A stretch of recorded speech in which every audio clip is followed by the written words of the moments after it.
Well, hello there. I don't know what happened there.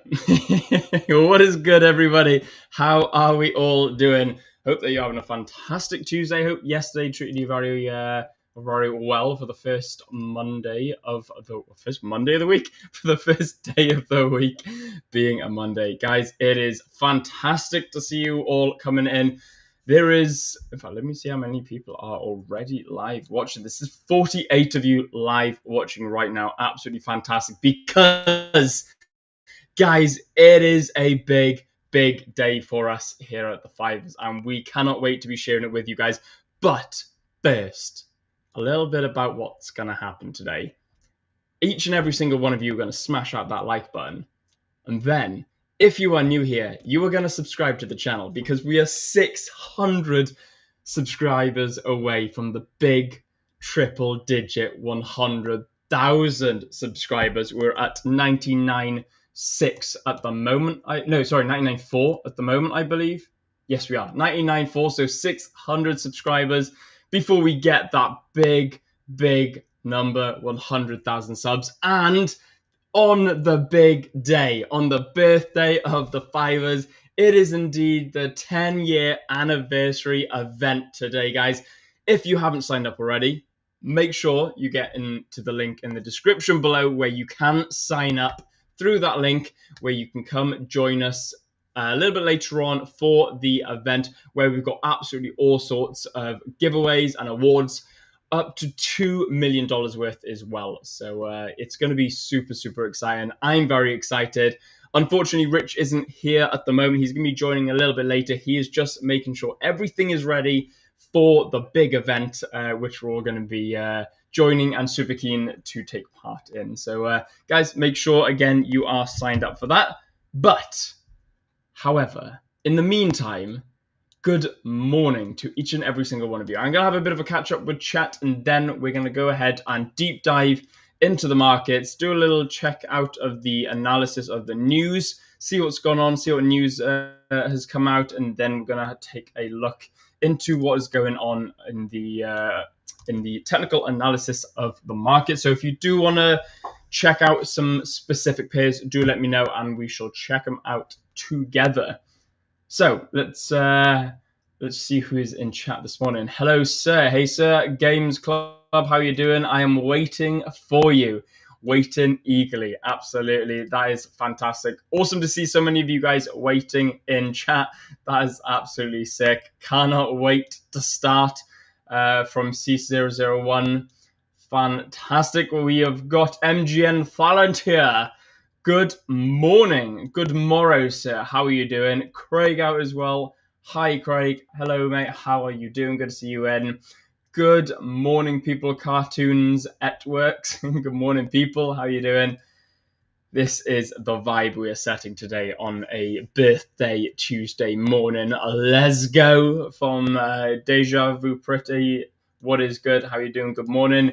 Yo, what is good? SD Suraj, how you doing, my friend? And welcome everyone from the Fivers. We appreciate you spending your time with us today. Like, share, subscribe, and stay connected. Absolutely. If you do want to join the community, if you haven't already, again, get yourself over into the Fivers website, where you can go over into your hub. If you haven't already, go get yourself an account, get into the hub, and you will find the invitation to the Discord community, full of like-minded people, and also full of all sorts of live calls from some of the guys as well. So that's absolutely fantastic. SBjo saying, good morning, fellas. What is good? How are you doing? Good morning to you too. Guys, what do you think of silver? Tell you what, I'm going to star this comment, and I am going to come back to it. So do not worry. I have seen your comment. I'm going to come back to it, and we shall check out silver a little bit later on. But as you can see right now, we have got gold on the 5-minute chart at the moment. Ayula Sak saying, hi, how are you doing? The Fivers are saying the big day is finally here. Today is the February 17th, and the atmosphere is electric, 100%. You want to see what's going on behind the scenes at the moment. It is super exciting. We are super gassed to see you guys a little bit later on. So make sure you're going to come in with the same vibes. Make sure that you're going to join the stream with excitement here today as well. So we're also super excited to have you in. Hey, Anastasiia saying, waving, yo, what is good? 10 years. Tiny Toons, yes, my friend. It is indeed a decade since the Fivers. Unfortunately, I'm not actually wearing my Fivers apparel right now, but I'll tell you what I can do. No, I can't. It's too far. I was going to try and reach into my wardrobe. If you look at the Fivers, it says established or since 2016. And of course, it is 2026 this year. So we are indeed today in our 10th year anniversary of the Fivers. That is absolutely amazing. If you are here, drop a 10 years in the chat and let us know where you're watching from. Absolutely. I tell you what, I'll start it off. Guys, 10 years, Hong Kong. I am indeed coming to you guys from Hong Kong at the moment. It is officially Chinese New Year as well, Lunar New Year. So Gong Fat Choi to you guys celebrating the Lunar New Year. What's the offer?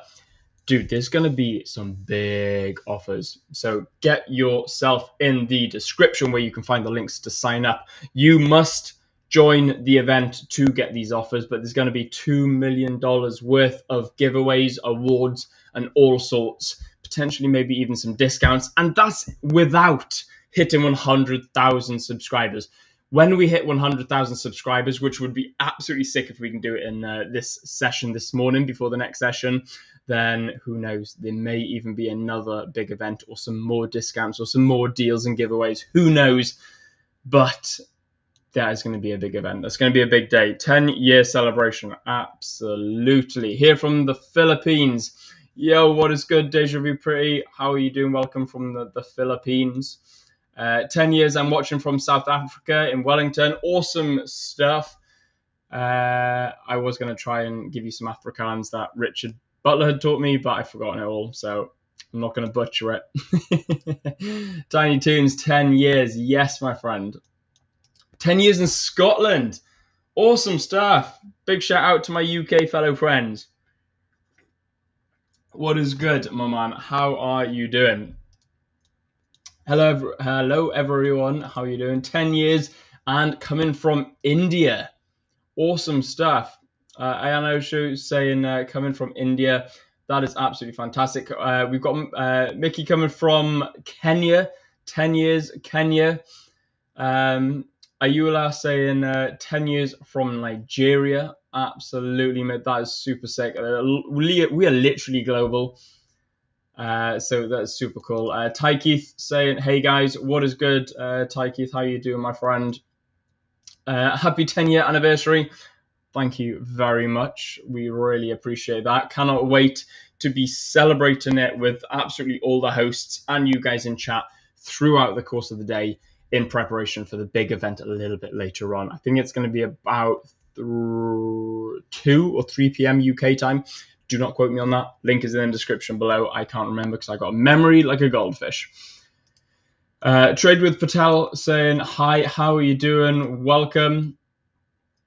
10 years from Romania. Awesome stuff. Welcome to Romania. Unbiased Trader, good morning. And big day for the Fivers. Indeed, my friend, it is a massive day for the Fivers. The big 10-year anniversary. Indeed. I wonder if we can make these comments flash up a bit quicker.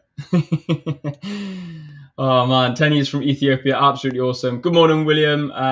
Good morning, everyone. Theola, good morning, my friend. How you doing, brother? Good to see you in.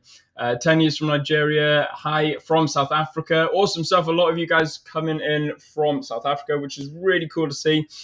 BG saying good morning. Stefan saying good morning. William, good morning, my friend. Good morning, William. Yo, what is good? How's it going, guys? Hi, Willie and the Fivers. What is good? Sam, the Sniper VWAP. How are you doing? Guys, I do not mean to skip past you guys' comment, but you're all absolutely bombing some fantastic comments in. So I'm trying to skip as fast as we can so we can get straight in to the analysis. Hello, fellow country mate to Mickey. Thanks, William. Absolutely. Welcome into absolutely everybody. Guys, like I said, if I haven't already, then big welcome to each and every single one of you in here. Andrea's saying, hi, William. Happy birthday to the Fivers. Absolutely big shout out to the Fivers. Big shout out to the whole team as well in the background, working incredibly hard, ready for the event a little bit later on. 600 to go. Let's go for 100K. Guys, please, we cannot stress enough how awesome this is and how much of a massive milestone this is. Not only for the Fivers, but for us hosts as well, to be on a platform where 100,000 of you guys tune into us and enjoy what we say on the daily, which is super cool. So thank you very much. So make sure you smash that subscribe button if you are new here and share the stream with all your friends. Good morning. I'd love to get your thoughts on the Japanese yen pairs. They fell so hard overnight. Absolutely. Again, I'm going to star this one, and we should check this one straight out after silver, because we have got silver to go with first, and then we shall take a look at the yen pairs. Justin is saying, I saw you in the last Funded Freedom episode. You legend. Absolutely awesome, man. I hope you enjoyed it. There's another 2 episodes with me and my brother coming out yet still to come. I think one's coming out next week and the week after, I believe, but I'm not too sure yet. So I think they're still being edited. But let me know if you enjoyed them as well, Justin. Let me know your thoughts. It was a lot of fun to record. It was very stressful, but it was good fun. And let me know if anyone else has been keeping up with the Funded Freedom episodes. And if you want to see anything else or any other, drop some locations that you want to see us head into with the Funded Freedom as well. We got lots of massive ideas with Funded Freedom. Some of the guys in the background, they just drop us in all sorts and give us all sorts of challenges. So if you guys got any ideas, drop it in chat as well and let me know. Sandesh saying, I told you yesterday there will be one sell after the M30 engulfing candle. I managed to book 4,500. Hope it will pass this 100K this time. Awesome stuff, man. Big shout out to you. In fact, I'm pretty sure I drew that out. I'll go back and check it and see if we had that sell. But big well done to you, my man. That 4.5%. That's awesome. 10 years Cyprus, originally Iran. Awesome stuff, Sam. So Sam V, the Sniper VWAP, living in Cyprus, originally from Iran. That's really cool, my man. Breaking news. What an awesome name. Where you lived. So I'm from the UK, from Wales to be exact. So I'm a typical Welsh country farm guy, but I'm currently living in Hong Kong. Dude, that's awesome. 10 years from Bangkok, mate. Happy Chinese New Year. Gong hei fat choi. Thank you very much. We got some Thai out, which is absolutely fantastic. 10 years from South Africa. Happy 10-year anniversary. 10 years from India. 10 years from Pakistan. You guys are actually the oldest ones in the game. I believe so. I think the only competitor with us is FTMO, but I'm not sure how old they are. I don't know the exact, but not only are we the oldest, we're also the best. Gotta have your morning coffee. Well, I mean, evening coffee for me, but gotta have your London Open coffee, guys. Good morning, everybody. How you doing? Yo, 10 from Germany, Slovakia. Awesome stuff. So I'm guessing you're living in Germany from Slovakia. 10 years from Thailand, 10 years from Pakistan. Bro, I don't want to lie. William makes my day with his positivity. Thanks, William. Bro, that means so much, man. That's absolutely sick. Andrea, means a lot, my man. Guys, make sure that you do smash this like button as well on the channel. If you do like what we do here, if you like the positivity and the energy, also if you like the analysis that we give as well, which, guys, I promise I will jump straight into in a minute. If the comments keep coming, I'll press pause on the comments and we'll jump straight into the analysis. But if you do like what we do here, please like the video and do subscribe to the channel as well. We're so close. 10 years from Poland. Awesome stuff. Huge inspiration. I'm glad, my man. That's absolutely awesome. Bishar saying, I just bought the challenge yesterday. My bad. Dude, That's sick. That's absolutely awesome. Well, sign up to the event. Link is in the description below. And dude, you may get another account. Except it'll be free. So you'll have 2 accounts, and you'll be able to double the money, and you can pass them. But big good luck to you, and congratulations on buying the challenge. So tell us a little bit about how you get on as well. Keep us updated with that. Another Scotsman. Awesome stuff. Good morning, 10 years from Scotland. That's absolutely fantastic. Cyprus here, Kenya. Same, I enjoyed the funded freedom. Bro, that's absolutely sick. And Bias Trader, I love it, my man. Glad you guys are enjoying the funded freedom episodes. Please go over as well and drop a massive like and drop a nice little comment on the funded freedom episodes as well if you haven't already. Adil, hi, Willie. I suppose Willie's a thing now. Everyone calls me Willie. What's good, Adil? How you doing, bro? I hope you're all doing really well. Man, England cricket team is cooked. Bro, everything in the UK is cooked at the moment. I don't know if you're watching the Six Nations. I don't know how England's getting on by. I'm a Welshman. I love my Welsh rugby. Welsh rugby is cooked as well. England cricket is cooked. England football is cooked. Dude, we're just not producing much good sports at the moment. I don't know what's going on. Infinity, bro, it's good to see you in Infinity. Haven't seen you in a while. Hello, Will, and good morning, all. How are you doing, my friend? FDMO, then the Fivers, from age perspective, both are legends in the industry. 100%. Both are legends in the industry, but we are the legend. We are better. Will, can we check EG after 2 reserves? Of course we can, my friend. We can most definitely check EG after this as well.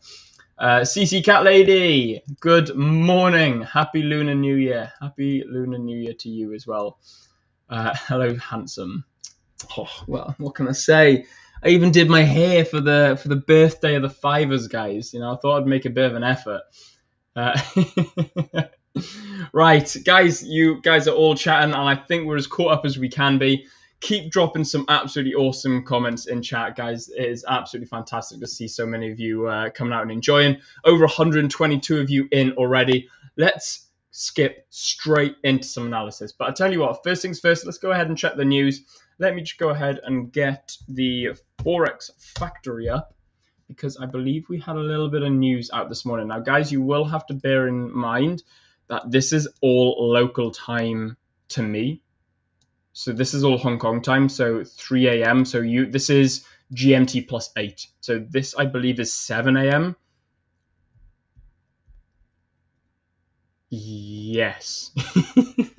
Quick maths. Really slow maths, actually, in my head. But 3 p.m., which is 7 a.m., we had climate count change, which actually came out higher than forecast and higher than previous as well. And then we had the average earning index as well, which came out lower than forecasted and lower than previous. Later on today at 1:30 p.m. UK time, which is 9:30 p.m. GMT plus 8. We got the CPI out for the Canadian dollar, median CPI out year on year, trimmed CPI out year on year, and then we've got common CPI out as well. So a lot of Canadian news coming out a little bit later on, just before New York Open. So guys, do be very careful when we have 1:30 come up if you are trading any Canadian related assets. US dollar, again, Empire State Manufacturing Index at 1:30 p.m. Again, this medium impact folder, but still be very careful. It's forecasted to be lower than the previous, but, it may be wrong. Look, case in point here, they were not, it didn't come out as forecasted. It actually didn't come out. This came out a little bit closer to forecast, but this was quite far off. So guys, just be very careful with that. Take into consideration that it may not come out as forecasted. So just be very careful around high and medium impact news. But enough about that. So that's the high impact and medium impact news out for today. Let's get back to the markets. So we had silver. I don't believe I don't. Let me get silver up because I don't have it. So XAG USD. Let's go, shall we? Right. I'll tell you what we'll do. We'll go straight to the... Just move this out of the way. There we go. So we'll go straight to the 4 hour and we'll do a bit of a top-down analysis on silver. Kind of wanted to see price move up around here somewhere. It's a real shame it didn't, but I kind of thought we would. Turns out we didn't. That's absolutely fine. You know, we ended up having a... I'm going to go a bit thinner. There we go. We ended up having a wick under this low here, which was super, super nice because we got a nice reaction off it here, as you can see. Now, that being said, we got that nice little reaction followed by a consolidation. This was perfect price action because we could have been targeting this high up here, but we didn't get the close above. We got the break above. We didn't get the close above. We got further consolidation followed by this big break candle to the downside. And now we're just chopping around in this almost like a downwards flag. It's almost like a consolidation range, but it is moving lower. It will make a little bit more sense on the lower time frames. So the 4 hour at the moment really isn't showing me much other than the fact that we're trying to push lower with this wick here. We're trying to push higher with this sort of this channel to the upside, but we're just not quite doing it on the higher time frame. 1 hour. Having said that as well, though, we've got plenty to fill. If we go back up to the 1 hour to the 4 hour, we've got plenty of space that we can refill. You know, we've got all this that we can come back up into. So really want to see some buys coming into silver, but you know, look, we can't force it. We just got to trade what we see. Heading back down to the 1 hour time frame, guys. We've got, again, you know, we've got that wick followed by this nice move up after taking the lows. And then again, consolidation. We actually tapped into this area quite perfectly before then selling off. We sold off with this big drop here. Sold off after the consolidation on this nice big drop. Tried pulling back up into it. We probably filled about 50% of this single candle here. And then we've not had much movement since. So that being said, dropping down further onto the 15-minute, it's very wicky to the downside, guys. You know, it's very wicky. We've got these 3 wicks here, 2 wicks here. We're still channeling to the downside, unfortunately. So we're not quite where we want to be. I'm gonna have to shift this up in a second to make a better channel. There we go. So we're not quite where we want to be. We are still consolidating. However, it is moving to the downside. So currently bearish, although the candlestick characteristics, the way we're moving down is telling me we want to move bullish. So for me, I'm not interested in silver. Not interested in the slightest. We will drop down to the 5 minute just to have a look. But again, you know, it's almost like we're just getting these big moves down, real serious hard rejection at the bottom, and then the candlestick characteristics are just dribbling on back up into areas of interest, and then, you know, waiting for that big push down again, and then dribble back up, big wick down again, and then we're just getting these wick rejections at the lows. So it's very indecisive for me. I mean, to some people, this may be textbook trading, but to me and my strategy, I'm not in the slightest bit tempted to be trading gold. So unfortunately, for those of you who are looking for a bias on gold, I can't help you. As far as order flow, we are clearly selling off. Higher time frame, we're consolidating, but also on the lower time frame, at the lows, we're really trying to reject those and push higher. Yum yum, like a bit of coffee. Yeah, Garthy. Right. What was next? We had yen pairs, I believe. Now yen, I do have euro yen. Euro yen is super interesting because we got this this nice little buy. I wanted to be chasing here. I wanted to be targeting up to the. Let me get the coordinates. I wanted to be targeting up to the 186.877 level. We didn't quite get it though, and then we just started pushing off on the 4 hour, closing below this 200 EMA. Part of me wanted to be selling under the 200 EMA, but the way it's been going and how bullish it's been, like you've seen, I caught this 8R move on Euro, and then we've just continued this super bullish momentum to the upside again. Nice little 5R move there, all within and above the 200 EMA. So I wanted to be selling it.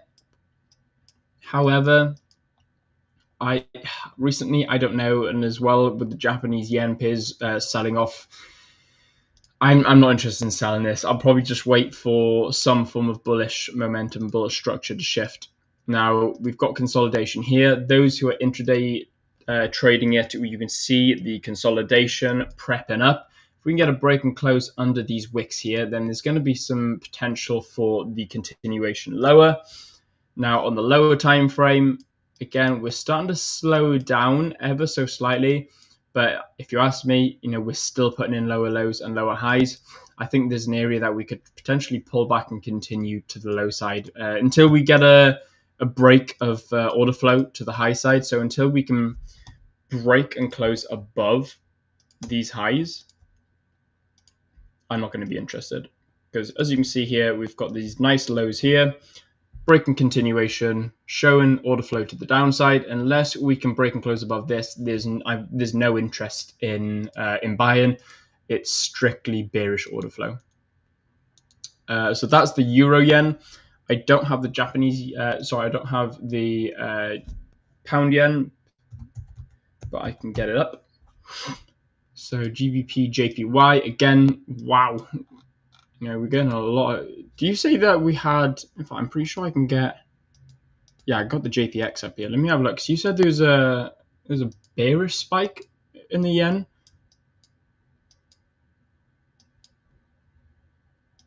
Let me sure. Yeah, I'm on London time. Okay, so let me get 8 a.m. up.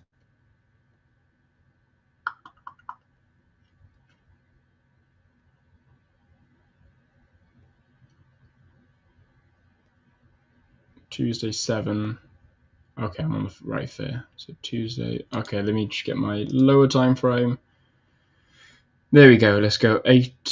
Let's go 8 a.m. I like the 8. Oh God, I got rid of it. There we go. Cool. So this is 8 a.m. I'm not really seeing much of a downward spike on the yen. Not over Asia. Over Asia, it's sort of consolidated. Got a lot of consolidation here over the past couple of days. Not really seeing much on the JPX for the yen. Let me go back onto GJ. I'll have a look at UJ as well. If anything, it looks like a really strong yen, and it looks like a weak pound. Again, if we can break and close under this level here, we got this consolidation here.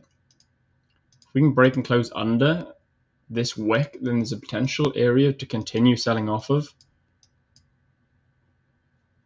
Yeah, it's looking really bearish at the moment. We could have had in fact, we could have a nice pullback up into this area, maybe on the 15-minute.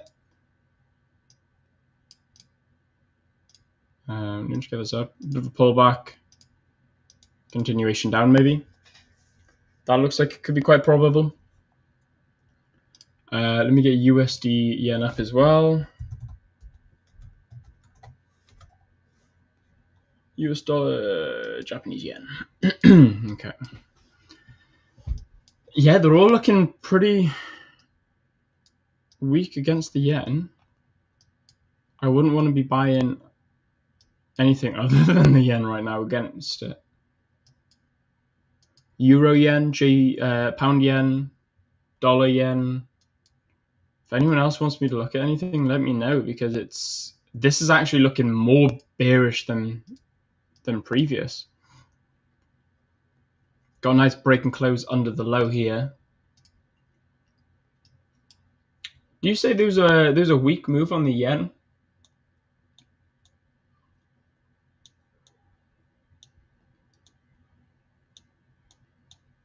Sorry, I meant oh, fair. Yeah. Okay, fair. I get you now. Sorry, I meant like the pairs are falling. Like we saw GJ there as the strength in the yen across the board. Yeah, 100%. Yeah, yen is seeming very strong at the moment against all other pairs, like against the pound, the euro, the dollar.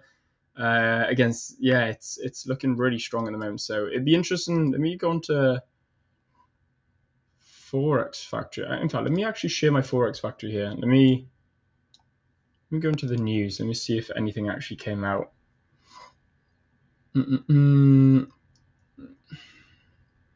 Wow. Okay, we actually had high impact news came out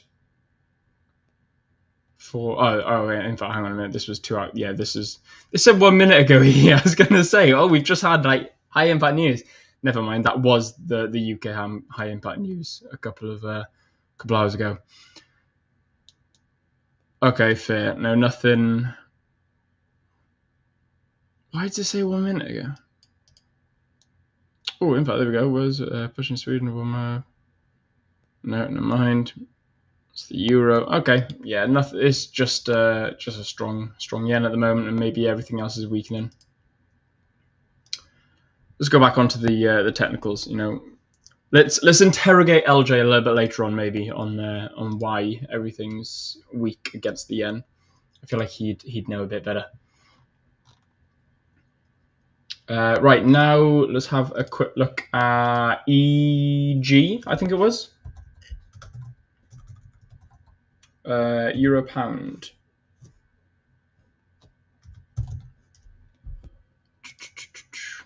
Right, let's have a look at the woof.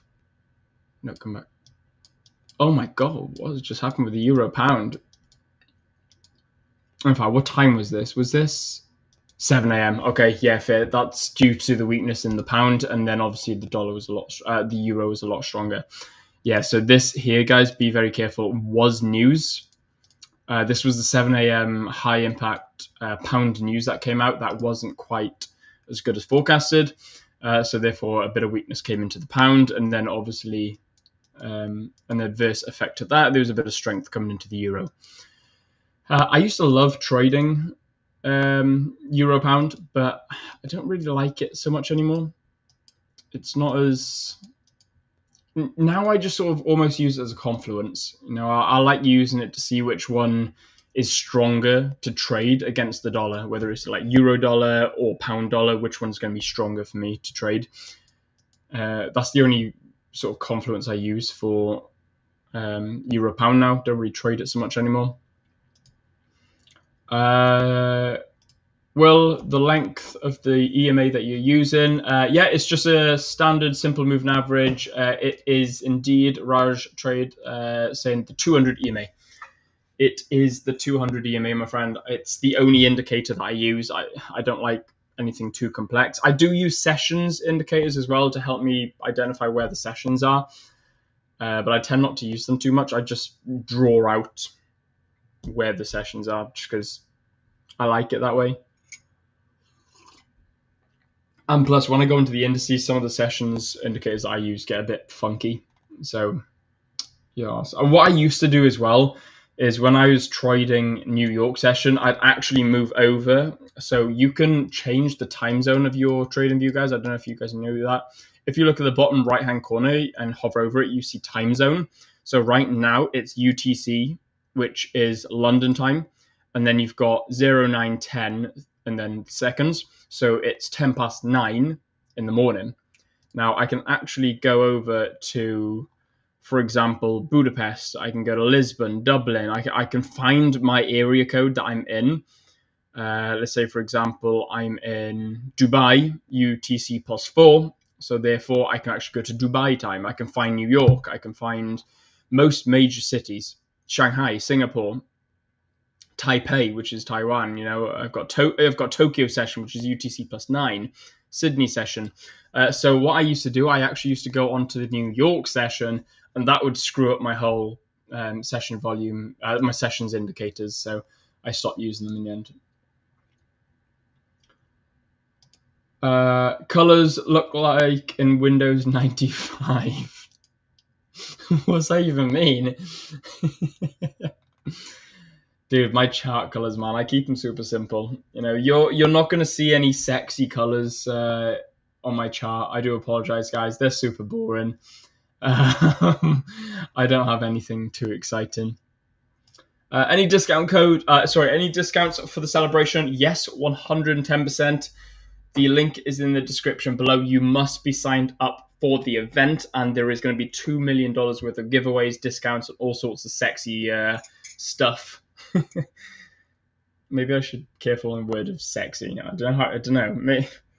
Maybe you find discount sexy. I know I do. I like a good discount. But yes, there's going to be some awesome giveaways and awards coming in later on today. What is my view on the NASDAQ? Now that I can tell you because I do enjoy trading the NASDAQ. So don't forget as well, it was a US bank holiday yesterday, and it was a Chinese bank holiday, and it was also a Canadian bank holiday. So we had President's Day, Lunar New Year, or Lunar New Year's Eve, and then we also had Family Day in Canada. I don't know if there's any Canadians out there, but there's just something about Canada I love, man. And they're stereotypically supposed to be like Americans but friendly, and I never took that too seriously. I always thought, oh yeah, ha ha ha, it's just one of those stereotypes. Until I realized instead of President's Day, they had Family Day, and I thought, bro, that's amazing. I was like, I rate that a lot. Well, the Americans are celebrating their president. Canada celebrate their family. I don't know which one I prefer, but I do rate Family Day.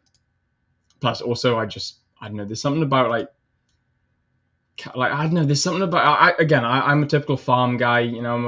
I love my horses. I love riding. I've been an equine since I was like 8. So I don't know. A Canadian ranch in the mountains just sounds perfect to me. Anyway, moving on back to the NASDAQ. 4-hour chart on the NASDAQ. So we've got the 4-hour time frame here.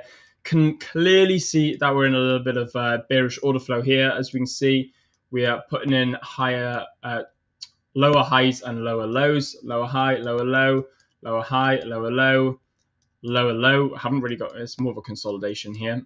Rather than a lower low. Consolidation, lower low. We have then got this, I suppose if you're going to take this as a consolidation, this is your next high, or could even say this is your next high. So this is then your next highly identifiable high, but it's also a consolidation. So it goes to show that price is trying to push back up, try to put in a low here, and then it just completely failed with this consolidation zone, followed by a nice breakout here, continuing that bearish order flow.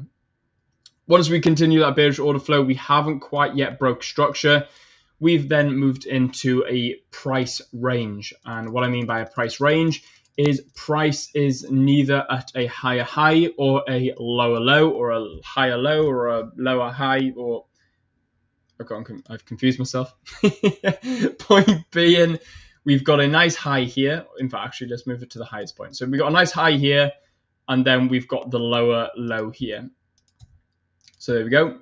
Lower high, lower low, in between price. So on the 4-hour, for this to become a new lower low, we need to actually break and shift below this zone here. Now, if we move slowly down to the 1-hour, we can see that the consolidation increases, and we are starting to have our internal structure, which we can trade, because it's not internal microstructure, it's internal intraday structure, which is still highly probable for intraday traders, not swing traders. So therefore, what our sort of swing trading higher highs and lower lows and lower highs and higher lows, what our highs and lows on the swing trading side of things, it looks like are target areas or areas of interest or liquidity or whatever you want to call them. So we've got this area down here, which is an area of potential target, as we are in a higher time frame bearish order flow, suggesting that price is going to continue lower. So therefore, what we're looking for is that internal structure to be continuing that bearish order flow. So therefore we can enter a trade into shorts. And then where can we target is our higher time frame structure points, which is going to be our lows, our liquidity points, our interest areas, supply and demand, whatever you're looking for. So in this case, it's going to be this low here. So therefore, what we're going to look for is intraday structure. This is on the 1 hour time frame, so not really intraday. It's more sort of like entry criteria for the 4 hour. Then we drop down onto the 15 minute, and this is where we get our intraday. Now, what have we seen on the intraday? Clearly, in fact, let me get rid of this consolidation now. So we're clearly seeing this low here. Do we break it? Yes. Do we close? No. If anything, we ever so slightly wick it just down here. So what do we want to see? Ideally, we do not want to see a consolidation breakout, which is exactly what we just got. If anything, we want to see the continuation lower. However, it doesn't work like that. Price isn't perfect. It doesn't move in a straight line. So therefore, we've got a low here, which is also potentially identifying a liquidity point for those who trade it. So those who are trading areas of liquidity, let's go ahead and mark this up as a liquidity point here. And then what we can do is actually identify now that price may want to look at rebalancing itself and coming back up into this imbalance here, or fair value gap, whatever you want to call it. Again, we all come up with some wacky names for price. Or if we want to go ahead and drag the whole move down for a fib entry. Now we've also got a fib that marks out with and uses as confluence alongside with the fair value gap or imbalance. And therefore we can refine it a little bit more into our golden zone. There we go. Perfect.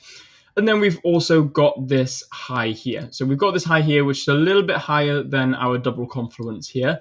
But what have we also got is we've got a consolidation low, which we've broken and closed below, which we may want to look at retesting. So we've got, if I forget my highlighter, we've got consolidation low, pullback, continuation, break and close below, break and retest.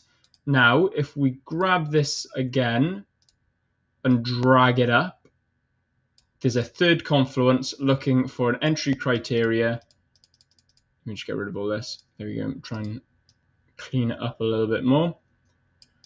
An entry criteria potential sell opportunity for this area around here. Now, where would you put your stop loss? You could put them on the highs here. Now, this is a high risk stop loss due to the fact that this could still be an entry opportunity. There's also this area here or this area here. Now, when it comes to setting a stop loss, I could tell you exactly where to set a stop loss, but that would be where I would want to set a stop loss, and that's going to be where I think the trade is going to be invalid.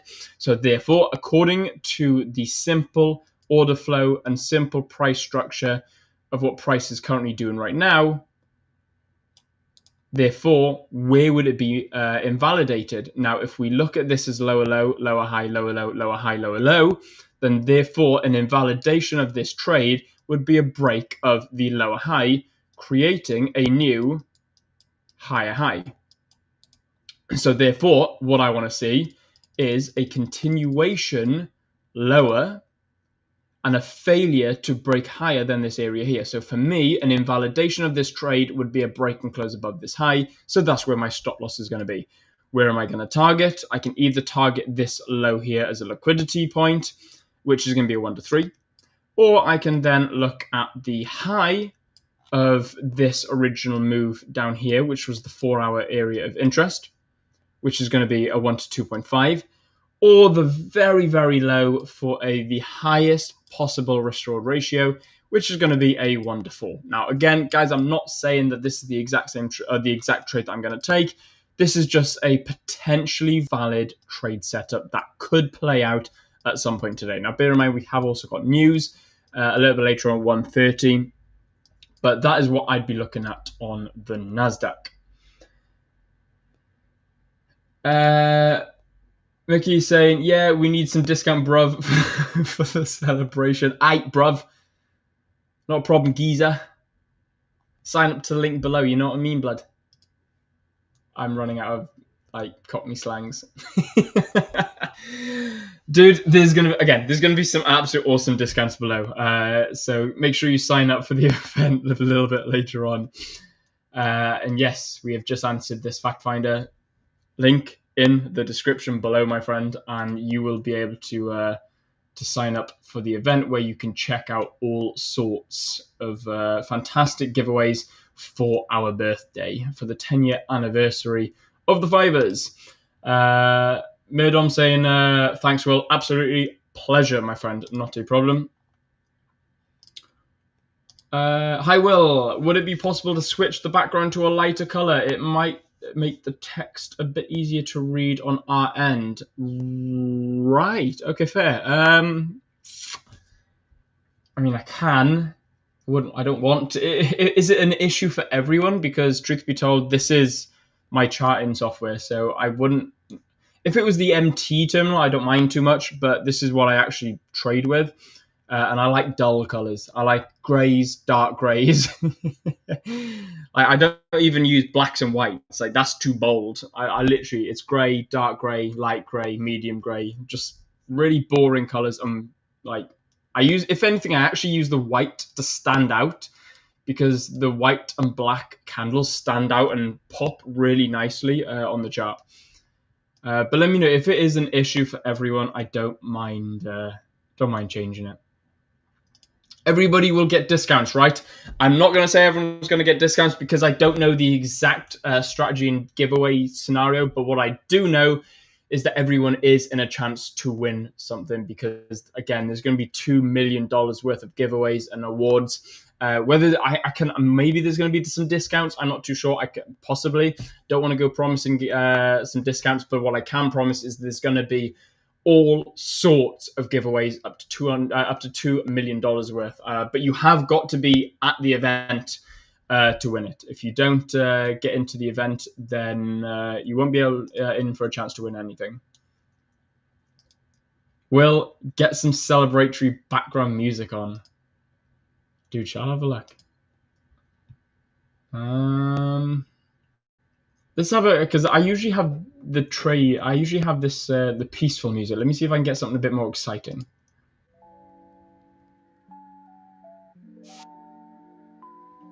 Oh, this isn't exciting at all. This is so boring. Again, elevator music.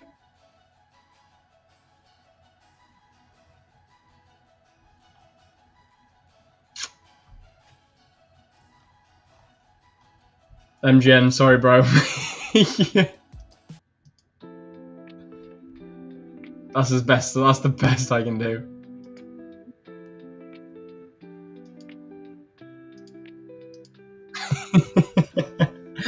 That's the best I can do, my friend. Maybe for the session later on, I'll see if we can get some party music going on for the birthday celebrations. Morning, Will. What do you think of GU? It had a spike from this morning's news. I'll take a quick look now. I'll tell you what I'll do now is I'll take a quick gander over the assets that I trade, which is going to be gold and EU and GU. So I'll take a quick look over those. I'll have a bit of a catch up with chat, take a look over EU, GU, and gold, and then yeah, we'll get back to some analysis on your guys. Louis, good morning, team. Good morning, Louis. How are you doing, my friend? For the NAS, we are on a daily buy zone. If there is a 4-hour engulfing candle, then better to go longs in that 4-hour engulfing buy zone. NAS 100 will go up to 2474. Really interesting. Really interesting. Again, quite possibly, but we'll see. We'll have to see what the markets are going to give us. Like I said, just marking out some potential opportunities. So we'll see how it goes. Will, I signed up before. How can I use the discount now? I'm not sure if you got given a discount. But what I do know is if you sign up to the event, you've actually got to show up to the event, and that's where they're going to be doing the giveaways. So you've got to wait until a little bit later on when the event goes live. Once the event goes live, that is when they're going to be doing all the awards and all the giveaways. So that's when it's going to get really exciting. Guys, with the discounts, I'm really not sure if they're doing discounts. Quite possibly they will be. All I know is that they're going to be doing $2 million worth of giveaways and awards. But it's going to be a really good, really fun event. Stephen, hello, Will. Yo, what's good, Stephen? How you doing, my friend? White Coding 01 saying, when will the giveaway and what is the process? So the giveaway will be later on during the 10-year anniversary event. If you want to get involved, the process is go ahead and go into the description below after smashing the like button on this video. Go into the description below and sign up to the event. That way, once you sign up to the event, you'll be able to join us later on for the big event and the giveaways. We're going to have all sorts of speakers. Sol's going to be speaking, CEO, and we're also going to have the founder, Gil. He's going to be speaking later on as well, which is going to be really exciting to watch. Stephen Callis saying, hi, Will, at what time the platform will release the trading details of the competition? Dude, I don't know. That's a fantastic question. I am not sure, my friend. If you're in the Discord, go ahead and ask the guys in the Discord. I don't take part in the trading competition, so unfortunately, I won't be able to help you with that one. But I'm imagining you'll get a notification or an email saying the competition has started. Lo-fi sleep vibes. Yeah, man. Yeah, literally, it was like proper, like hotel lobby piano vibes. SB Joe saying, what moving average is the white line on your chart, William? I use a 200 EMA on all of them. I don't use any other EMAs or moving averages. So whenever you look at my chart, the moving average is a simple 200 moving average. Judy saying, happy 10-year anniversary. Thank you very much. Happy birthday to the Fivers, 10 years. Absolutely awesome. The event later on today is going to be absolutely epic. And can we get 100,000 subscribers for the event? If we can, that would be absolutely incredible, because we're going to be finishing our session a little bit earlier today. So we're going to be finishing an hour earlier. And you guys can go ahead over and watch the stream live. So that is going to be absolutely incredible. Hello, sir. How are you doing, my friend? Welcome into the Fivers. If you haven't already, make sure you smash that like button. Make sure you share the live stream. And more importantly, guys, make sure that you subscribe to the channel if you are new here. It would mean a huge amount to not only myself and the team, but also to the channel, to increase our view and to get more of you guys into a healthy, happy community of like-minded traders and individuals. So please, guys, make sure you smash out that like button, share it, and subscribe to the channel. And guys, if you do want to get some awesome chances for $2 million worth of giveaways later on today, the Fivers 10-year anniversary is in the description below. So you've got to go in and sign up, get yourself into the celebrations, should we call them, and then watch all the speakers and enjoy the potential giveaways. You know, you've got to be in it to win it, because if you haven't signed up, then you're not going to be able to be in for a potential chance to win anything. Right, okay, whoa, easy, Tiger, easy, SK. Do not stress, my friend, I can see your comment. Right. Piles explain, so I'm assuming you mean please explain the mother OB plus rebalancing trader. My friend, I've never heard of that. I've never heard of the mother OB or a rebalancing trader. I mean, I can talk about rebalancing the markets. Let's have a quick look at gold. I know one of you wanted me to have a quick look at gold. Oh, in fact, actually, this is the trade. Let me go back, because this is the trade that you were talking about. Sandesh, I believe it was yourself. You were actually talking about the gold sell. You didn't let me know where you were looking at getting out of, so I just assumed like it was going to be the low of this consolidation. This was a beautiful trade. I don't know if you were 5 minute or 1 minute trading this, and providing you didn't get stopped out by spread, which I can't imagine you would have because you got plenty of space here. Yeah, you got plenty of space there between stop loss and spread. But dude, what an awesome trade, man! So you caught that sell to perfection, my friend. That was a really nice sell opportunity. Jumping back up onto the 15-minute. If anyone else got into that trade, well done, congratulations. If anyone was a little bit later into maybe the Asia session, if someone's trading Tuesday Asia session, which was 2 a.m. Can't think what time that would be. That'd be 10 a.m. for me. There could have been some nice selling opportunity. If I drop back down to the 5 minute, we can see this lovely consolidation here. Where you would have been targeting is entirely up to you guys. We could have been targeting these lows here, or you could have just traded potentially without a TP. Or if you look to your left, there's some nice lows opportunities down here. So we could have been trading, you guys know that I love a consolidation breakout. We could have been trading a nice consolidation breakout opportunity.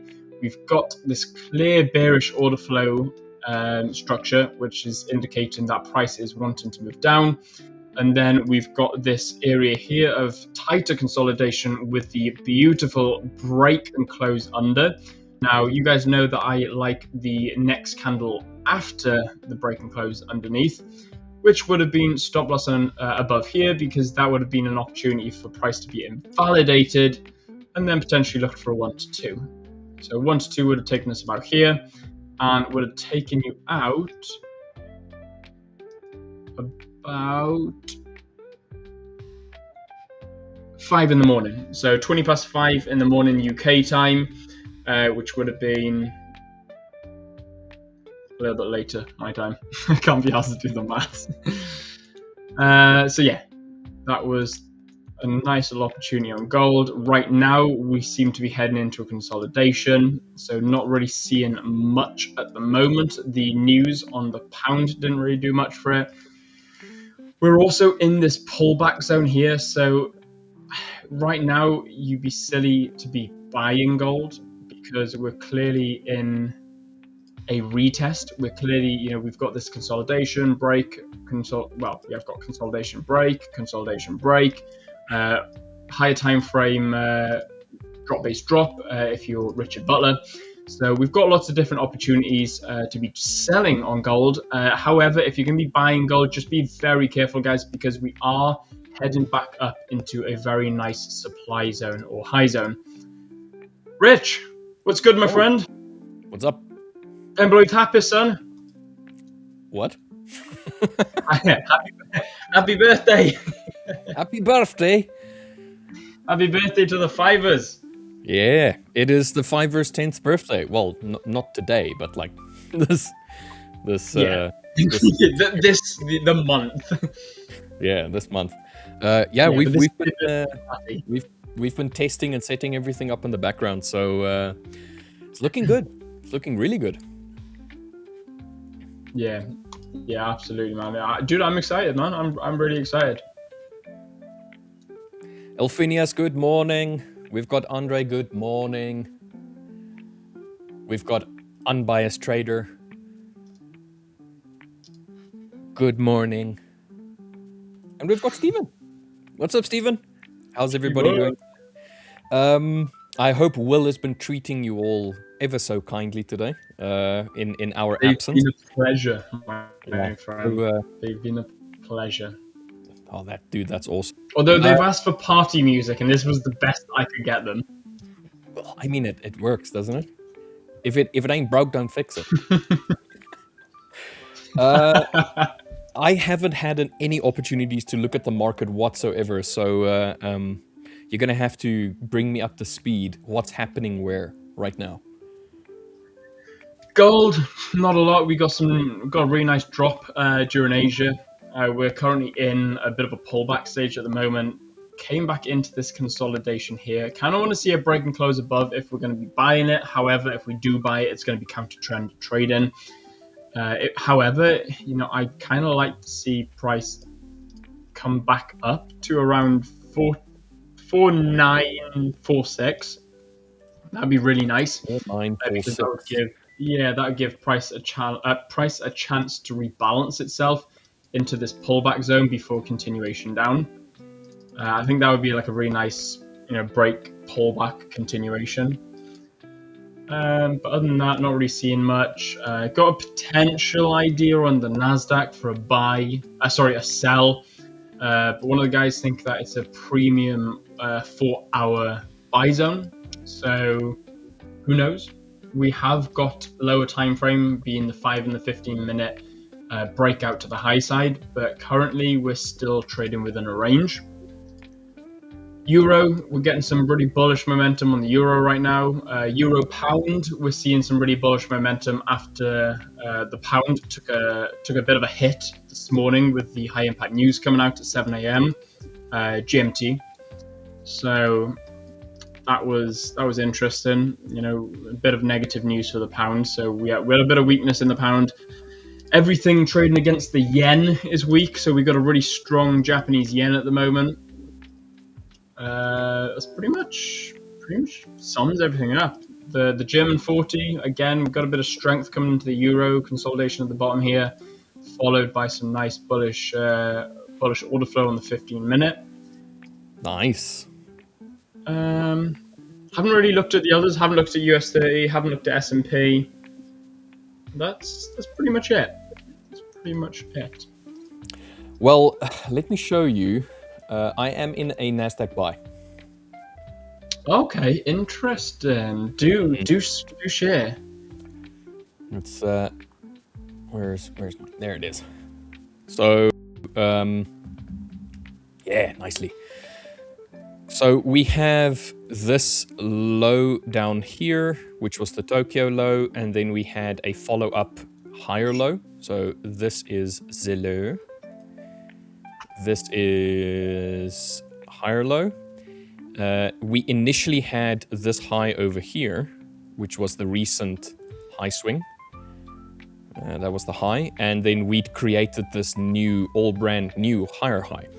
I waited for price to come back down into this area over here. Just a little small area of interest that I had. Basically, we have, if I can just do this, and then you'll all see it very clearly. We had this low wick over here, and then an attempt to try and push lower, which worked. Price came back into the small little area down here. We had this area of consolidation up over here as well, which we've closed well and truly above. Price tried to make a new low. That was the low of the day. Price came back into this area, wicked a slight bit higher.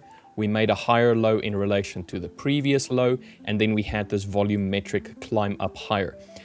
When we had an opportunity to come back down again, we came back down into this exact area once again, also in line with a base. So the new establishment of an upward trend, and then a volumetric movement after that. So if price were to come back to this point, we would theoretically see a re-initiation of the trend if we're going to continue bullishly.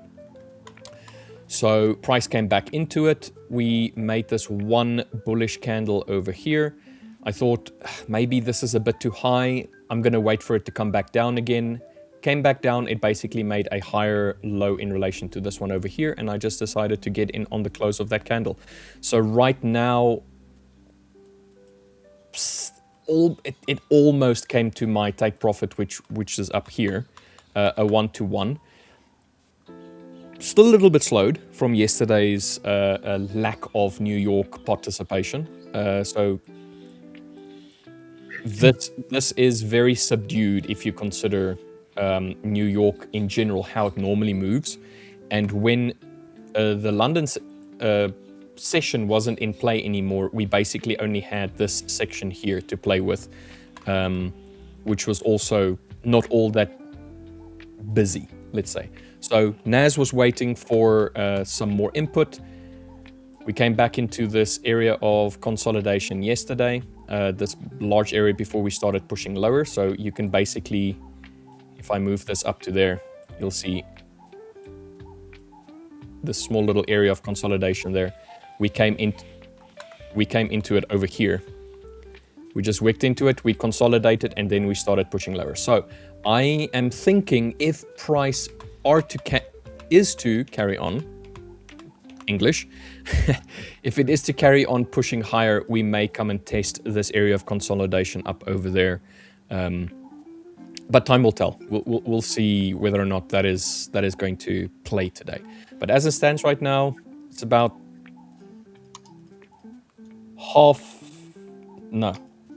quarter of a percent in profit at the moment. So we'll just see how this one goes. That's it. That's what I've got. Yeah, nice. I like that you're targeting that high. It's nice. I should be testing this high over here, or just like slightly below it. You know, like somewhere. Yeah, oh, that would be a 1 to 1.5. We'll see. We'll see how it reacts. Right now, I'm not expecting it to move very, like, volumetrically, very quickly. I think it's going to be a slow ascent. That's what we're going to have. Yeah, nice. Trey with Patel saying, today 100k subscribe target. Yes, my friend, 100%.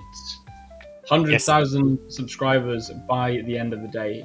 Also, guys, we got 90 likes. Can we get 100 likes by the end of the session? That would be really cool. 100 likes, so 10 more likes and 600 more subscribers, and then we will have our 100,000 subscriber goal. And we get one of those really cool, sexy, like, buttons. Buttons. Yeah.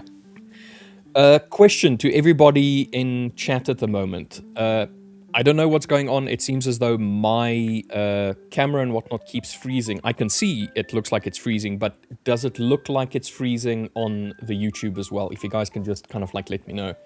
I've been struggling a little bit with my my camera this morning, and I don't know why. It's just typical technology, man. It's just standard tech. Typical technology. Dude, you can have the most high-grade technology on planet Earth, and it just won't work. It's just always the case. Well, I've been very fortunate with the technology, always kind of like doing its thing.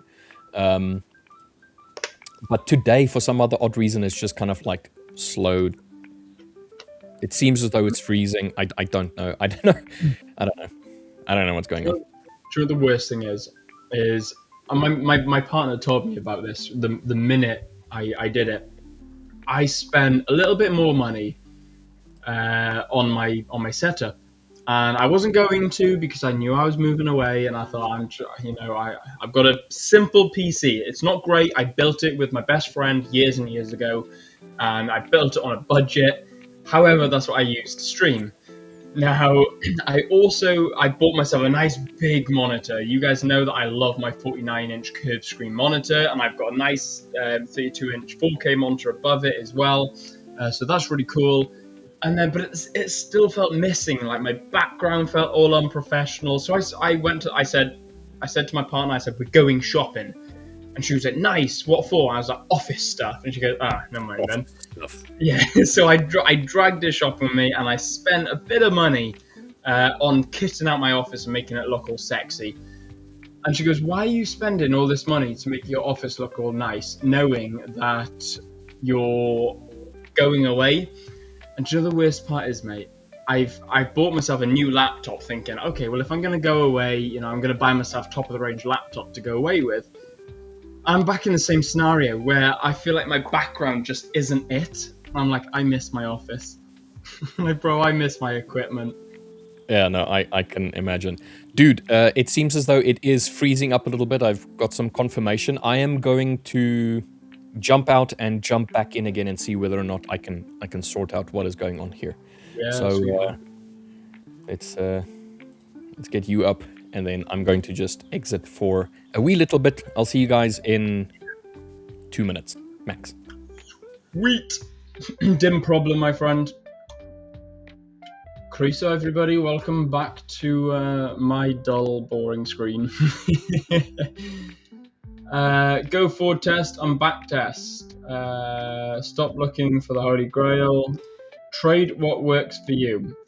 Dude, I love that comment. What was this in relation to? Because this is a great comment.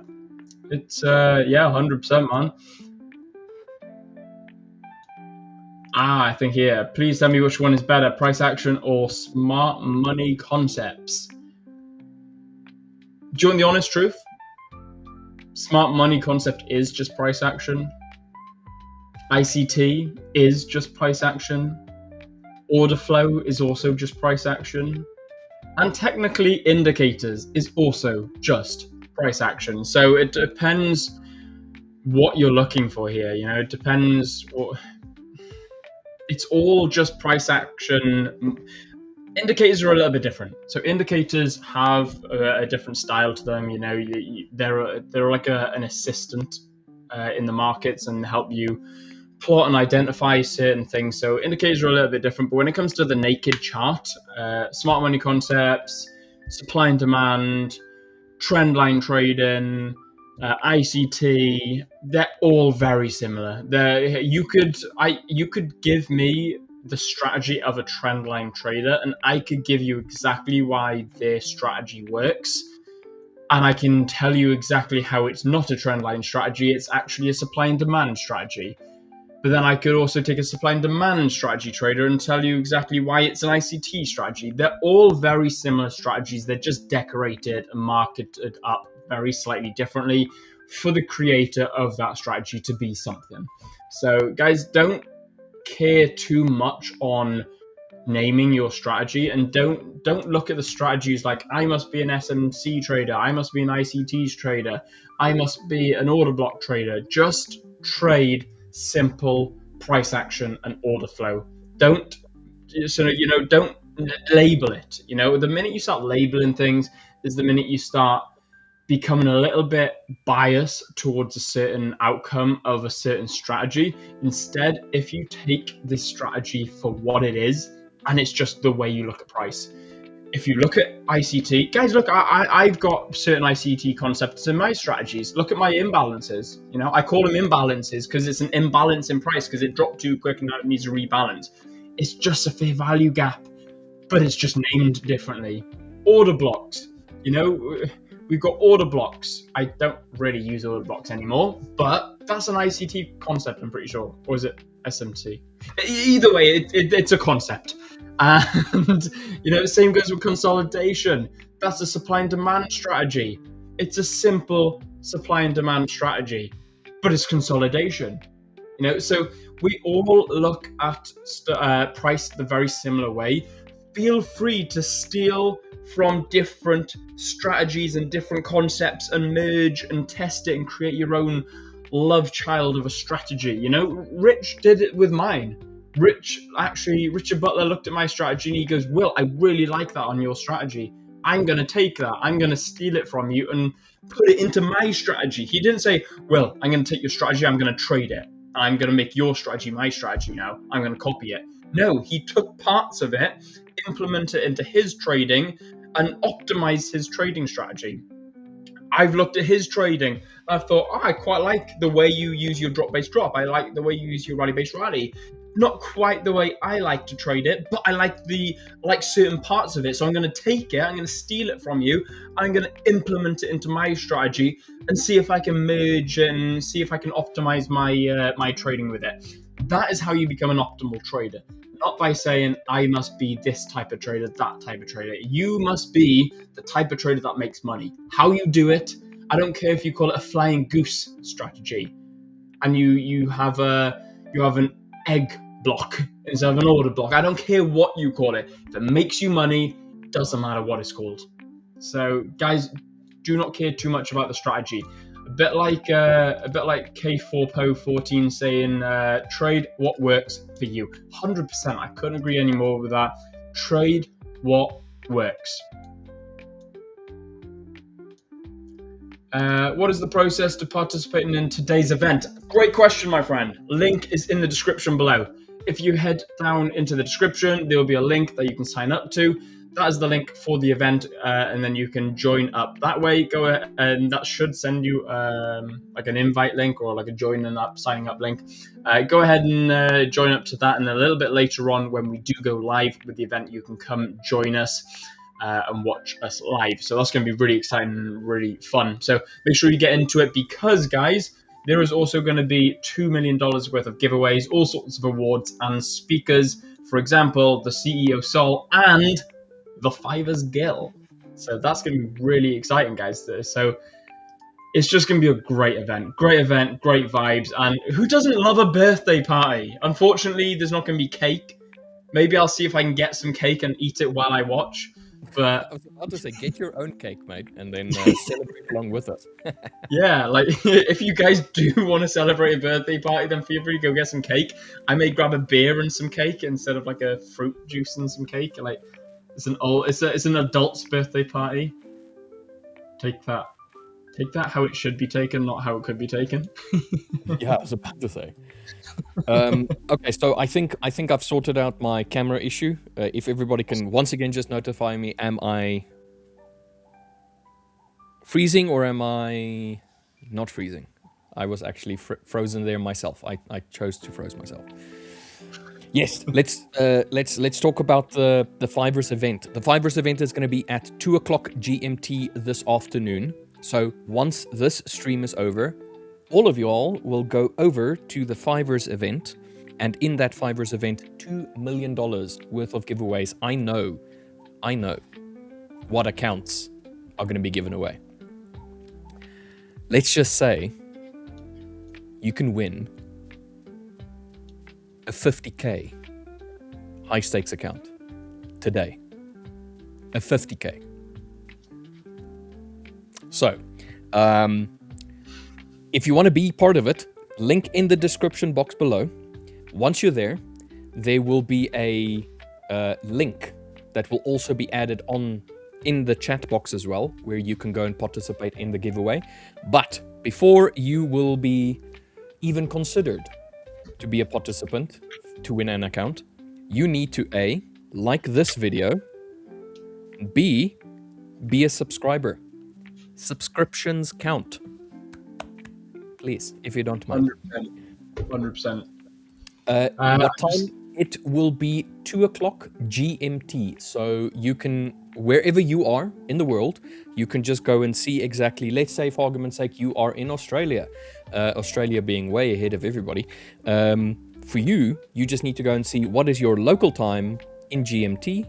So 2 o'clock GMT, whatever your local time. My local time here in South Africa is South African Standard Time, which is technically GMT plus 2.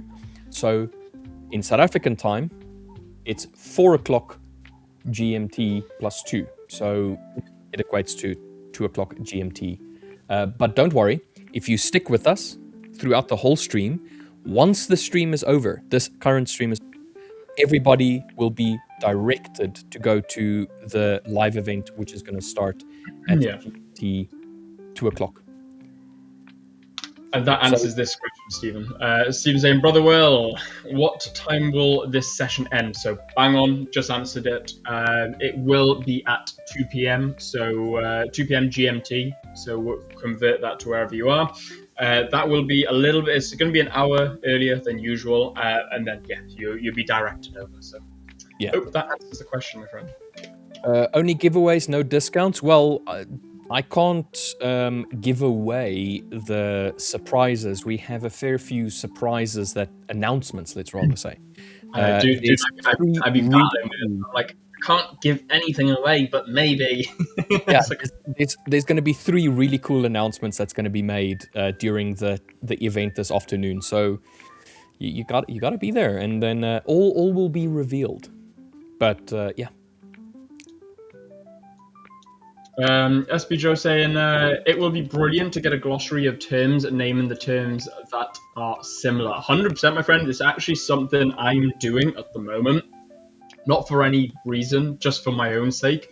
I am in the process of creating a glossary for all sorts of terms and terminology and stuff like that. So maybe one day I'll release it as like Will Davis Fiverr's trading glossary or trading terminology handbook. But yeah, 100%, man. It's confusing, but just find what works for you. So Stephen, if 2 o'clock GMT, you're saying you're in Tanzania and your local time is GMT plus 3. So what you do is you take 2 o'clock GMT and you add 3 hours to it. You literally say GMT time plus 3. So for your specific time to come and watch us on that stream, it's going to be 2 o'clock plus 3 hours. So that makes it 5 o'clock. So 5 o'clock GMT plus 3 is going to be the time that you need to participate, or that you in Tanzania need to come and watch us. For everybody else, it's still GMT time according to their area.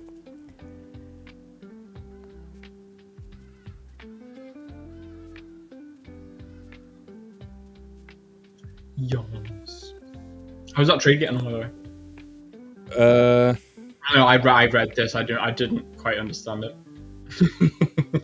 Let me share my screen.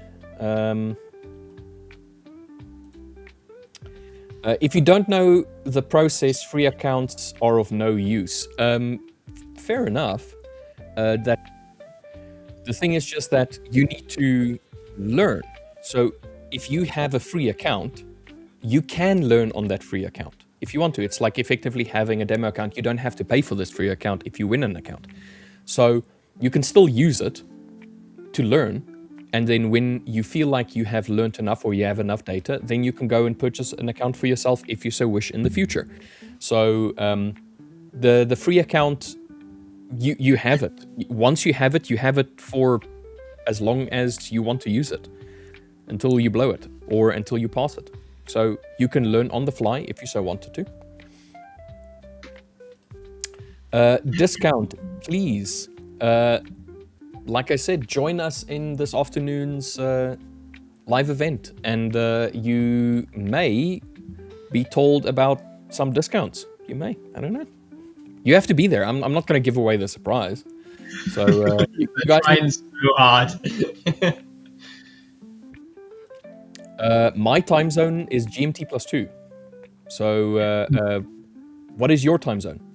If your time zone is GMT plus 5 or GMT plus 7, then all you need to do is you just need to take GMT time and then you add your GMT plus time to it, and then you'll know exactly what time you need to arrive here. It's 2 o'clock GMT.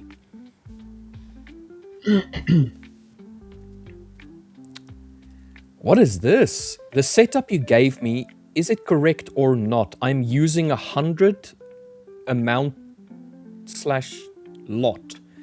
This is my first time following you. If the stop loss gets hit, my account will be blown. Please help me. Bro, what are you on about? No one's giving you a signal. Dude, I'm serious. Don't trade. Why are you trading? Dude, what's wrong with you? I haven't even taken a trade myself. Dude, I literally said there's nothing in the markets I want to be trading right now. What? Yeah, I've gone through a lot of markets right now. Yeah, Durham, I don't know who gave you a signal. I was in this trade even before I jumped on stream. So okay, on the US 100. Oh, okay, on the US 100. There, I think he's on about this trade idea here. Dude, I think I actually deleted the potential. Oh no, this is Euro. That makes more sense. Okay, I think you're on about this. No, this was a potential setup. I'm not actually taking this trade. It was just the ideology of what could potentially have happened, or what may happen if we continue the potential order flow of the NASDAQ. But there's also a chance that we could buy, you know, really. One of the guys is saying that we're in a 4-hour buy zone, Durham. But also, you know, Rich Butler is buying up. His TP is where my sell entry is. This isn't necessarily an A+ setup trade. This isn't a signal. Please trade your own analysis. if you blow this account, it will be because I don't even know why. Just, don't ever full margin a trade either. And it's gonna be this, mate. It would be game over. You'll just hear the Mario soundtrack play. When all your lives are out. No, or what's that other one? Game over, man. Game over. Yeah, Good. game That's over, what I was man. from, yeah, some game or whatever. They used to have it at Laser Force here, which everyone would go to as a kid. And whenever the Laser Force round would end, it would be like, game over, man, game over. But I'm pretty sure it was from some retro. It must be. game or something.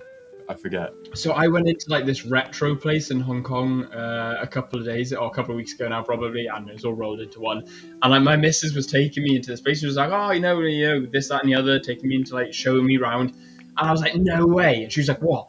And they had this arcade game machine. I can't remember what the name of the game, what the name of the machine was, or the name of the game, but it was a bit like, a bit like Mortal Kombat. Is it Mortal Kombat? Yeah. It was a bit like Mortal Kombat. What, like Street Fighter or Tekken or something? It was basically Street Fighter, and it was a game that I remember playing as a kid, and I was like, no way.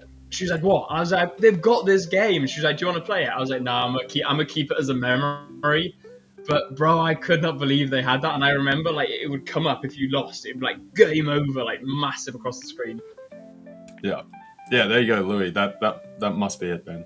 Yeah, Aliens films. Varsha is saying, there is no registration link. Should I buy an account, then only in giveaway, or just registration? No, so in the description box below, let me show you exactly. Right. I need this one. Yes, this one.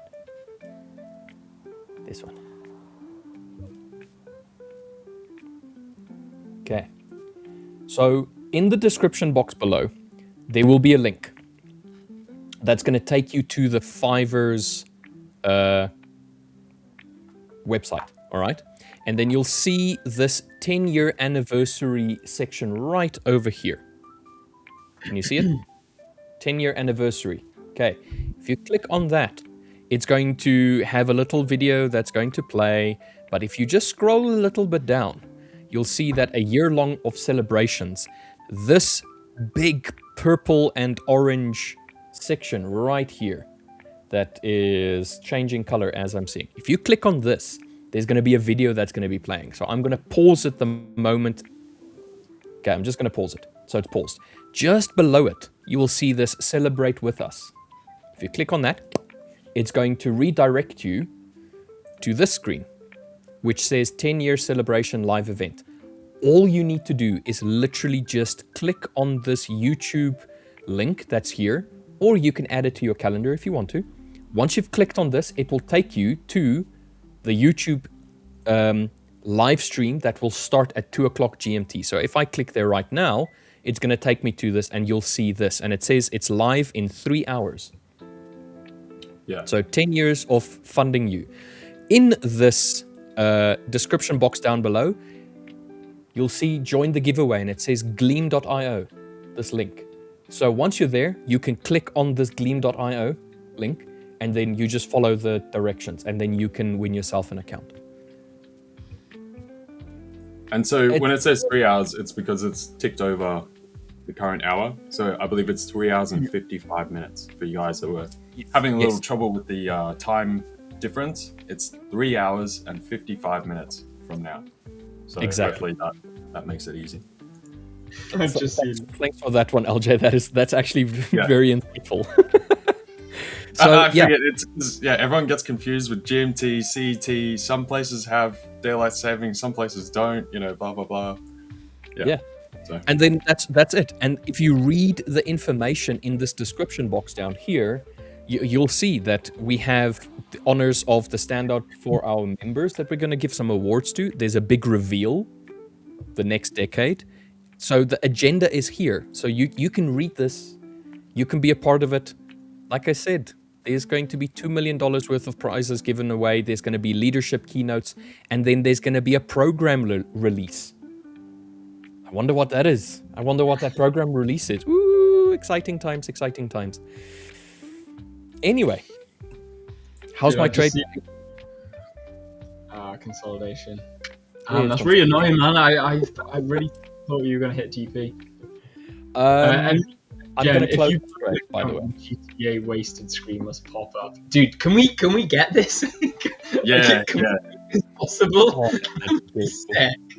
Need like a transition overlay when you get knocked out of the trade. It's just wasted. Or like the Fivers will email you, like you've blown the account or breached the account, and then it like click on a video and it goes wasted. That would be amazing. That would be sick. I mean, that'd be triggering. I'm sure so many people get pissed off by that. But Maybe you can opt in, right? I don't know. It's like an opt in. Yeah. Anyway, guys, I'm gonna have to love you and leave you. I'll see you guys a little bit later on in about 2 or 3 hours now. So, guys, thank you very much for joining me solo a little bit earlier on this morning for the open of the session. Thank you guys for being absolute legends and chatting with me and saying hello. Make sure that you double smash the like button, or triple smash it. Double like it would actually unlike it. So just like the video, man. And subscribe. We're that close to 100k now. I know. We're like 500 subscribers now away from. We gotta see if we can hit it tonight, right? You know. How sick would that be? Anyway, guys, thank you so much. Hit 100k. I'm gonna love you and leave you. Peace. Cheers, See you later. Thank you. What's up, Pedro? Dude, I was laughing because you were on screen, off screen, on screen, off screen. Yeah, I was trying to add it. Someone was trying to remove it maybe at exactly the same time. I have no idea what was going on. It's I was trying to join you. There's a bug here. Someone is throwing. What's up? Good morning, everyone. big day. Happy anniversary for everyone. 10 years. It's a big date. Do you guys remember when you were 10 years old? No. I don't even know why I just asked this question. I do, yes. 10 years old. Yeah. Do you? Oh, all right. Sorry, guys. I need to hop out. Sorry about that, LJ. I need to quickly hop out. I need to go and do a thing for this afternoon very quickly. So I'll see you guys in 5 minutes. I'll be back just now. Yeah, sure. Pedro, how are you? Doing well, man. Doing well. It's still blistering hot here. Still humid. It's hot. And here is, I think maybe this is the last period of proper winter with a bit of snow, negative temperature in the UK.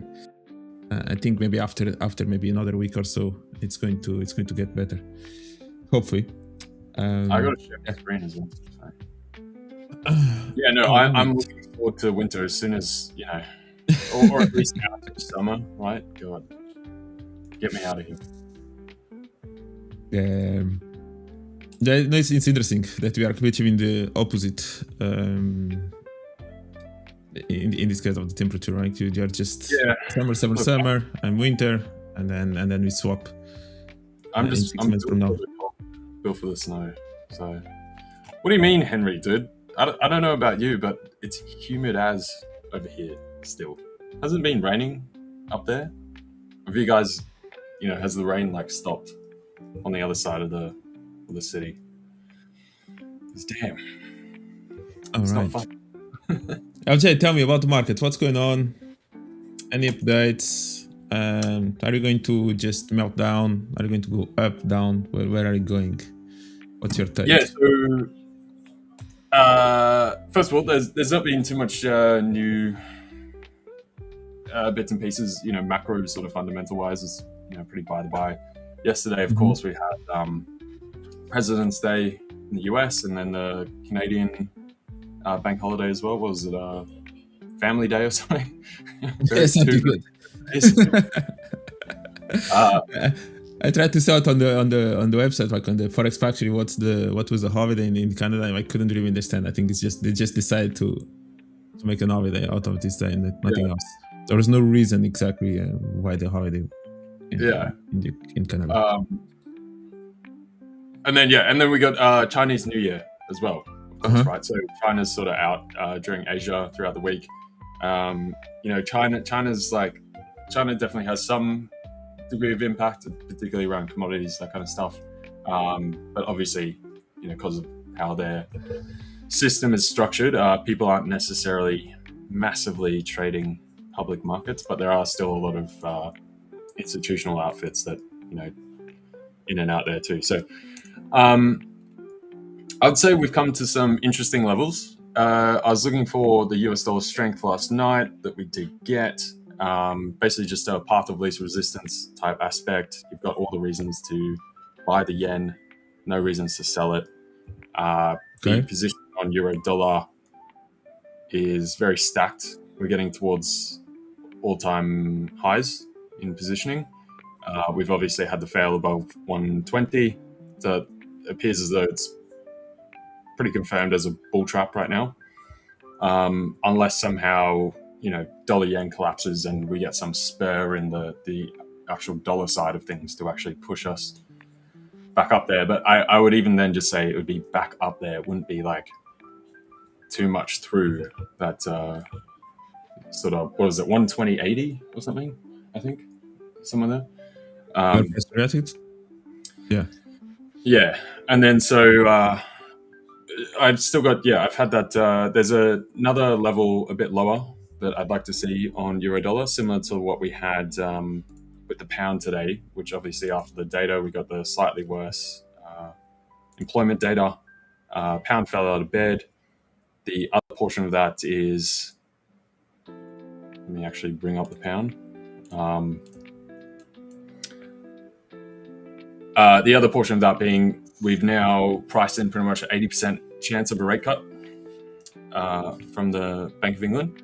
So that's what sort of accelerated it, right? So it was more the fact of the rate cut being further priced in, gilts moving, so the UK bond market, rather than the actual employment data itself being like terrible or something. So if we go out to, it was on the 4 hour, we had the 200-hour moving average through here. I did end up taking up some buys off that level and then cleared those trades already. So I'm already out on that, just basically right on there up to the underside of the prior cluster. Similar deal, euro dollar, I want to see that come down to its 200 moving average on the 4 hour as well. So that's kind of what I'm looking at. Euro dollar will probably be a bit slower. I'd actually like to see a slight higher move and then for us to come down. But overall, like euro dollar, look, like this price action is just anemic, right? There's nothing going on. What else do we have? Aussie dollar. Euro we did. I was looking for those sells last night. We end up coming a good bit further as well. Aussie dollar, similar principle, but we've got a lot more support under the Aussie, both fundamental, macro, the central bank, we got commodities, all of that kind of stuff going through at the minute. So we did see Aussie come down as well, but we created a slightly higher low here, managed to hold Friday's low, and now we're starting to build back up. So I'm looking for potentially we get another move back up towards 71.20 or so. And I'd much prefer longs on Aussie dollar versus the other majors. Now, that's not quite confirmed. You need like a stronger break from here. Otherwise, we could see another dip before actually getting that rise. We had the RBA minutes today. There wasn't much in that. It was pretty non-event. I think that's about all I can think of. All right. So I'm looking a bit more for potential upside on the dollar. Is it so? Then can the euro and so on could move a bit more to the downside eventually? So that's what I was looking for yesterday. So basically up towards that wick high. If we zoom this in a little bit. And just a touch below that, we've now retraced a little after we already hit some of that drawdown peak on the pound and such. But as I'm looking at things right now, I can't really see a reason to buy the euro or the pound. Oh, hang on. Windows is trying to get me to upgrade to Windows 11. Go away. Are you still with Windows 10? Yeah, still in Windows 10. Yeah. Okay.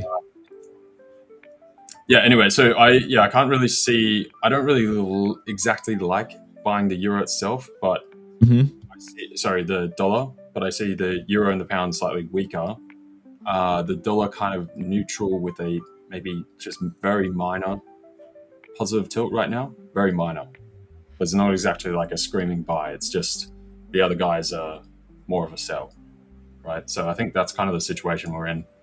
The yen is definitely still a buy across the board.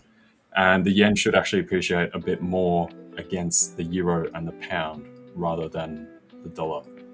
So that would actually be probably my preferred yen trade with those. Now, obviously, it's going to be kind of directed by dollar yen, but once it sort of kicks off, euro yen, pound yen should fall a bit harder than dollar yen itself. Yeah, I can see what you're saying. What are you saying? Yeah, I think well, a few things, right? So let me just bring my charts in here. Where am I? I'm here. And I just wanted to also answer maybe one of these questions. I don't know if this question was towards me or maybe to you. I don't really know, but I think both of us, we do analyze quite a few pairs, so we kind of have a wide portfolio. Maybe you saw my watch list and you thought that I'm trading every single pair of that's on my watch list. So how do you manage to analyze all of those pairs on your watch list? If that question was to me, Sandesh, I focus mainly on the majors pairs. Okay, let's maybe focus on the dollar, then Aussie dollar, pound dollar, CAD dollar, whatever it may be.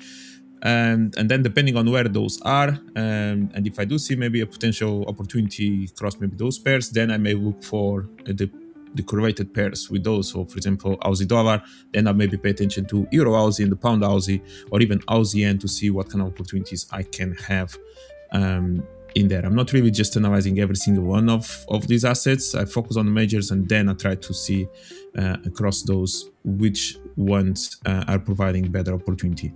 The yens, yes, the yens actually I analyze pound yen, euro yen quite often, but Euro Aussie, Pound Aussie, Euro CAD, Pound CAD, and so on, I barely look at them unless dollar CAD or Aussie dollar is in a good stage, which was last week was a good example of that. I haven't looked at Pound Aussie for ages. But because I was looking at the Aussie dollar has been so bullish and most likely close to a potential turn as prices was approaching close to this top, then I actually paid attention a little bit to Pound Aussie and Euro Aussie, and I also noticed that price has been just trending in one direction and it was getting closer to an interesting level of structure, and in that case there was maybe opportunity to look for an intraday trade or some opportunities to look for a reversal. Now I didn't catch anything. On the Pound Aussie, it was the one I wanted to actually look for. I wanted to look for price to go slightly lower before looking for a long, but there you go. We had the reaction that I actually wanted. And that's a little bit how I do it. So I try to find something that is really trending just one direction for a few days and then try to look for the reversals on that. That's regarding to the minor pairs. But now looking at, I don't know, LJ, then maybe can answer your question as well in terms of how many pairs we're looking at and how do you manage them. But looking at the dollar, yeah, it's a bit indecisive still. Of course, it looks like that price is trying to go higher after the NFP that we had this impulse up. Then price just range a little bit. It has been holding some levels without really managing to break anything. Now we are in this trend line. To be honest, I thought that price maybe after breaking this level it could start gaining momentum. It looks like it's more of a quick fake out. But I would still like to see price going. Maybe getting a little bit closer to this level, to be honest. I'm kind of okay where price reacted at these lows from here. And since then, even though it's not really gaining too much momentum to the upside, the reality is that it's not really managing to break any lows neither. So you're breaking intraday highs or kind of internal highs. Of course, we still need maybe to break this one to try to push a little bit more to the upside. So yes, I started the week a little bit as well, looking for potential longs on the dollar, and let's see if that sustains or not. Now, question marks, what's going to happen around here? The price kind of does this, or actually starts holding and maybe finding a way to finally create momentum to the upside. So that's going to be an interesting one. What's going to happen within these stops on the dollar, and as a consequence of that, then we look at the euro and so on, and the pound. But before that, for example, euro index for me, it has been the most clear of these assets. Okay, actually yen index and euro index has been the clearest. The trade within this range, I've been completely bearish since basically start making this move to downside, and they managed to break the structure. Price reacted from there, broke again. New lows, just retrace, broke again, and which I'm looking for price to get a little bit closer more to this bottom before potentially price going higher or not. So with that, in that case, we may continue to see a little bit more of weakness on the euro. Now the reality is that euro index have created quite a strong bearish move, but euro dollar didn't really make all that bearish. It was not as strong as this euro index. Maybe it was the other euro pairs like euro yen, maybe euro Aussie, maybe even euro pound, somehow euro CAD, that maybe moved a bit more than the euro dollar, which is interesting. Okay, because sometimes, of course, euro index and the euro dollar could be quite correlated, but it was more of the minor euro pairs that actually moved more in accordance with in alignment with this one. But I'm looking for this one to get maybe a little bit closer to this level, and then we'll see if this level starts holding. Maybe we can see more bullishness again on the euro, or if this level starts breaking, then I think we open a new space in here that the euro index eventually wants to fill, and in that case I'll be definitely continue to look for more shorts on the euro dollar. So my next level of interest is basically price getting to this level, and depending how price may react from here, maybe can find some longs on the euro dollar. Otherwise, if price starts breaking, I think we're going to continue to see more weakness. So I'm translating into the euro dollar is maybe try to see if price by any chance gets closer to this level, and then we'll see what's going to happen at around this level. Otherwise, price could just continue to melt in case actually euro index also starts breaking those and the dollar index starts moving more to the upside, which is actually more of what I would like to see. This was just hypothetical, what I actually would like to see to short it, but price doesn't look like it wants to go that high. So I'm actually just going to remove this. Yeah, that would be my ideal, actually, to look for a short. Now, price is moving low, but it's compressing. And when price creates this type of a move, sometimes then it can be quite quick just to fill out this space, and then we'll see if price comes back then down again or not. Because when price is just moving like that, yeah, we can easily in a 1 hour candle just fill out this move. So if you do find that opportunity as a long, you are going to be in a quick trade in there. Then I still don't know exactly the direction in there. This pound dollar, I was a bit bearish as well, and I think I continue to be a bit more bearish. I don't really rely that, don't give much importance to this low personally, even though we could see that price already reacted a little bit from that level. I was expecting for price to actually to move down from there, so it has been holding and holding and holding and holding, and yeah, I could see eventually price going to go a little bit more to the downside on the pound as well. So we'll see what will happen. Does price wants to hold this level and go higher from here? I'm not entirely sure. I'm not really sold on that one, on that idea. Regardless, I'm not really trading anything at this point because I want extremes. So I was waiting for price to get a little bit closer to this level. Didn't really happen, and I'm not going to be interested in buys on the pound neither. So I want to see price going a little bit higher before looking for any shorts, or price actually to properly drop maybe close to this level or even a bit further down to look for longs. This is not where I want to trade. And the Aussie is one that is interesting because I think we were kind of quite bullish. I still like the idea of taking this top and maybe getting a little bit closer to this next structure. And there we are looking maybe at 0.72. So I still like that idea.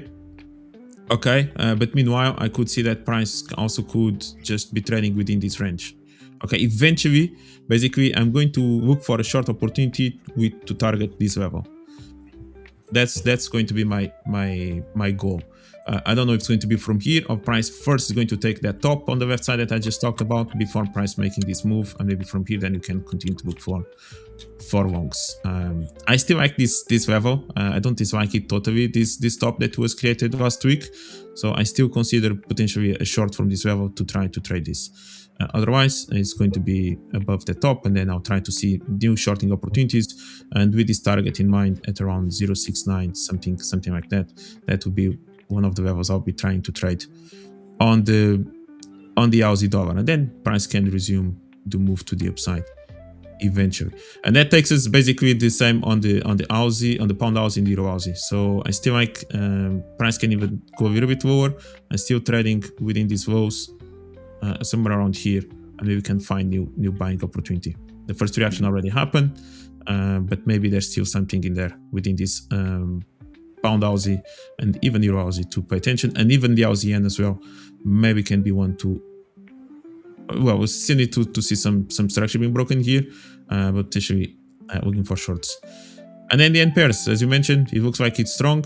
I think we need now to run away from this level. We need to see maybe price actually holding and running away in order to create that second momentum. If price starts to break below these levels in here, there's the risk that price can maybe back into this structure, and then we'll see what will happen. But for now, price is managing to break previous highs.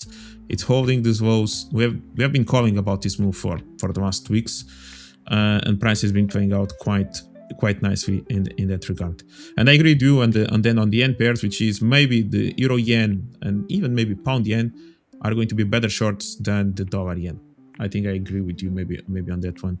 I could see euro yen actually now potentially just continue, also to move to downside. I would love a little bit of a retracement back, but I could see maybe this structure holding, or eventually some kind of liquidity grabbing from that level, and then price could just fall in here. And I think you have a little bit of space for price to do that, even on the pound yen as well. It's quite similar. We broke not just one time, but now the second time, good levels of structure to the downside, and usually that starts translating into a bit of a shift on this trend that we had. So this is more of I call it more of a second leg move. Kind of the top is basically created, and now is maybe whatever range can be created in here until some kind of manipulation is created, and we go for the next leg to the downside. That would be the goal here now, personally. That's mostly what I'm looking. It's a bit more of a patience time now, because the tops and bottoms maybe they're being already created, so it's about waiting to see that second opportunity being played on these currencies. And even just to even finalize, even the CAD as well, dollar CAD, it's a bit of a tricky one. I was then biased to see price continue to move to downside. It managed to hold these lows one more time last week, and I don't really want to trade it now. Maybe if price starts breaking this level, then you can hold and go again to start aiming, and we finally move away from these bottoms, and now price maybe can shift. I'm still not 100% biased to the upside, but if there was an opportunity to go long, it was maybe that one. It was quite aggressive the way price moved away, so I didn't really manage to do anything. But now I'm waiting and see. And one pair, maybe actually I could ask you about this one. What do you think about dollar franc Swiss? You think there's more room to downside, or if the dollar actually starts moving higher? Because we moved quite a lot to the downside in this leg in January. And this could be maybe one of those trades that could wait as a swing. Well, not exactly swing trading, but we could start having a bigger shift to the upside. Do you think there's room for that on dollar franc Swiss? Well, it would be a great swing trade as well, because you get positive swaps, right? Yeah, because doesn't the franc have negative rates again now? Didn't they? Negative 0.1 or whatever? Yeah. But do you think we are in the right moment already, or is maybe a bit too early? Even if you look at technicals on your side. And guys, if you do have any questions about what I just described, feel free to ask. I noticed someone here is asking about Well, maybe you can actually look at this one, and then you could give me your opinion about franc Swiss, because it's actually Aussie franc Swiss as well, so it includes both of them. To be honest, this is not a pair that I pay too much attention. Let me just bring it up first. Okay. Where we are. I'll just give quickly my 2 cents, and then you can share yours. So this is not exactly an asset that I look at that often, or basically rarely. We have been definitely in this bearish trend, as you can see. Price did manage now to hold a double bottom, which is interesting. And in addition to that, we already had a proper liquidity, basically a really strong double bottom created before, which most likely trapped many people to try to go long in here. And when you see this type of behavior, or this type of pattern with a clear kind of about the bottom, and price just quickly takes it, that's usually a potential big reversal setup, okay? Because the liquidity is already been created in here. This is just the accumulation of it. So this could be actually the shift of a trend. Of course, it's still early. For example, if I look at this one, I'm just talking purely technical. I don't really think about any fundamentals at this point within this setup or this asset. But if I pay attention to this one, this can be one of the areas of trouble still. This supply level that managed to break strongly these two lows, it was in here, and price is now approaching that level, so that could be one of them. Then of course maybe this upper trend line that you have in here, maybe price can, this downtrend line, sorry, price maybe can react somewhere in there, and then maybe starting to look already for this double bottom or this double top to be taken. Now if price starts breaking properly above maybe these levels, then maybe can have this second move and one of opportunities. Maybe this could already been one potential entry for a long. Maybe after price broke this level, maybe could have already aimed for that long. And another one, usually price tends to come back into this level somewhere in here, okay? So if you do manage to maybe to break something, maybe there's an opportunity to go long again at around this level after a clear break. Maybe we can try to for that. But no, this is super high time frame. We're looking at the weekly time frame, so this is basically a full year of data just within these levels. Most likely you are asking more into lower time frame, and more lower time frame maybe can, as price is approaching this level, maybe can find for some shorts intraday. But higher time frame, I could see a potential reversal playing out in here. There still needs confirmation, but I like the price action for that. Mainly because of this double bottom that was already spiked, and we already created a double bottom in here that price can start creating momentum. Yeah, sorry, LJ, go ahead. That's right. Yeah, so the thing I'd say with the franc is pretty much kind of inverse to dollar yen, right? And either, whether it's dollar franc or franc, whatever it is, they're kind of very much inverse. So long as we have the dollar yen actually continuing to come off, dollar franc should start to turn around. You know, there's been heaps of defensive flows into the Swiss, into the franc. A big portion of that has been because the yen is basically just completely out of favor, right?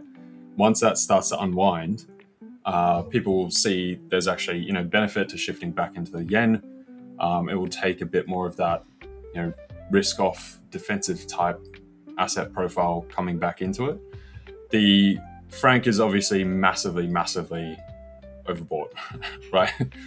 The positioning is huge. It's, you know, some of the all-time positioning, right? The Swiss National Bank hates it. They also know that they can't fight it too much because it's just too much of a torrential wave they'd have to go against. But they have put out, you know, there's certain bits and pieces of talking about certain things, and they have spoken a bit about intervention at certain points. If you check their current account balances and stuff, you can see at various points there has been probably small bits, but they haven't done anything major that's really interpretable from current account balance and everything. So if you go, we'll go first to dollar franc, then I'll come back to the Aussie. So you can see like through here, like a bunch of these lows, very interesting, where, you know, no surprise if the Swiss National Bank did actually jump in just a touch, just a teeny bit in here, just to try and construct that from a technical standpoint, and, you know, see if traders actually bite on that. Now we had, a couple other things going on through here. We end up crashing down through there. I would say buying dollar franc from here is not a terrible idea. It's one of those things where eventually it's going to crack and completely reverse. We go out to the weekly. We're down by all-time lows, right? And so obviously this is, back towards GFC. When you've got the backdrop of things like dollar yen actually coming off, it's hard to see any kind of further appreciation in the franc of this dropping any further, right? The things are now switching around. You do have that carry trade. This now becomes an inverse carry trade, whilst the dollar yen carry trade is becoming unwound, right? And particularly when you have massive positioning over here and the yen is massive positioning on the opposite, if you want to swap that carry around, you go to something like the dollar franc.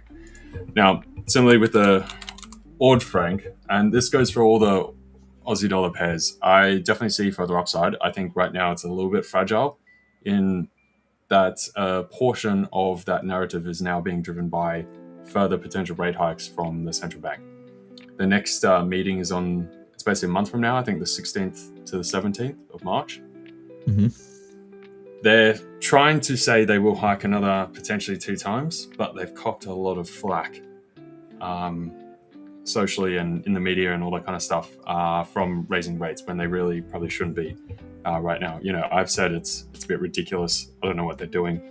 So I don't know if they'll balk to that pressure or double down and, stick to it. So obviously if they don't and they actually back off, that's going to be a massive event and you'll see Aussie just, absolute zip it, right? So my preferred would be some kind of pullback on something like AUD franc for that potential rise. Now, obviously, if it's very baked in, if the central bank communicates, we're definitely going to keep raising rates, then you could see AUD franc coming up much, much higher. There's a huge differential there. Overall, though, I'd prefer just to trade something like dollar Swiss rather than Aussie Swiss, just in terms of liquidity, spread, all that kind of thing. I think when you've got dollar Swiss there, it's much easier to read. It's a much better story. They tend to move pretty hand in hand anyway. And particularly you have that the Aussie situation could just flip, right? So that goes back to as well the Aussie dollar, like you were saying. I want to see these moves up through towards these tops again, up into the 71s. The next target beyond that is like 71.58. We didn't quite meet there. That's like a longer term level from some years ago. Then it's about 72, and then it's a run on towards 74 or so. So if we don't get that coming through, or there's some kind of communication that it becomes more uncertain, or we get some of the data between now and then over the next month, then we could easily see Aussie back down into that 69.50 sort of mid-range there. So that's my only concern with the Aussie. You're going to have to play it very tentatively and keep an eye on that stuff. Yeah, interesting. Yeah, I don't mind dollar franc buys in general. Like, again, it's very tactical. Kind of like you were saying, right now we're in this kind of holding pattern, sort of waiting for that next proper catalyst to actually drive things. So, yeah. It's been a little bit like that. On the Aussie franc Swiss, actually, when you're looking at the daily time frame, we saw that price had already broken at least all those trend lines, not on the weekly, but on the daily. At least the trend lines you have, the 200 and everything. I think price actually managed to break them, which is interesting. And eventually potential retest to that 200 moving average maybe could be the trade in there as well. Yeah, so that's what I'd be looking at, something like that. Longs from down here, basically the top of this sort of band through there, and where we retested there. So that's probably what I'd be looking at, with probably somewhere about, depending how tight you want to go. This guy's as a swing position, most likely you can even use price action in the moment to look for maybe some reversal in there. But goes in environment again with those previous lows that we had, that range. It's basically that range is quite important that we just marked in there. And I just found curious that the 200 moving average can also coincide with that with that structure, somewhere around there. Yeah, the dollar franc Swiss maybe an interesting opportunity. Something that I'll be starting to pay attention to, because maybe then we can have a massive move in there. But of course, needs also the dollar to step up and to start moving. Yeah, there's a few more catalysts that sort of need to kick off for stuff to really start rolling on at the moment. So yeah. You're saying I'm up for more interest rates up. Actually, I want those investors to sell their multiple houses they've been hoarding from everyone. They need to go back to the market. Bro, it's not going to happen though. All they do is they're going to increase rent, and then take, you know, if they get forced towards negative gearing, they'll do that. And the banks and everything are so stacked now that what you'll actually see, like Commonwealth Bank is the most expensive bank in all history on the planet ever. Right, so that's our biggest bank here. So what you'd see, regardless of the actual interest rate set by the RBA, all four banks would end up getting together and say we're going to collectively all reduce mortgage rates for our own safety to keep the banking system secure, and just say, you know, just accept like a little bit less, because they've got so much volume of actual housing. They'll just accept a little bit less in profits made for a certain period until people get back up to board, right, with the outstanding. So they increase their equity, then they can start putting those rates up, right? So the housing people are not going to get squeezed out at all, you know. So it just ends up being worse for renters and that kind of stuff. And plus, if they put up that thing, just like in Queensland now, you can only increase rents every 12 months. If the RBA sets the standard or the belief that they're going to have another 2 interest rates, and you're coming up to the chance to increase rent now once for the 12 months, you got to now be thinking, is it just 1 interest rate or is it 3 interest rates? Because 1 interest rate means it's an extra $180 a month on their mortgage, on like average, and then between that and $250. But if you increase it by 3 interest rates, now that's somewhere between $600 and $750. You divide that up, that means everyone's rent needs to go up $100. So if you're paying like $600 in rent, congrats, you now got a 15% rent increase for the 12 months, just because the RBA potentially thinks they might need to hike rates. So it just kills everyone. And then that quashes the economy. That's why we've got negative GDP per capita right now. Terrible idea. Terrible. Honest. There's my housing rant for you. You do need to submit some applications or some ideas to the government to see how they can improve it, and kind of the sideline risks that are kind of attached to those decisions that they are making with interest rates. Yeah, I agree. UK is cooked as well. Like, you are not going in any good in any better direction in that way. Not at all. Yeah, this and here is a guarantee that the rent is going to increase every year. That's not any doubts about that. All right. Do you want to take a quick look at the Euro Aussie? Since we are looking at the Aussies, what is the expectation there on Euro Aussie? Sure. So Euro Aussie, yeah. I mean, Euro Aussie has gotten absolutely smashed over the past while, right? You know, Euro being pretty anemic or very neutral, and then obviously we've had that great shift up for the Aussie, particularly since the start of the year. But obviously started occurring since last year, once we got the kind of tariff situation under control.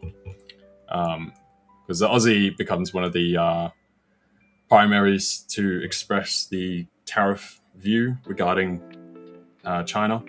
And then, of course, the defensive currency was the euro regarding the tariff situation.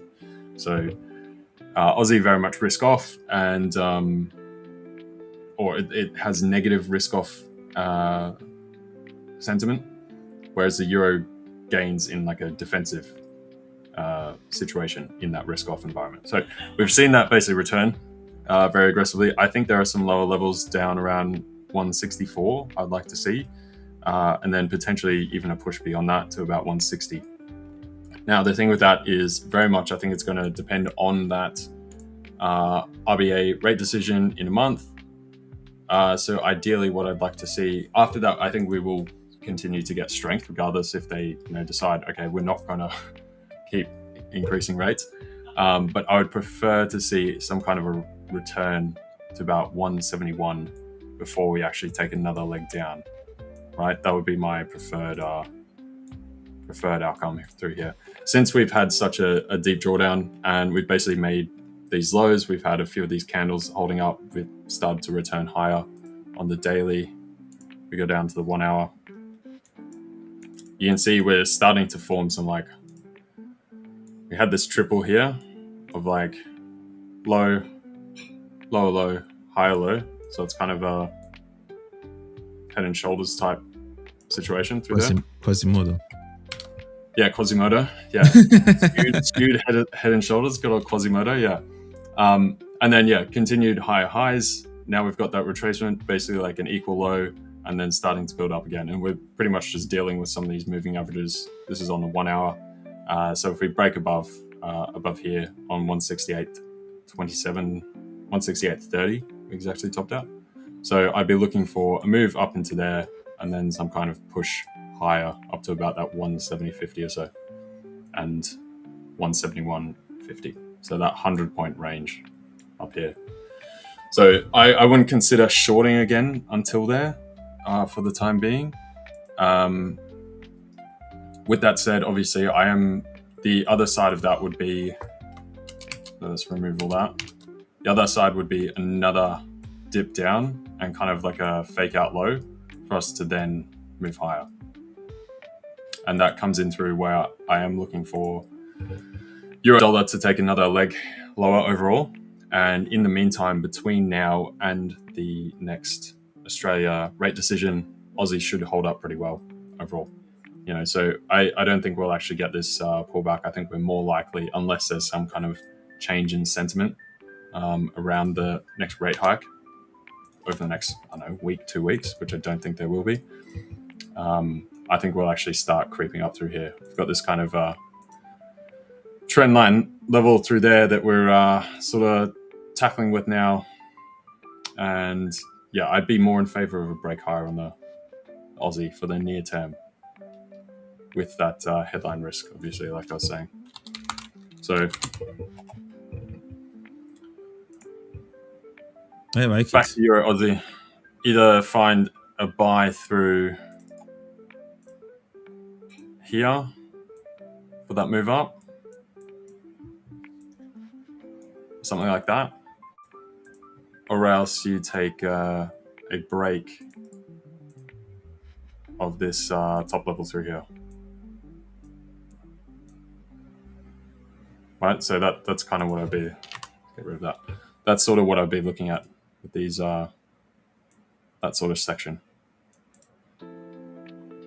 I'm not super in favor of shorting it right now per se. I think given where we are, I would definitely stick to alongside, but we definitely have a strong possibility of further downside, mainly from that euro end of things. So. I like everything you said because I kind of agree with everything you said, which is unique. I agree. Unique? What do you mean?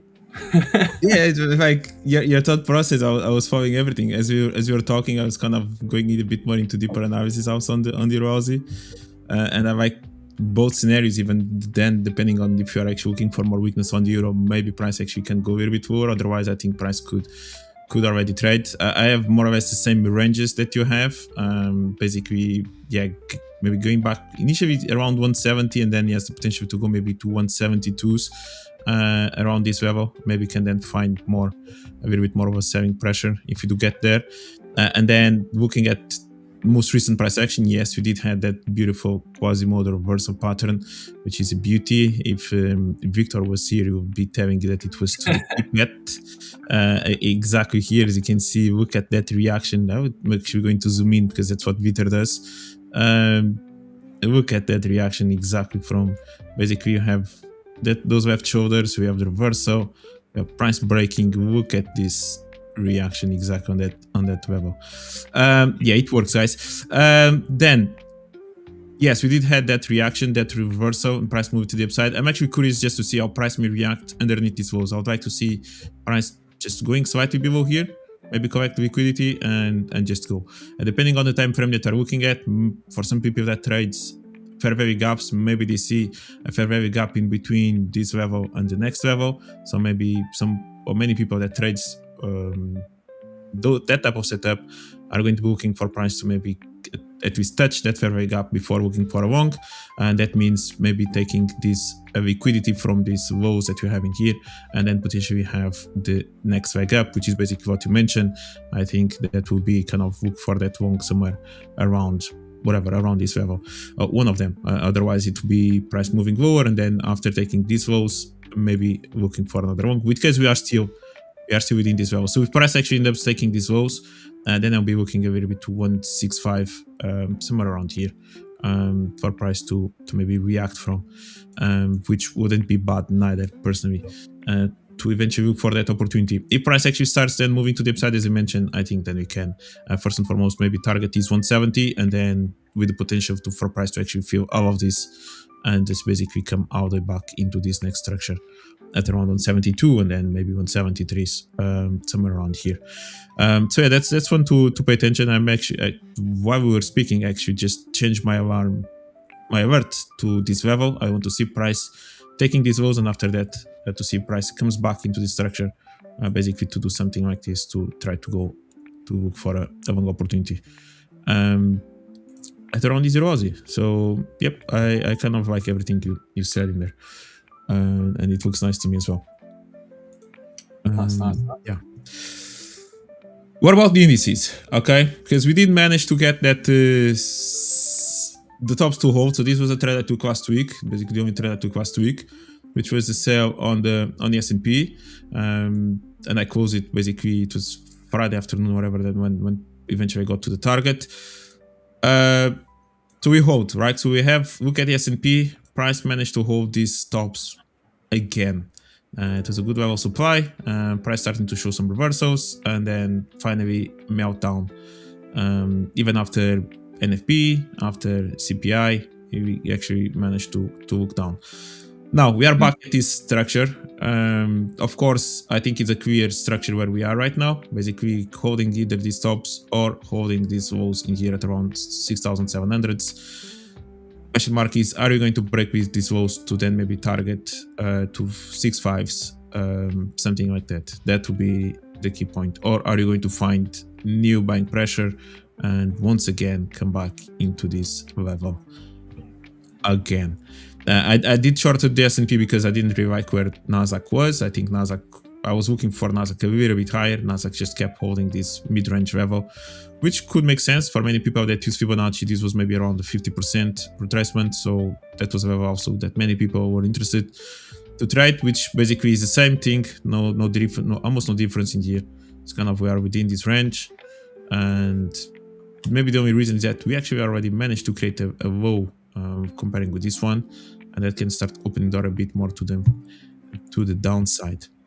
But again, we do need definitely to break these lows, this structure on the NASDAQ at around this 24, 23, 800s, something like that. And when I'm looking at that, just to finalize in here before you share opinion or share opinion, basically at this point, this is around 3% retracement, right? Nothing much. If you then go into these levels, 6.5s, you are going to get around 6.5 to 7%. And then there is even the possibility to come all the way back around to 6,200 or something like that. And now it takes us into 10 to 11% move to the downside or retracement, which could also be healthy. And there's many issues with the AI situation, like many people may be trying to move away a little bit from selling their positions on AI, maybe to see some kind of realignment on the value of those stocks. What is your take overall? Yeah, so we've definitely had like a small cap rotation from some of those big name players, the big tech players, AI players, software, AI related infrastructure, all of it, right? So we have had a bit of a rotational shift. Let me jump over here. Now, we also had the stronger NFP as well, which was ended up being kind of like a mixed bag because it's kind of weird. I don't know if you can believe any of these numbers. And I was talking with Dirk about it on Monday. So we had that stronger number. We've had some of the revisions. Obviously, there's been a bit of a mess from the hangover of the government shutdown, that kind of thing. But we also keep getting these massive revisions every X number of months. Like, I think it was another 1 million less, right? Like, these numbers are huge, right? If we saw these as the headline FP numbers, everything would be in the bin. Like, people think the economy's dead, it's all over, right? So it's really interesting that everyone's also very much ignoring that. Now, when it comes to stuff like the NASDAQ, the S&P, these options levels have been very nice recently. So we've constantly approached them and then bounded off, and this is up to here, approach it, do them, same deal. Yesterday, we were trading a bit higher, approach that, and then we tend to sort of overshoot it, through to whatever the next area is a bit. So I think, was it today we're looking at, is it 24710 again for today, or is this not updated because of the bank holiday yesterday, maybe? I would say it's not updated because I highly doubt it's exactly the same number.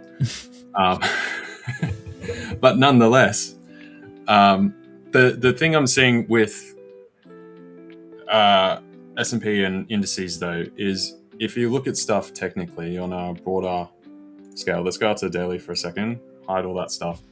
This looks pretty soggy, right? But if you take this whole section through here as kind of like a bit of overkill, when we had indiscriminate selling, everyone was taking the whole AI software destruction thing probably a bit too critical, and we got this like cascade. We had pretty much full investment as well. There was just no buyers left, so it's like very much a positioning thing. We came off pretty hard, and then we dipped down a bit further since we had NFP, we've had the CPI, we've got some of the bank holidays from yesterday, and we've got Chinese New Year and that kind of stuff. So thin liquidity. Now, the thing is, though, looking at put-call ratios, they're coming towards extreme levels. So as you can see, each time we sort of get to these highs, again, it's similar to how we came off. It was in part due to the positioning, where there was no buyers left. Let me see if I have that chart as well. Yeah, I think I do. So this is where the cash levels for institutions were, extreme lows, right? So everyone's pretty much fully invested. So no surprise, we were primed for a bit of a turnaround. And then it happened to be, there wasn't one major catalyst, but it was a few bits and pieces across. And we had week before the things with gold and silver sort of blowing out. Now, once you get to these kind of levels again, you're now looking at a bit of the inverse. So potentially we actually see a rise from here. Particularly, there's going to be a portion that's going to depend on the Fed and any further comments from Kevin Walsh. He's got a slight sort of, it seems pretty known by the market. He's probably not going to be as hawkish as what his past history says. He's very much tapped in with the Trump family, and he'll probably do, he's very anti-QE, all these kind of things. So technically this would be sort of anti-stock market rally, but I'm sure he'll just flip the book and do what Trump wants. So I think this is the interesting thing, where we are getting that extreme positioning, and you do tend to turn around there. Another example of that was with the WTI positioning. So we had huge, massive selling, hit some of the peak selling in WTI, and then hence we found that bottom, and that's that big swing trade they've had for a little while now. Going back to, what was that, October. Right, so when you do get, this comes down to a positioning thing, similar to the euro dollar. We've actually had all the reason for us to go higher, which is why the positioning is very, very, very much stacked net long. Trouble is, there's no more buyers left, even though the macro fundamental picture should say euro should be stronger, euro should be higher, dollar down. There's no one left to buy. So we've seen it come off. So that's the thing I'm looking at right now as far as the indices. Now, there could be a little bit more of a push higher with this, so one more leg down or something before we actually see that rally. And if we look at the good old 200-day moving average, which tends to be your sort of last line of defense, bull market support, that might be a nice level to bounce off. So again, another slightly further dip, creating a higher low from these two, like we did get that higher low after that big retracement. If we can see that, then we should get a nice rally. And obviously the NASDAQ still has some of those fears around AI related stuff, but I think that's also sort of abating for at least for the near term, because a lot of these players are now quite cheap. So you have to start, questioning, am I throwing the towel in entirely on the whole AI thing altogether? Because that's the only real logic or rationale for stuff to keep coming off. S&P is definitely positioned a bit nicer. Obviously, it's held up much better than the NASDAQ because of that. So, yeah, you could see, again, another small dip and then fair reason to actually buy and see us break 7K on the S&P right there. So I'd be bottom fishing overall on the indices, particularly as we're coming towards the midterms with Trump. So unless something adverse happens that's out of his control, but as we know with Trump, he's going to do every single thing he can to ultimately keep markets propped up, whether it's stock market itself or else the health of like the bond market and that kind of thing as well. So bottom fishing is definitely looking for. We're going to be looking for longs. Is it a little bit at better prices? As we were speaking, let me just bring my chart in here. Do these two patterns look similar? Yes, just one with higher beta, obviously, because one's the NAS, one's the S&P, right? No, they're both NASDAQ. Okay, well, what period is the one on the right from? Oh wait, the right is now. What's the one on the left? The right is now, yeah. So this one is December, January 2022. Okay. Yeah. Okay. This is this one. I don't know if we have the same conditions as then. Though. Yeah, the same conditions are not the same. The inflation scaries, right? And so inflation kills all the tech companies. Yeah. But it seems like there's a bit of scare and scarcity, especially with AI and everything, and maybe this shift on the Fed. We'll see. But the price action does look interesting. What's the difference at this point is that this one already then broke this level, and from here it just did this now. So basically, if this low actually is broken, we might have that move happening there. But the similarity is quite similar. We took these mid-range highs, we hold the tops, we start showing a little bit of sales before that. We didn't manage to break this low. We did manage to break this low. We ranged for a little bit, and now we'll see, right? So again, this point for me is all about, do we manage to hold these lows in here or not? Otherwise, we may have that correction. Now, of course, which is why I was looking for that higher low coming through that you'd want to see. I just don't think I agree with the sort of the structure and the pattern and that kind of thing. I don't know if we're going to get. I don't think we're quite at the point for the catalyst that's going to kill everything just yet. I think we'll get through Q1, Q2 pretty alright. I think it's into that Q3 situation that becomes a bit difficult, because we do have like manufacturing, ISMs, PMIs, that kind of stuff turning up now finally. And there's a huge amount of a big portion of that is related to the big beautiful bill, where all the tech companies also have accelerated depreciation plans, and there's been a bunch of further spending, like for instance some of the stuff that Google had announcing massive spending, which all these small catalysts then knocked tech further down.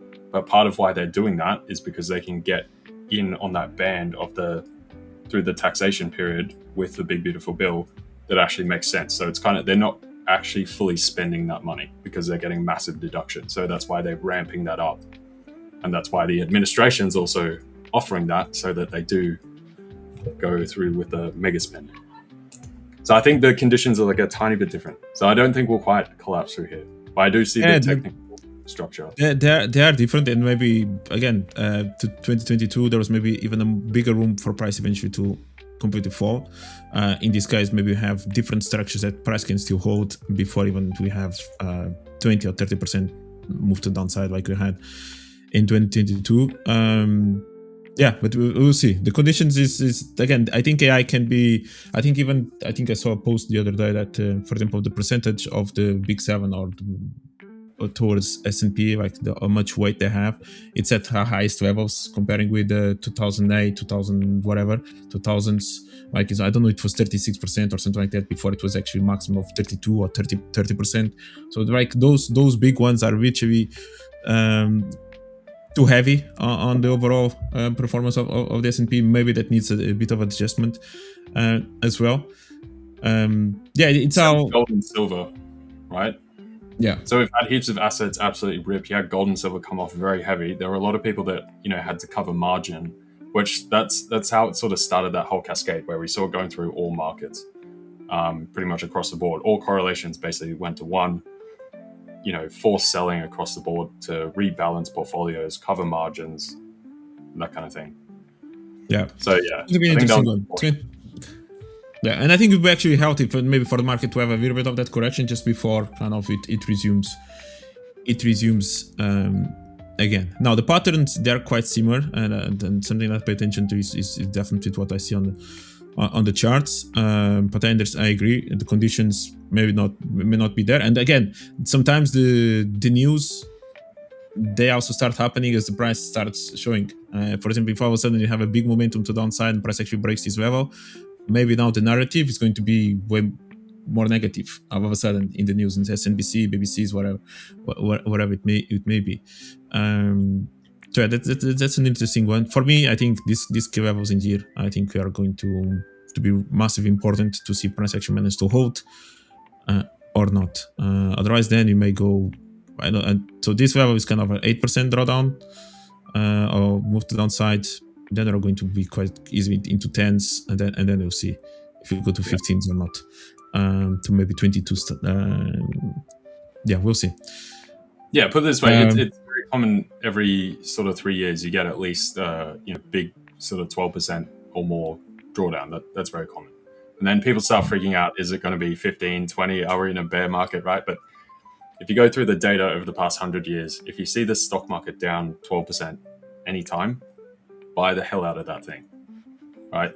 Yeah. Unless there's some, specter of an actual like massive financial crisis. But if this is just a downturn, like a random freak out, just a pullback type thing, it's just retracement essentially, and buy the heck out of it. Ideally, so for some longer term holds, of which I'm not very confident in holding too long term right now. It might, be like a year or less, right? If we got that drawdown, then I'd be willing to give that enough like of a safety bar to be willing to put in some like investment pieces. So I would like to see that from that angle. I also think like if we do get that, it might start to actually really dent the confidence in the overall picture altogether, which then you have to start questioning how much of a break higher above all-time highs would we actually get? Has that dented the confidence like too much? Because we are very much in a confidence sort of sentiment-driven narrative structure right now. Have been for a while. So yeah, we have been for a while. There's been always issues and kind of some potential issues, and the market has been always moving to the upside and breaking new all-time highs. Basically, last year it has been always like that. Yeah, so yeah, we'll see what the negative is going to be. Now, what's the reality is that we are in a strong bullish trending here. So guys, thank you very much. We are getting really close. I think today we are going to finally break the 100k, and what a day to do that, like the day that we are celebrating the 10-year anniversary. So if you are new in here, just please subscribe to the channel. Help us achieve this mark in this beautiful day that is our celebration of the 10th anniversary of the Fibers. So yeah, just keep on smashing that subscribe button, and feel free to join us. We are here from Monday to Thursday, aside from other sessions that we do on Friday as well, and so on. So we are here many hours per week, providing content, value, sharing our thoughts. You can agree, you can disagree. This is exactly what you're doing in here. Different opinions. Someone is more looking into scalping. Some others, like this session with me and LJ, we are looking more into the bigger picture stuff and opportunities that maybe can position ourselves. Yeah, just subscribe to the channel. That's basically what. Couldn't plan it better. Hey, 100K on the day. Yeah. Right. That's amazing. incredible. We're gonna hit TP. We're gonna hit TP. Yeah, the golden one. Yeah, that's good. All right, yeah, guys, feel free to ask any questions. Okay, feel free to ask any questions as well. Have you looked at gold today or not? Gold was going to be the next thing I was going to ask you about because I've got some ideas. I did also say though, I just got to send off like an urgent email if you give me like 5, 6, 7 minutes or something, and I'll be back. No problem. No problem, man. Okay, so yeah, guys, just keep on subscribing to the channel. Today is the big day, okay? So don't miss also the event that we're going to do live somewhere in the afternoon. Many prizes, the announcement of a new program and everything. So yeah, just keep on joining us, support us, because you are the reason actually why we are doing what we are doing on a daily basis in here. Not even just on the English channel, but we also are growing into different communities. We have the Portuguese channel, which I'm actually the host, and we also live stream from Monday to Thursday. We also do some giveaways. We have some guests joining also with important topics, not just about technical analysis, but about psychology. Even last Thursday, it was about how to pay taxes with prop firms and trading, which is also usually a topic that not many traders pay too much attention to or are knowledgeable about. And so yeah, we have the Indian, also Japanese, and we keep on growing into different communities, which is great. Okay, gold. What do we have on gold? Let me just look at gold in here. Gold. Go ahead. Go ahead, don't hold yourself, just ask anything. Okay, gold, what do we have? Strong move to downside yesterday, actually this morning or overnight. We had that move to downside also on Thursday. This is something that we've been waiting for. We talked about, I think, on the Portuguese channel, which was basically gold was holding this level at around 5k as a strong level of support, and you're looking for price at least to collect that liquidity underneath this level, which happened with this big move.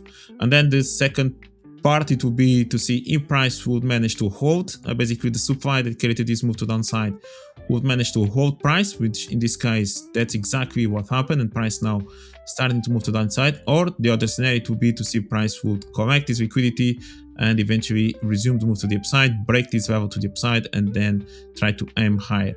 At this point, it looks like that the bears, the sellers, are actually in control of gold. Okay, so now what would be a target in here? That's a good question. Okay, what would be a target? Are we going to aim a bit more closer to these lows in here?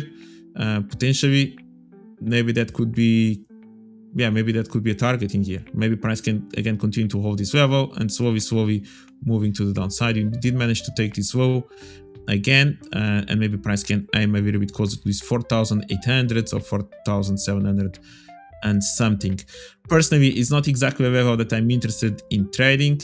Again, I do like to trade a bit more close to the extremes, and we are reaching that 50% mark from this top to this bottom.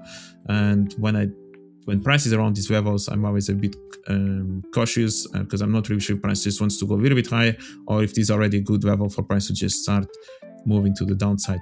Now, intraday, as we mentioned, maybe there was definitely opportunities to aim for, and price has been respecting them. And now, yeah, we'll see. I could see price maybe going a little bit lower. If you are more into a trend continuation setup or trader, maybe you can look for price to maybe retest this level, wait for some kind of confirmation, and then maybe try to go lower.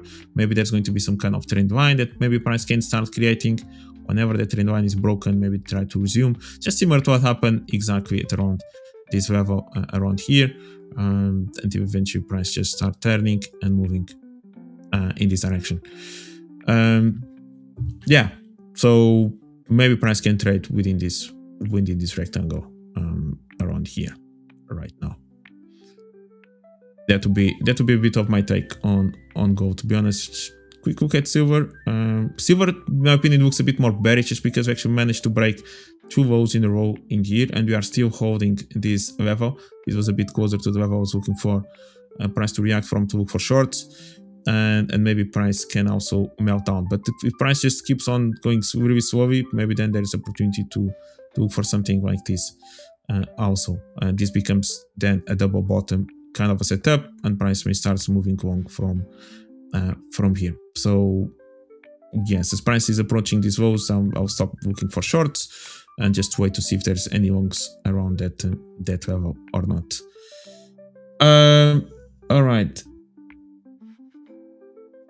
Okay, this is not please give me free fund account. Okay, my friend, you have the option today. Later on, we are going to do some special giveaways, if not mistaken, or some prizes. So best of luck for you. You can participate in there, and maybe, and just maybe, you are going to be one of the lucky ones to win one of those prizes. So you can aim for that. But another point is there is no need of spamming. Okay, you can read your comments, and unfortunately, we are not exactly here to just give accounts like that. Imagine getting timeout for spamming this close to the giveaways. Yeah, exactly, right? Because you want something so much, and you just like put yourself now in the worst case scenario to be able to win that. Not great, right? So yeah, not great at all. But that's the reality. Guys, feel free to let me know also then what you guys are looking at. Any chart, any pair that you want us to, or that you'd like me to analyze, feel free to let me know. Okay, because yeah, with LJ, basically we already covered quite a lot. What is your take on Bitcoin? Maybe we can also ask that. What do you think about Bitcoin? Do you think Bitcoin has already bottom? Do you think there's more room to the downside? Where would you be interested in going long on BTC if that was a possibility for you guys? So where do you think that's going to be maybe bottom that you would like to buy and hold and try to ride the move all the way back up, or at least maybe retest this 100k mark altogether? Yeah, feel free to answer that one, and if I get some answers, then I'll be analyzing Bitcoin as well. All right, US 30, Vash, thank you. LJ, welcome. US 30. What can you see on US 30? US 30 is a bit more bullish comparing with the other ones, correct? Because we actually continue to manage to break new all-time highs. It's in this clear channel, as you can see, all the way since basically August from last year, maybe even a little bit before that. But you can see this clear channel where we are trading. Okay, so price has been moving up, holding the lows, continue to move up, breaking new highs, holding the lows, continue to move up, breaking new highs, and now you are getting close to these lows and also this trend line. So we will see. Okay, we will see what will happen. Maybe if price again comes back closer to this structure in here, maybe can aim for longs. If price comes back close to the tops, maybe can look a little bit for a potential short. However, be careful because price still continues with the tendency to create new all-time highs, and we already have kind of a little bit of a triple top at around this level, even though we did manage to leave behind this good supply level. So that will be a little bit more of what I'll be looking for. I think is a clear channel where it is, and I wouldn't be trying to trade anything aside from the extremes of those levels. If you're more looking into intraday, yeah, price has been holding this level. Maybe can still look for a little bit more shorts towards all the way around this level before price continues to go higher. If price starts breaking a little bit above this level and then actually holds this level, then maybe have an opportunity for price to come back into this 50,000. Okay, it's maybe a nice round number, or then a little bit higher to this 50,000, 200, 300. but a bit more in a higher time frame. I'll be looking for these two extremes in there. Actually, do you have any bias on the Dow? Yeah, so Dow seems pretty good. I think like same with the S&P and the Nas. I think ultimately we still do get up. I don't think we're not in the death zone just yet. I think that's way too early to call. We might have one more final dip potentially around some of the AI stuff, but I think that's mostly sort of pumped through. Like you can look at the broad index of a lot of these top quality companies. They're all, a lot of them are down like 30-40% and stuff. These are some pretty big discounts. As far as the Dow, obviously you have to remember it's weighted very differently to the other indices. So it's weighted by the actual like stock price of the various companies in there, not by market cap. So the thing is, players like Goldman Sachs or someone can run up, and you'll have Microsoft, whatever else in there. Even though Microsoft is massive, they've had stock splits, which reduces the price of the actual individual stock per stock, right? Because they've increased the total float. So when those other companies go up, even though they're much smaller, the index itself will go up massively. So, a example of that is like this is Caterpillar, which I think is the second biggest in the index, and obviously you can see Caterpillar's been on like an absolute rip recently. Look at this thing. This is just a 4-hour chart, right? Like, dude, this thing is going astronomical. Goldman Sachs is the other biggest one. I think Goldman's come down like 8-9% just recently.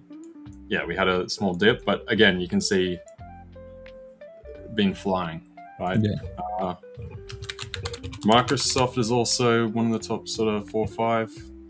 That sort of drags stuff down, obviously with tech.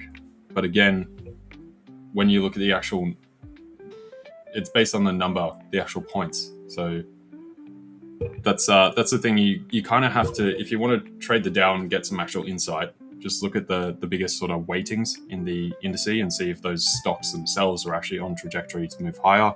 That'll give you a better indication overall of the actual index itself.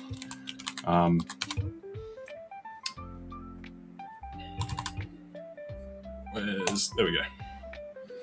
So the Dow though has come nicely into sort of the support, which we've basically been riding that for some time. This is on the 4-hour. If we go out to the daily here, similar deal for quite some time. We're basically just bobbing around that 50, 100 moving average. So as long as we keep holding that, you're still turning to the upside. Pretty much just had a escape run from that 50, bounced off there. We just pulled back into the 10.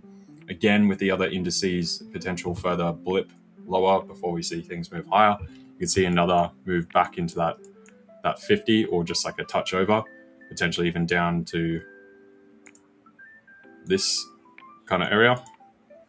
But that would be probably my prime buy zone between those two, right? If you're looking for something prime. Now, again, it's going to depend on the weighting. So it's always hard to cross compare with the other indices because you can see one, like the Dow ripping going up whilst the S&P and the NASDAQ are falling out of bed on a certain day, or vice versa, where NASDAQ and S&P can be up nicely and then the Dow is, fallen off. But as you can see, like through the past times that we've been looking at this, you've got continued, higher high, higher low, higher high, higher low. And that was actually what we mapped out back in Jan. And yeah, we met exactly that peak right there. So overall healthy. I just prefer to buy from some sort of slightly lower level where we are now, especially with this day's candle, right? If we manage to end up positive on the day and start pushing higher, then you'd probably be looking up here at about 50,050. But then I'd probably, again, see that move down and then charge higher. Right? So right now I'd prefer to see that and then the move higher. So we're in kind of like a neutral zone with this higher block. If you look at it, we're pretty much in that 50% kind of level, right in the middle. So I prefer to wait for the extremes. right? Either find some kind of topping pattern right here for that pullback, or else buy off the bottoms. It's probably what I would be looking at. Yeah. What did you say on gold, by the way? I missed it. On gold, that's why it was so goldish that you couldn't hear it.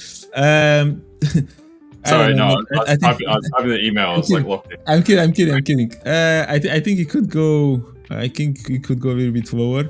Anastasiia.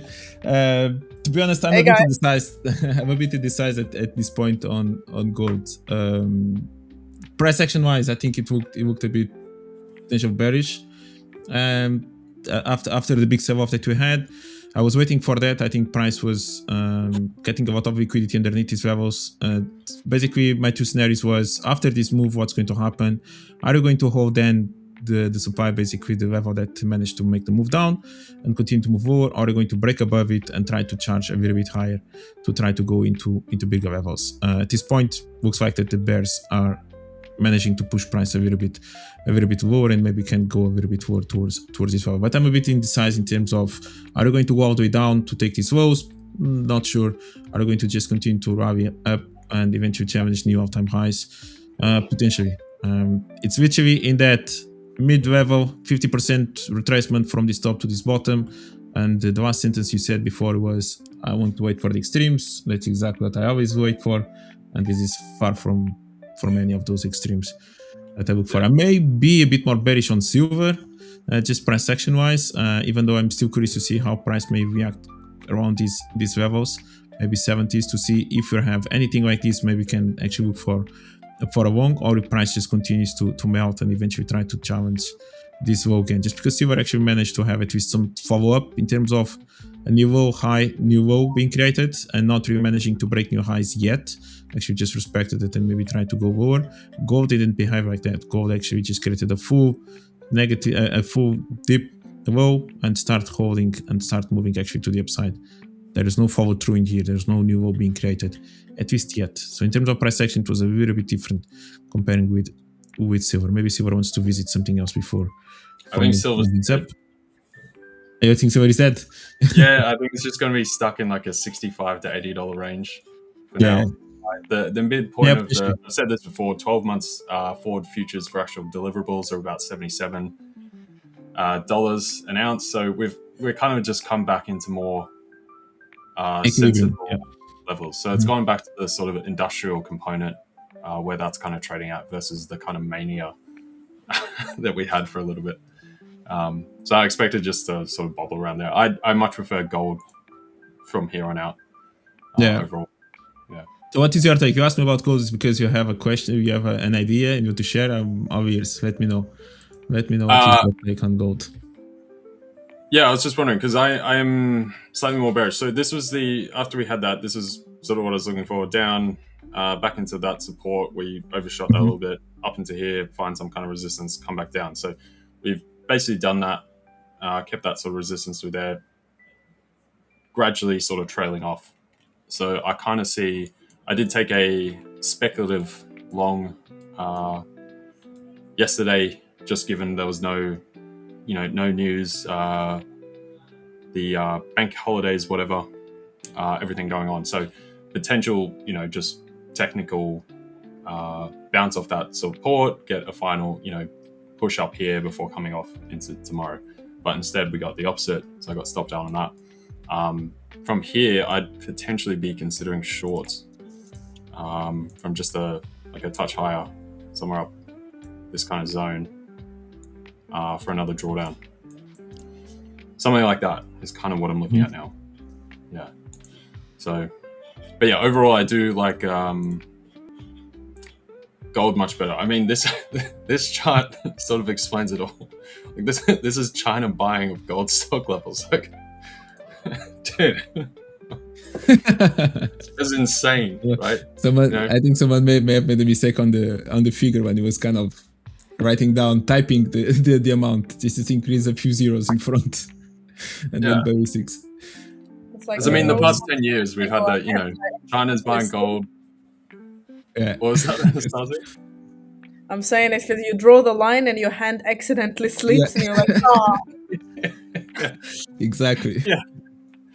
yeah. But okay, if you see that China is buying gold so much, you were expecting like a little bit shorter, but then overall, what's your opinion on that, LJ? Like after it hits, after it hits your TP, for example, if it would, and then what's next? Yeah, so I think this this kind of lower area will be kind of the general floor for gold above 4K.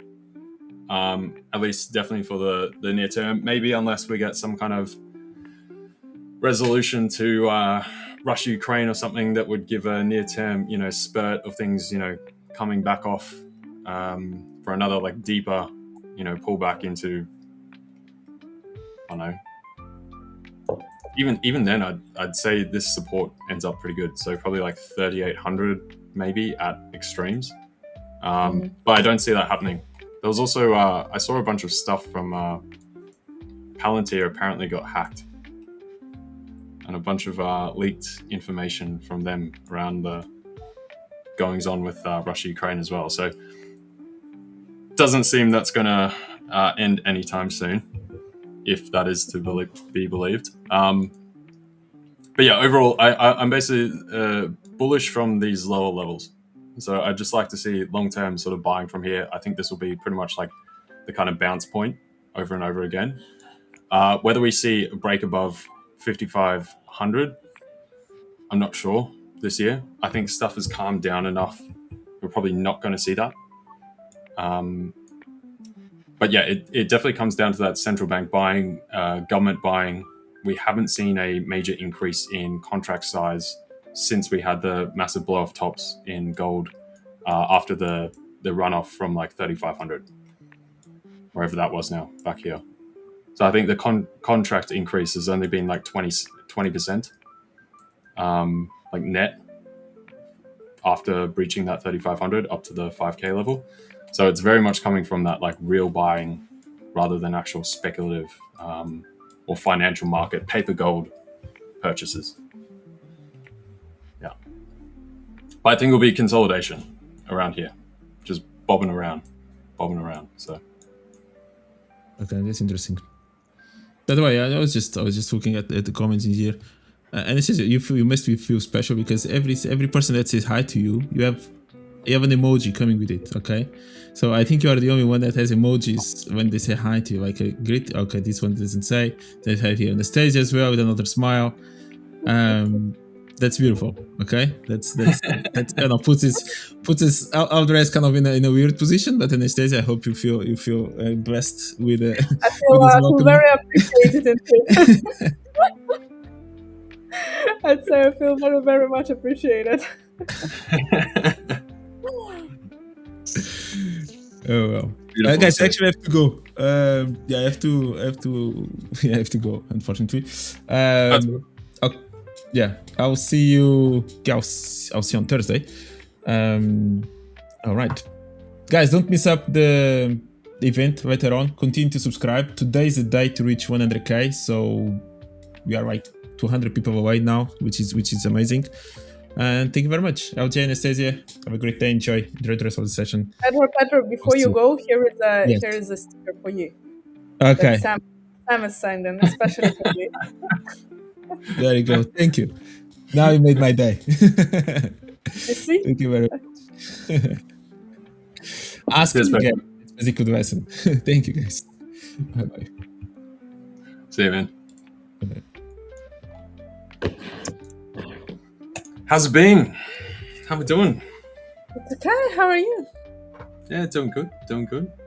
Been chilling. Quiet market yesterday, pretty much. Yeah, I didn't. Today we got some early moves. I'm not in anything at the moment. Sorry? Today we got some earlier moves. I'm not in anything at the moment. I just got the basically some of the buys off the pound after the data. But yeah, so I don't know. Did you even trade yesterday? I assume you didn't.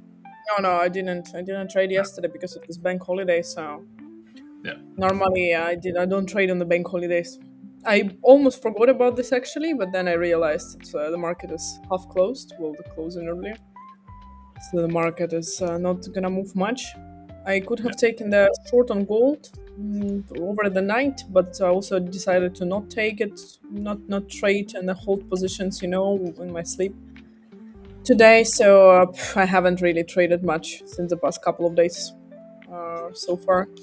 What I'm looking at right now is gold, actually, since we are talking about gold maybe first, and then another things that I'm currently looking at is if we look at gold or based on the volume distribution, like recent moves, like what this drop since yesterday, basically.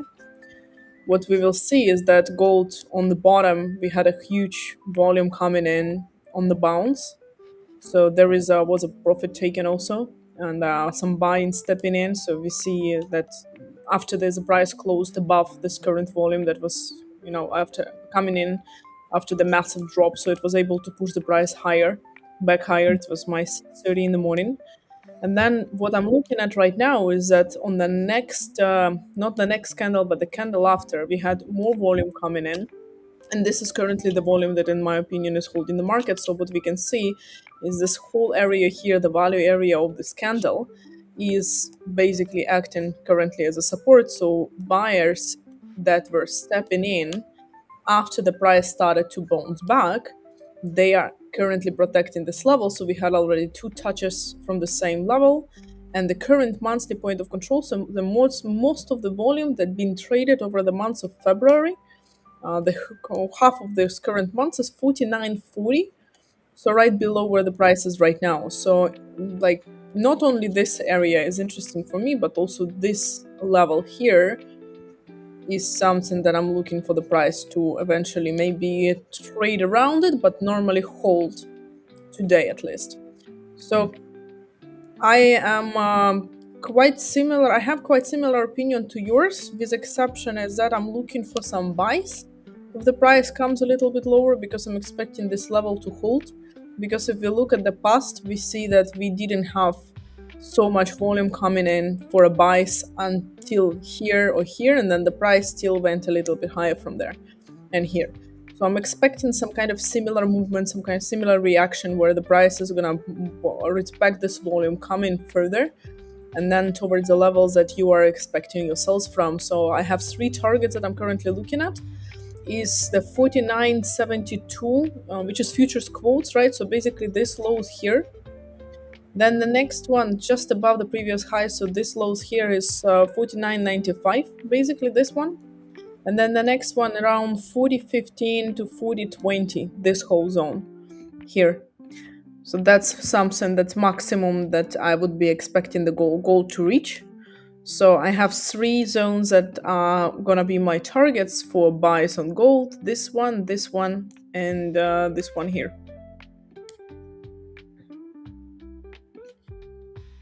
Like this.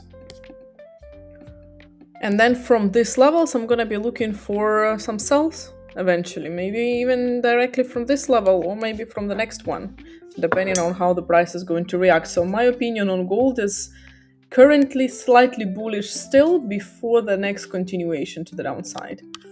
Something like you have, something you're looking for, but with exception that I would like, I think, to take some buys until these levels are reached. We lost LJ. Yeah, so this is something that I'm looking for, guys. If you have any questions about gold, let me know in the chat. I'm thinking to take some buys pretty much very soon, because we are coming back to test the current monthly point of control right now, and this is the level between 49.30 and 49.22 on the futures quotes that the price is currently holding. So this is 30-minute time frame. Now if I combine it with a 5-minute time frame, and the other type of charts that I'm looking for is basically, and we look at the volume distribution over this whole move to the upside, we will see that this is a zone that the price has been accumulating majority of the volume at. So this is another level that the price might hold, and we start seeing the rejection from here. So I want to see if we'll be able to continue directly from the current level, or perhaps testing a little bit lower levels once again before we continue to the upside. But this is a zone of the volume that I'm interested in to see if the price will be able to hold further. So this is 5-minute time frame on gold, and this is the range XY charts that I'm also using, we see that we have lots of buying pressure coming in the market. We have a lot of buyers, so we have the delta increasing drastically, which is delta is a disbalance between asks and bids. So if delta continues to go higher, we have the majority over over disbalance on the ask side right now. So we see that if the delta is going to continue and the price is going to continue as well, which is responding from the same lows as delta started to go up, the price started to go up, which means that we have a response for the buying pressure. I'm expecting pretty much this zone to hold and the price continue higher from right now. This is going to be the level from which we might see a little bit of a pullback again, because we already have the how it's called in English, I'm missing the word, the disbalance. Anyway, so disbalance between the delta highs and the price highs. But if we reach this level, we might have a little bit of the drawback on gold. But if we break this high, I'm gonna be adding to my buying position on gold as well. You lost your connection. Divergence. Thank you so much, Camille. Exactly. This is literally the word I was looking for. So we have the divergence between the cumulative delta and the current price. And so when we reach the same highs here as the one that was created on delta, we might see the rejection. But then I'm expecting the continuation higher. So if we look at the volume that was traded here, which we saw on the 30-minute time frame, we saw on the 5-minute time frame, we had lots of volume coming in. So if we look at this, one second. If we look at this, we will see that we had lots of here bids coming in, but the price stopped here, buyers, then sellers. The price went back down and then once again pulled back higher. And we had buyers started to come in the market. We have more and more buyers on the right side is ask. We see 89, we see 15, which is an outstanding amount of contracts for the volatility at this specific hour between the sessions. And then the price started to respond as well to this immediately. So I'm expecting the buying pressure to continue slightly still. Interesting. So where are you targeting, like tops wise? Yeah, so that's where your connection cut off. Yeah, Here. sorry. Pretty much where your cells are. So I have 3 targets. Yeah. Yeah, I have 3 targets: 49.72 on the futures quote, which is this lows here. 49.95, which is this lows here, and the final one is the previous highs. And from any of these levels, I'm pretty much expecting the price to continue lower. Okay. So I might look for some sells when we reach one of these levels as well. I think probably my preference would be this zone between the second and the third target. This zone here. Yeah, that's exactly where I've got my sell. Yeah. Yeah. So from there, from there, I would like to see some sells as well. Yeah. Nice. Give me a sec whilst I'm getting up some of the other stuff. My computer blue screen. Sorry, guys. Go for it. What else about Bitcoin? Did you pick up any Bitcoin when we had the massive dump? Yeah, I've been buying Bitcoin since January, actually. Oh yeah. So since January, and I'm on slowly. the way down. Yeah, I'm slowly buying it to see where we find the low. No rush, I'm not expecting. I don't trade crypto, so I'm not really expecting it to give me any profits tomorrow, or the week later, or the month later. If it gives me profits next year, I'm gonna be happy about this. This is one of the long-term things that I'm planning to hold. So right now, if it's a 50, 60k, even if it goes back to the same levels, it's more than double. So I'm gonna be very happy about this. I'm buying only Ethereum and Bitcoin though, so I'm not entering any other crypto market because I don't think altcoin season is going to start earlier than we see the Bitcoin and Ethereum going up. So I'm anyway expecting first BTC and Ethereum and go up if it does in the first place, and then altcoins already maybe further. But yeah, for now I'm in a buy on gold and silver. I kind of agree with you. I don't really like silver at all currently. I do see more of a bearish bias on silver. That being said, also as much as I'm expecting now the price of gold to continue higher slightly, I'm also expecting very similar thing on silver. 1 second, I'm gonna put the filter a little higher for volumes. So we had lots of volume here. Here we had a response to this volume when the price created the previous lows. Now we have the majority of the volume from the current months right here in this level and this zone. So also on the way down tonight, we had lots of volume coming in, not only for gold, but also for silver. We had here attempt for buying it, here attempt for buying it, profit taken for sellers. And this zone currently is holding silver price as well. So we saw the touch and we saw the bounce back up. So I kind of agree with you. I think we're going to get more or less stuck in this zone. I don't think we're going to go much further from here in the near closest time. So I think silver is a little more flat potential. Yeah, I can't see any reason to really like buy it. Not convincingly. I can't see any reason to sell it convincingly either. So I think we'll just net out to that kind of back and forth chop through there. I could have bought it here, but I was a little late for this. And the problem is that if I buy it here now, assuming that it already tests the volume, I still need to place my stop losses below the volume. So it's going to be 300 ticks approximately and 320 max TP. So it's 1-to-1. And on silver, I pay such commissions and spread that it's just not going to be worth it. So calculating all the commissions and everything, I don't think it's a good idea. Eventually, if it comes back here and we have another rejection, maybe with a small risk, and then perhaps I could get even 1-to-2 here, 1-to-3 maybe even, risk to reward, then maybe yes. But at least on gold, at least there is a bigger potential, because even if I'm expecting it to go to the first target, it's still worth taking the risk for me, That's the first target. Let's see. I agree. As far as Bitcoin, I did pick some up as well. I like 60k, 60,500. That's where I had entry orders through there. I've got some other lower levels around 55k and then about 40 if we actually did get there. Again, very long-term type situation. Why are these not loading now? I have to see if it... Okay, I'll have to have to go and find them again. But I did have an interesting Bitcoin chart that I found. What time frame is it? Daily. That's on the daily, yeah. Where is it? Here we are.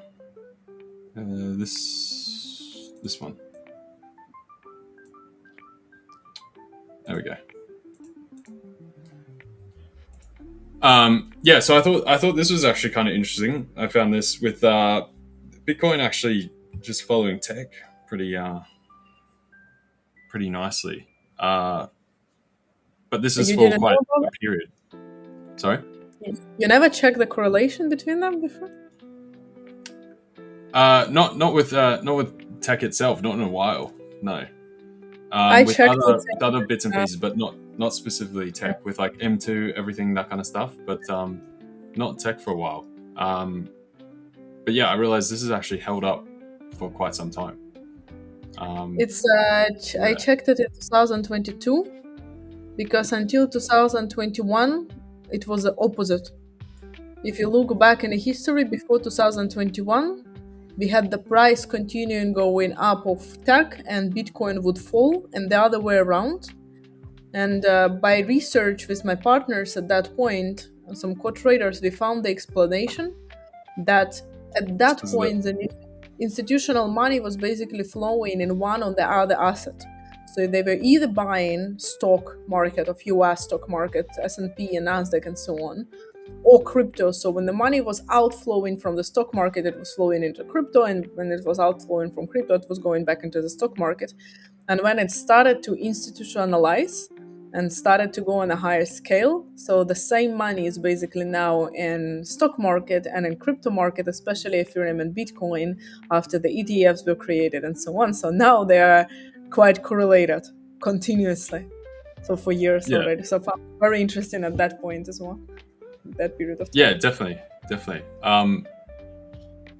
I just hadn't checked it for some years, since probably like 2023 last. The other portion is obviously all the debt. So all the companies holding like Bitcoin treasuries as well. So now that's like hyperlinked. And you know, these days it's not just MicroStrategy or strategy doing it these days. So yeah, but I was thinking this is quite nice because I was also looking at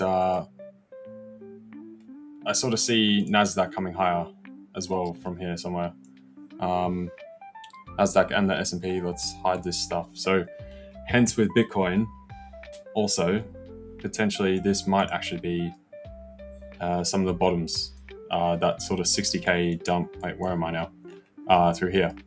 And we could actually see the rally come off from here. So I'm not too sure if we'll actually get that next push lower, at least not near term, unless there's another new catalyst that comes through. I think near term will actually rise up towards 80 or so from there. Let me swap over your screen. I'll see if we can bring up some of the other stuff. Yep. Is there anything else you're looking at all? Yeah, I am. So I'm gonna go through this in a second. Yeah, run through it. But I really love this. I really love this guy in the comments. I was really dude. the missing piece of my trading, you know, and maybe this is it. I love this. No, guy. every time it comes in, I love it. It's so good. Camille. Oh my god. Anyway, so what else I'm looking at? I'm looking at some FX pairs actually first time since a very long time. Like I didn't trade FX market for quite a few months. I was looking for pound, but it seems like I'm missing all my trades that I'm looking at today. I don't know. Maybe I'm not 100% feeling, you know, good today. I don't know, because I was looking at the short for pound here because it was closing below the point of control of the week here, and I still didn't take it, and it would be massively in profit right now. So I was looking for the short, and I'm looking for the short continuation on pound for quite a while. Actually, I'm looking for at least hitting the same lows as before here, or looking at hitting this whole bunch of volume that was created already on the 21st of January. So it's gonna be like, I'm expecting quite a big run. At the same time, I did take Australian dollar.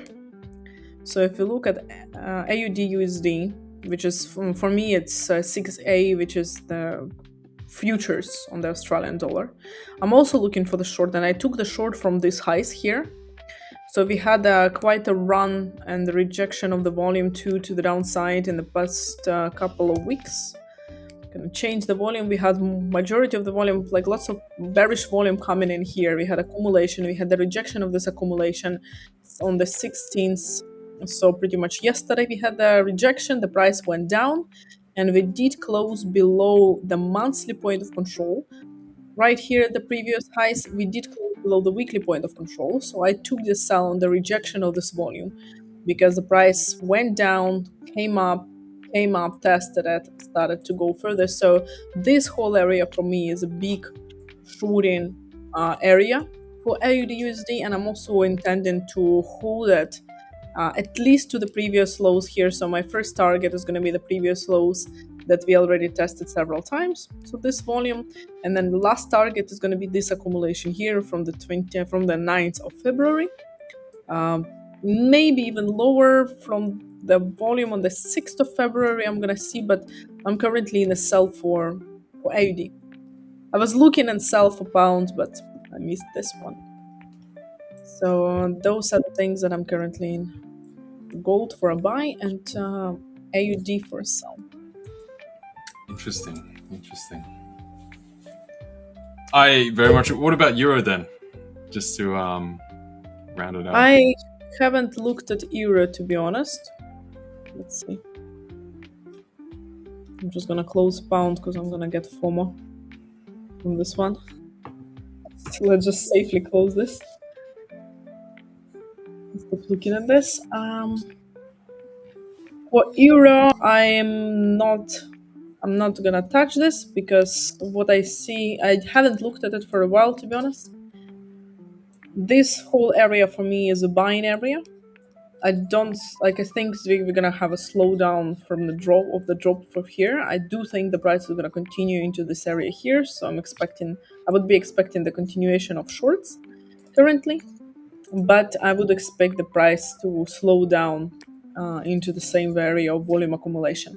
So I would be probably keen to take shorts if the price would reach a little bit higher levels, but at the same time, when we had a really beautiful entry for pound and for AUD, Euro didn't look good at all. So for me, it would be a little bit higher where I would take short. I think we're gonna get some reaction very soon for the upside on Euro because we are reaching quite a big volume area here, and this one. I do prefer, honestly, pound and Australian dollar currently. So this for me is an area. So what do you think? Are you in a buy? You sell? So kind of similar. So okay, so with the pound as well, I was looking for that. So we got this drawdown into here. Then I didn't catch the short either. I came to the market slightly too late before the news today, and then we just dropped out of bed. So I did take that small, trade off the bounce from the lows earlier. But overall, if we go to, was it like the 4 hour? So we've come down through here, met that 200 moving average on the 4 hour, and there's this kind of just long-term sort of trend line that we've had back through December that's sort of like held up price a couple of times, sort of leaning on there, and obviously that's just where the 200 comes in. The euro is kind of similar. So I'm kind of looking for some kind of move for the euro to come down, meet that 200 level as well. But similarly to you, I am looking for that move higher first, and then potentially short from there. But do you think it's still going to go higher before going down? Yeah, I did. So the only thing is today's price action, right, where we are starting to break some of those lows. Obviously, that's due to that downside movement in the pound. We're getting that cross correlation. You can see right now we've just taken another little dip on literally go down to 1 minute. We just sort of fell off. But I'm not confident that this is going to run right through. I think we'll have a bit of a turn up, come up into some of these levels, find resistance, and then sell off from there. Similarly with the pound, I don't think we're going to break new ground again today after these drops already. I think this will probably be a bit of a buy point from here, a bit more of a retracement, and then again another some kind of retest from there. So that's sort of what I'm looking at. The Aussie is interesting because I'm more mixed on the Aussie just because of the strength that we've got. We've got that kind of wind under the sails right now. But it completely depends on the next RBA meeting, so central bank meeting, which is a month from now, and there'll be data and stuff coming out. So preferably, I would like to see that drop, like you were saying, for us to come back down, meet this kind of area around 70.15 to 70.10, before establishing another run higher and ultimately towards 71.50 and 72 cents. But yeah, so I'm in agreement. I am aligned with that, but just less high conviction on the Aussie, just because we do have that lift underneath right now. They're the only central bank actually raising rates, which I don't know why they're doing it, but they are. So I moved my stop loss to break even already. So on Aussie. On the Aussie. Where'd you actually get in again? Just on the previous highs on the 15 minutes. Okay, right so here. Just No, a little higher, like the almost the last high. Yeah. Oh, this is on the 30. That's fine. Yeah, 76.60.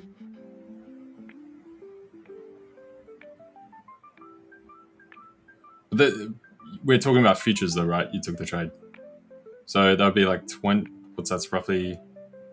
Wait, what? Because we're at 70.60, right? But you took it on futures, But- so the price is going to be different. Yeah. We're checking it. What's the Aussie No, futures price? 670. Yeah, 15 minutes high. Everything is correct. Higher. 670.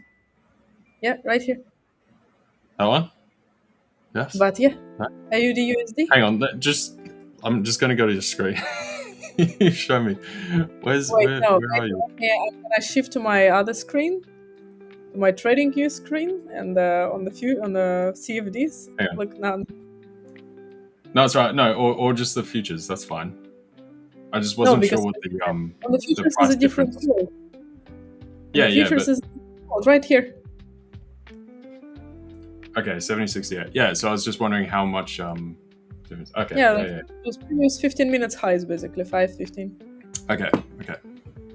And I'm gonna buy on gold, which is now starting to work out as well. So that's pretty nice. I am considering that. I kind of feel like I want to buy, like, off of this break, though. Like, if we break beyond there, something like that. Since I didn't get in at that low, right? But I'm watching it.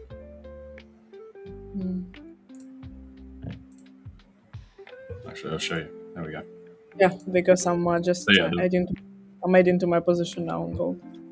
Yeah. Yeah. So I kind of want to see the break there for it to start sort of running and then jump in.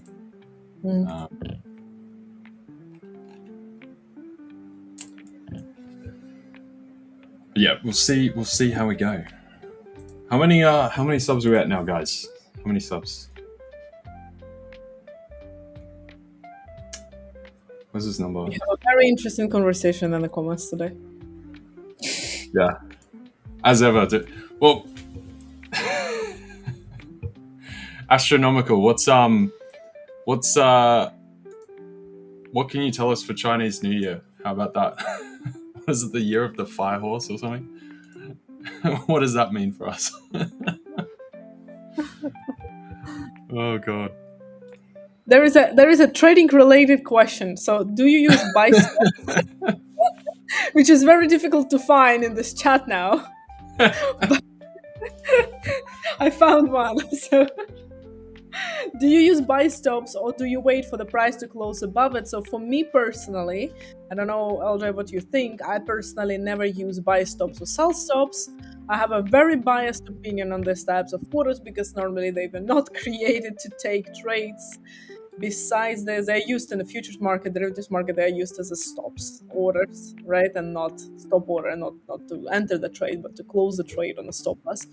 Now, I'd always use the market execution on a limit order because the price can weak through my zone, especially if it's news of volatility, come back down, close below it. So what I rely on is the closure of the candle, and then I take either market order or the limit order.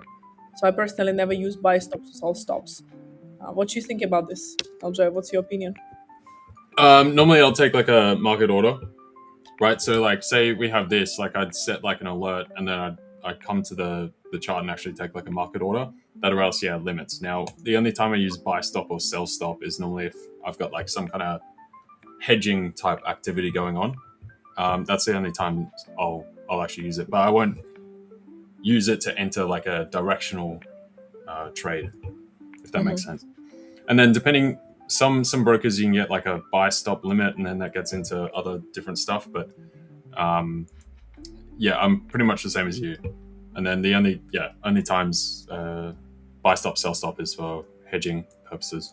Yeah. So yes. I think we're at 99.8 now. 0.8 something. So we were 250 away. So I think now we're less than 200. So we're getting super close. Super close. We're going to hit the 100K on the day, Anastasiia. How good is that? I know, I saw the comments before I joined the stream. I'm looking forward to this, guys. We are almost there at hitting 100,000 subscribers, which has been our goal for a very long time. So if you want to help us, there are giveaways that are waiting for you, huge giveaways, huge amount of prizes for every single one participant of the channel. So to make sure that we hit 100K subscribers and you are eligible to participate in this giveaway, share it with your fellow traders, share it with your friends, make sure that you are subscribed yourself, because perhaps you're watching us, but you're not subscribed to the channel. So make sure that you are subscribed. We are getting very, very, very close to this 100K, and it's really going to be massive once we achieve it. So make sure that you click the button and also share it with everyone you know. And I hope you guys are getting value as well. So if you've been listening to us since the beginning, gold is already in profit and AUD USD as well. So make sure that you hit the follow button so you are not missing out to the next one. And Very nice. Griff, these horizontal lines are basically the volume lines. So each color represents a specific time period that I'm measuring the volume for. Well, I'm not doing it myself. It's an indicator. I use the other platform for analysis. It's called ATAS. It's for futures. On TradingView, I kind of try to apply it using the PVP indicator. It's called the periodic volume profile, and it automatically calculates the volume for the specific period of time. So for me, it's a day, week, and a month. So the red one is represented the monthly point of control, which is the maximum amount of volume traded during this current month of February, which means that majority of the money was invested in this specific asset on AUD USD at the level 0.7750, which means this is where the biggest interest was on the market participants. And the price usually responds to the level of interest where lots of money has been invested in the market. The same as blue levels, blue lines are the weekly point of control. So that's the biggest volume for the current trading week. So for the last 2 days, yesterday and today, since the week has just started, the biggest volume was traded just at 78.50. So the last week was at the same place where the monthly point of control. So price usually responds to these levels, and the gray ones for me are the daily. So hopefully this helps. I'm long gold as well. I mean, yeah, we just entered. Oh. Yeah, I just entered. I'm gonna. It's gonna tick up a bit higher. I'm gonna enter anyway. I might as well just get in now, right? So, and I did pick up the bottom just now on pound dollar as well. So, just for intraday recovery. You just also you guys hang around for the big event that will now be 1 hour and 52 minutes. So hang around. I think we got a couple fellow gentlemen in the background as well. You guys want me to bring you in? Or? Yeah, sweet. Welcome. What's good, guys? How are you doing? Going strong, mate. Good. I'm all gravy, baby. Just been finishing up some bits and bobs, ready for another 2 hours of attempting to trade. Seeing if we can get something in here. Beautiful. Did you take anything earlier, Will? No. Really. I looked at a potential sell on the NAS, but I wasn't convinced on it. I looked at a potential buy opportunity on gold, but we didn't quite get what I wanted to see, and then it just tanked, and then it sort of like, well, I say it tanked, it didn't tank, but it broke under my invalidation zone, so then it was invalid. And now it's moving back up into a validation zone for buys. So I'm a bit sort of roller coaster of emotions with gold right now. So, I want to be buying it, but it's already invalidated my buy opportunities previous. So we'll see. Fair. Yeah, I was planning to take this short. I feel you. I had like a little bit of a FOMO in the morning, so I didn't trade because I was planning to take this short here. After this yesterday's choppy movement on the market closure, it was right at the volume, but it was overnight, and I was like, am I really feeling like staying up the whole night? I slept very bad the previous night, Like, am I really feeling like staying up? Because maybe I'm gonna enter and it's gonna chop there more, and it's gonna go up. I'm gonna be in a drawdown. I'm not gonna sleep another night. And of course, the moment you think this and you go to sleep, it just tanks. It just goes. And I woke up and I'm like, okay, you know what? I'm just gonna go to the gym. I'm not gonna touch my charts, and I'm gonna come back later and look at it one more time. So now I'm buying it. Actually, I'm buying it, but Nice. Yeah, if we can break that high, and like break and close the high, I'll consider buying. But until then, I'm just not interested. I'm staying out. That's what I was saying as well, Will. And then I decided to just buy. I'm like, we're approaching that right now. We're gonna break it. Why am I waiting? I should just buy a couple dollars like lower. Like, what am I doing? So, I mean, fair. so yeah, I jumped in now. But, Awesome. I'm gonna wait because knowing my luck, I'll be like, yeah, LJ, dude, 100%, totally agree. I'll get in and be stopped. So don't curse it for us, Will. You know? Yeah, exactly. So I'll be destroying myself and Anastasiia. I like the look of gold as well for a long. But are you guys targeting like the kind of weekly highs or the January highs or the all-time highs, right? Yeah. I'm targeting No. these 3 levels. Those are basically my targets, which one of them is very, very close already. So I am assuming that we might have the back movement back from here already. But normally my main target is 49.95 and 50.15. So this zone is my preferred zone for sells. So the price goes back there, I'm gonna try to enter sell as well. Shorts for gold. Are you the same, LJ? Just a little trade? Yeah, the same. So 49.78. So obviously I'm trading on CFD. Anastasiia is on futures. You know, so slightly different level, but it's the same structural point, right? Yeah. So yeah, the exact same point. Yeah, I'm gonna see what happens. It's a small one. 49.50 and 49.72. They were like between that range area. I'm just gonna see how price reacts. If it reacts really nicely, it shows real bullish momentum. Then I'll hold until 72. If not, I'll probably look at taking out around 49.50. Fair. Totally fair. Yeah. We don't have any other news today, do we? Really?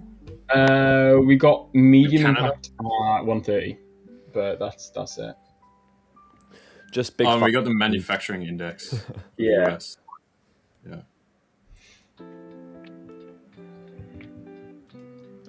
Yeah, fair. What about you, Griff? Where you at? Where the trades at?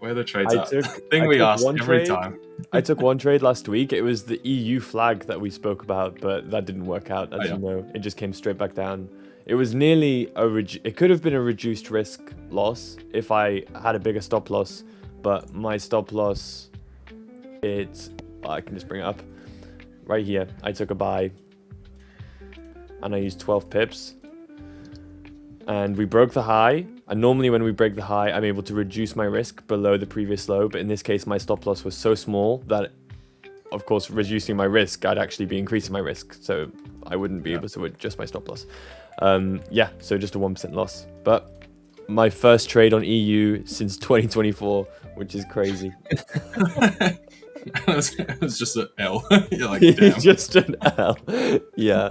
That's why I don't trade EU. Now I remember that. Yeah, God, EU is such a bitch, to be honest. Yeah. Dude, it can be. It really can be. Yeah. I get mixed emotions with EU. Like some days they'll be fantastic, other days it's just savage.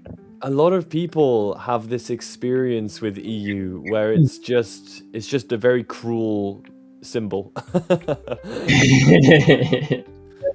It always seems to do the opposite of what you expect, and then maybe it goes in your direction. You know, it just does the worst possible thing. I was going to joke about this. So the thing is, it's the same thing he's seen, like some of his options plays sort of break down over time. So the thing with markets, obviously EU being the most traded of FX pairs, the more traded an asset is, the more efficient it becomes. The price action actually becomes more random, right? Because that alpha decay basically approaches zero. So then in terms of trading it, yeah, it does become more difficult. You got to really take those like key extreme points to do it well. Yeah, that's where this pair interesting seems to be market. best. Yeah, interesting dynamic that I feel like most people's intuition, they think like markets that are underdeveloped are going to be more random. Yeah, But that's you actually would think where that. there's more alpha, I think and they tend to trend and have momentum. That's the interesting. opposite. Yeah, because my intuition would be like kind of more volume, more data points, more smooth price action, because it's like a graph where if you have like 3 data points, you know, it's going to be more choppy. Whereas if you have 1,000 data points, it's going to be more smooth. And I guess by that kind of human logic, you'd expect this to be less random and a bit more boring price action, I guess. Yeah, the trouble is they're all so hyper analyzed with all those data points that it's constantly fluxing like that. So it just becomes like a, thing like this where there's just some key lesser data points. They tend to just drive something there because that's like holding like a majority position, right? Rather than constantly going back and forth with each other. Interesting. That's sort of the way to think about it, I guess. Alpha decay. There's my new phrase of the day. Yeah. Yeah, no, it's good. Interesting. Yeah, I like the look of gold, this gold trade you guys are taking, but I kind of like it more on the zoom, when you zoom out really, really far. It looks good when you're zoomed in as well. I'm kind of seeing a V and a range, and when I see this price action, I normally see a continuation of this second leg. It's super common, happens a lot, but I guess you could say the same thing in the opposite direction. There's a V and a range, so it could really go either way. But on the 1 hour at least, I think it looks pretty good because there's another V and a range to go in this direction. So yeah, I think you guys, I'd say it's looking good. I think you're looking in the right direction. I am personally, it hit one of the first target, so I didn't obviously close it because I'm expecting maybe it can go further. But it did hit the first level that I'm expecting the rejection from, and it is rejection from there. So this was 49.63 that we talked about just a second ago. So what I did is I moved my stop loss in profit. My stop loss right now is right here. So if the price renews a small low and decides to tank further, I'm gonna get out of the trade. I have 3 entries, very close to each other, all of them. So it's more like a scalp so far, but all of them are in profit, stop loss and profit. If it goes further, great. If it continues down, I don't think I want to play with gold, considering the current price action. Yeah, nice. I'm waiting for price to break and close above on this 15-minute. If so, oh, yummy. So, sorry, Anastasiia, I'm hoping that your first initial sell idea is not valid. I hope so. I really hope so, because I hope it's gonna go further, which means my top. Yeah. profit. So yeah, where your second and third sell areas are valid, that's where I'm looking at ish taking out. Maybe a little bit lower. So don't say sorry. I'm with you. Well, trust me, 100% I'm with you. I want to go with. I wanted to go up more than you do. Trust me. I have 3 entries. Okay. That's good. I was gonna say, yeah, technically I'm not actually in right now, so gold can do it at once, but hopefully go up. We got Techno Fee 23 here. Any profitable traders here? Absolutely 0. Sorry, mate. There's no profitable traders whatsoever here. Unless you guys know of any. No, I never met a profitable trader. Yeah, there's more chance of revealing myths. Never heard of one existence. Yeah, I'm a full-time unprofitable trader.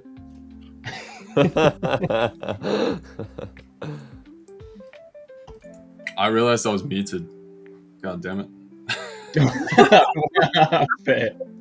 You thought they're completely ignoring you. LJ's like, why are these guys like ignoring? What's going on?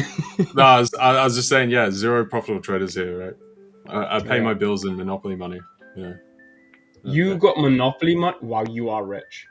I got IOUs. The bank never runs out of money. Remember as well, it's great. Endless supply. Mother load I write- works. I write IOU on What? toilet paper. Yeah, quantitative easing, like out the wazoo, right? You know.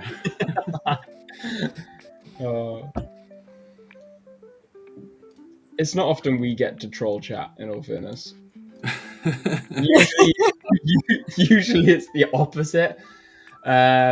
All seriousness though, Technofeet, yes, we are all four of us on screen right now, profitable traders and full-time traders. So take what you will from that info. And we are good vibe traders as well. We don't take ourselves too seriously, as you can tell. We like to have fun. This was all a joke, my friend. Do not stress. Who knows? Or are we joking? I mean, if you asked me last month, I would have certainly told you I'm not a profitable trader. Oh man. I was taken out on AUD USD sell because it went to break even first. I was entering here. So this is 6A, which is AUD USD futures, basically. So I retook the trade again because I saw volume coming in on the futures market. So I had another entry, which is a little bit better than the first one I had. So right here.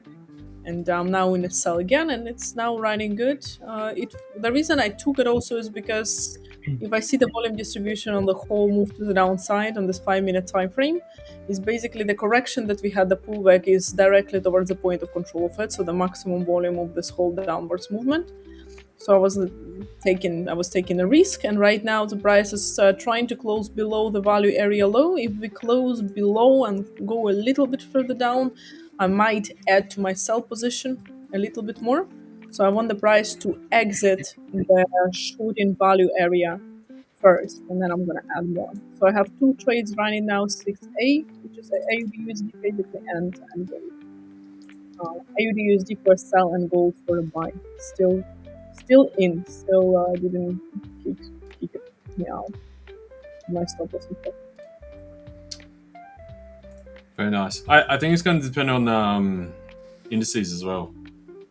NASDAQ and S&P pick up. You mean AUD or gold? No, AUD, because then that risk on flow sort of come through. So that's where we just saw that pick up just now, like NASDAQ, jumped a touch. Yeah. And then it's similarly pulled back a touch, hence the Aussie pulled down with that as well. But I feel like NASDAQ is kind of basing for the near term. So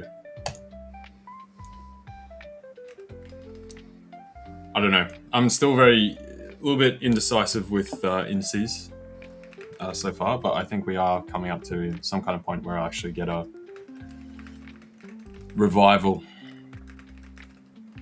I haven't touched indices for all. I'm lying. I took one trade on the S&P in January, and I remembered why I don't trade it, because it was perfect and it went completely in opposite direction. I'm like, okay, yeah, I remember now. So it was a payment for my memory, why I stopped trading this. Refreshing my memory. Yeah. I don't know, sometimes you start getting a hang of one of the assets, like for example, right now for me is gold. Like, I understand the price action, even if it goes against me, I know exactly where I made a mistake. So I didn't move my stop loss to break even on time, for example. I knew I should have, and I was just greedy because I was expecting the price to go further, and I was, maybe I don't want to be taken out and so on. I should have closed it and I didn't. I was looking at my phone and not on my charts when I was on the way, so I always know where is my mistake.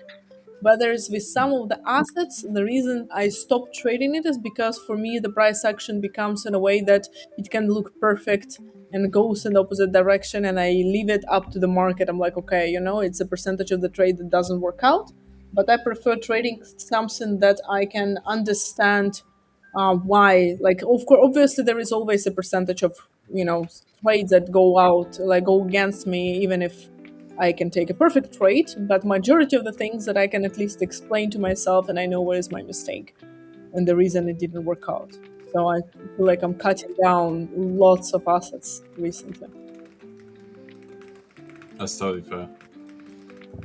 I will say, so basically what I'm looking at on so as far as the indices stuff is just like when we did come off in January, you know, cash on hand for institutions was pretty low, so we're kind of primed for a bit of a sell-off, and then we saw that and we had the various sort of a lot of kind of minor catalysts all stacked together. There's no one big trigger directly, but now we've also come to the point where put-call ratios are back the other way for the S&P, and each time we see sort of crossing over these levels, we tend to get this sort of buying coming back through into the market. So we're approaching that level now. So we might have like one further dip or something like that, but I definitely think we're getting close to a bit of a resumption of the uptrend. So we'll see. We got an awesome question here. Really, really good question, and I think we all need a input on this one.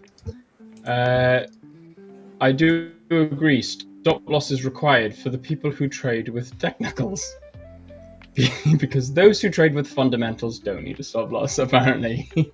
No, if you trade with astronomical patterns, you don't need a stop loss. Well, you missed out. Well, that's true.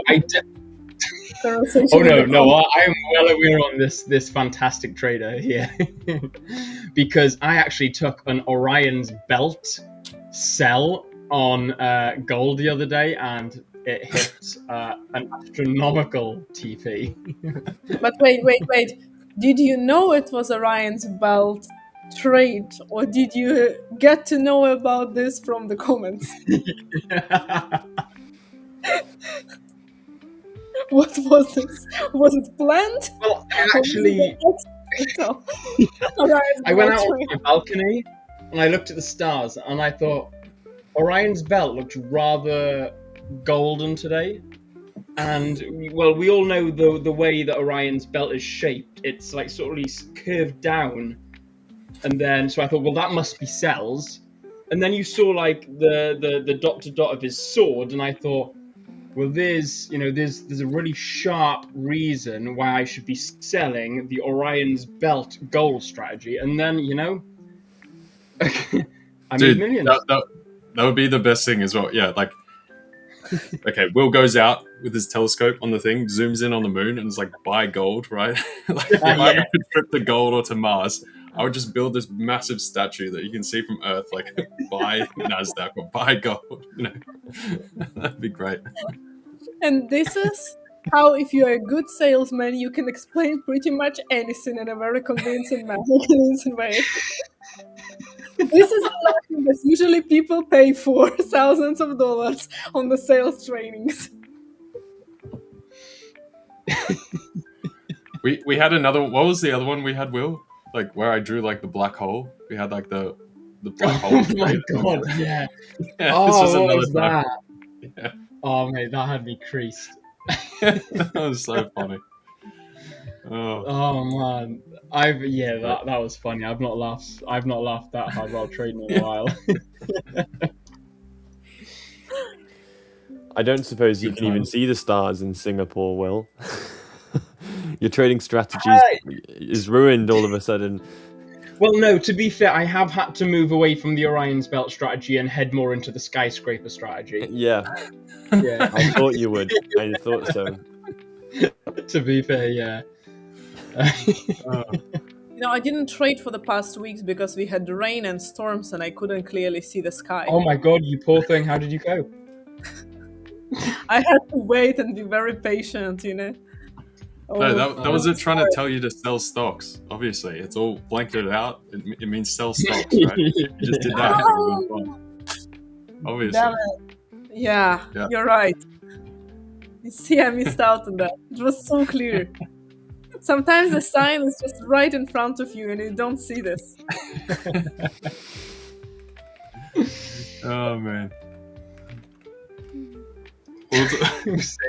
Sigma, man. Complete an Astro TT cycle start on.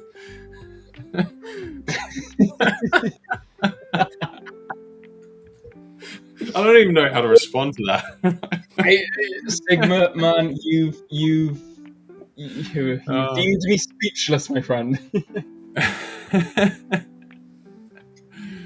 was a comment before I find it now, is because that what people don't understand, and this is why they can't trade, is that patterns are created in universe before they're created on charts, and we are all part of the universe because we are the universe.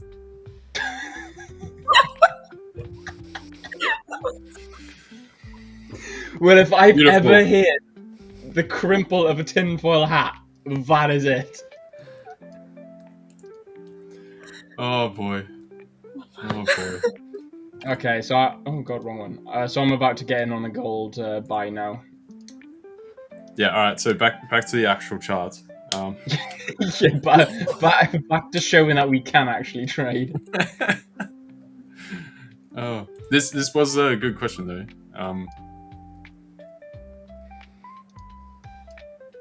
So Yusuf saying, hello guys, could you kindly share tips on achieving consistency? I find that I often get the direction of trades right and it goes well into profit, but then reverses and stops me at break even or a loss. First of all, I want to ask you, Griff. So I feel like you get some experience with that with some of the swings sometimes as well. Yeah. You get a massive pull right back and just get cleaned out.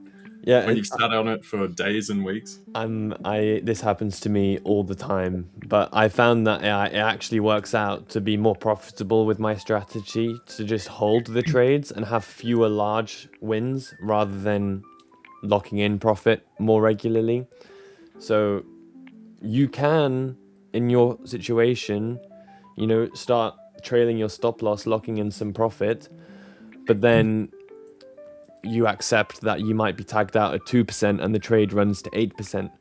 And that's a cost you have to accept. There's always a trade-off and you need to find a balance that works best for you and your psychology. And for me, with my psychology, I find the best system for me is to not so I trail my stop loss, but there's specific conditions for me to trail my stop loss. Sometimes a trade goes up 10% and I still have full risk on the table. And yeah, I found that with me, that's what ends up being most profitable in the long term, and my psychology can handle that. But if you're struggling seeing trades in profit and coming back for a loss, then you might want to consider changing your management a little bit to make trading a bit easier. Because ultimately, I feel like it does kind of balance out whether you decide to take it at 2R, 3R. The win rate and the risk reward, it all kind of balances out in the end, in my opinion.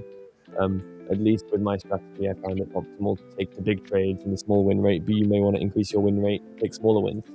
It's just a matter of finding that balance that works for you. That's what I would say. I feel like I said the same thing in like 3 different ways there. That's fine. What do you guys think? Well, you want to take it over first?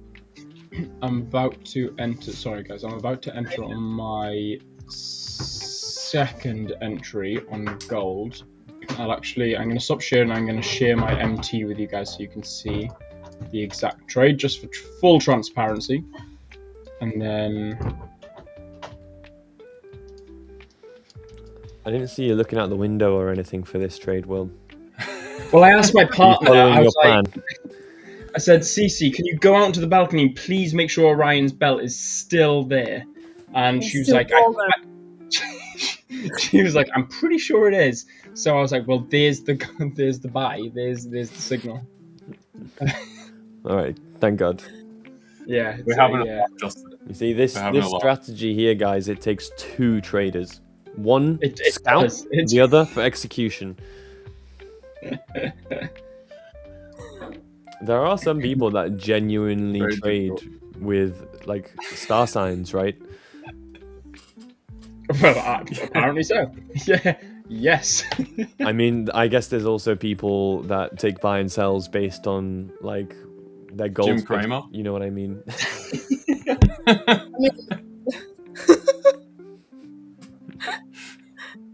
I mean, There's a lot of technically, strategies people out there. trade based on their star signs, at least have some kind of strategy. Some people trade without the strategy. I don't know what's best.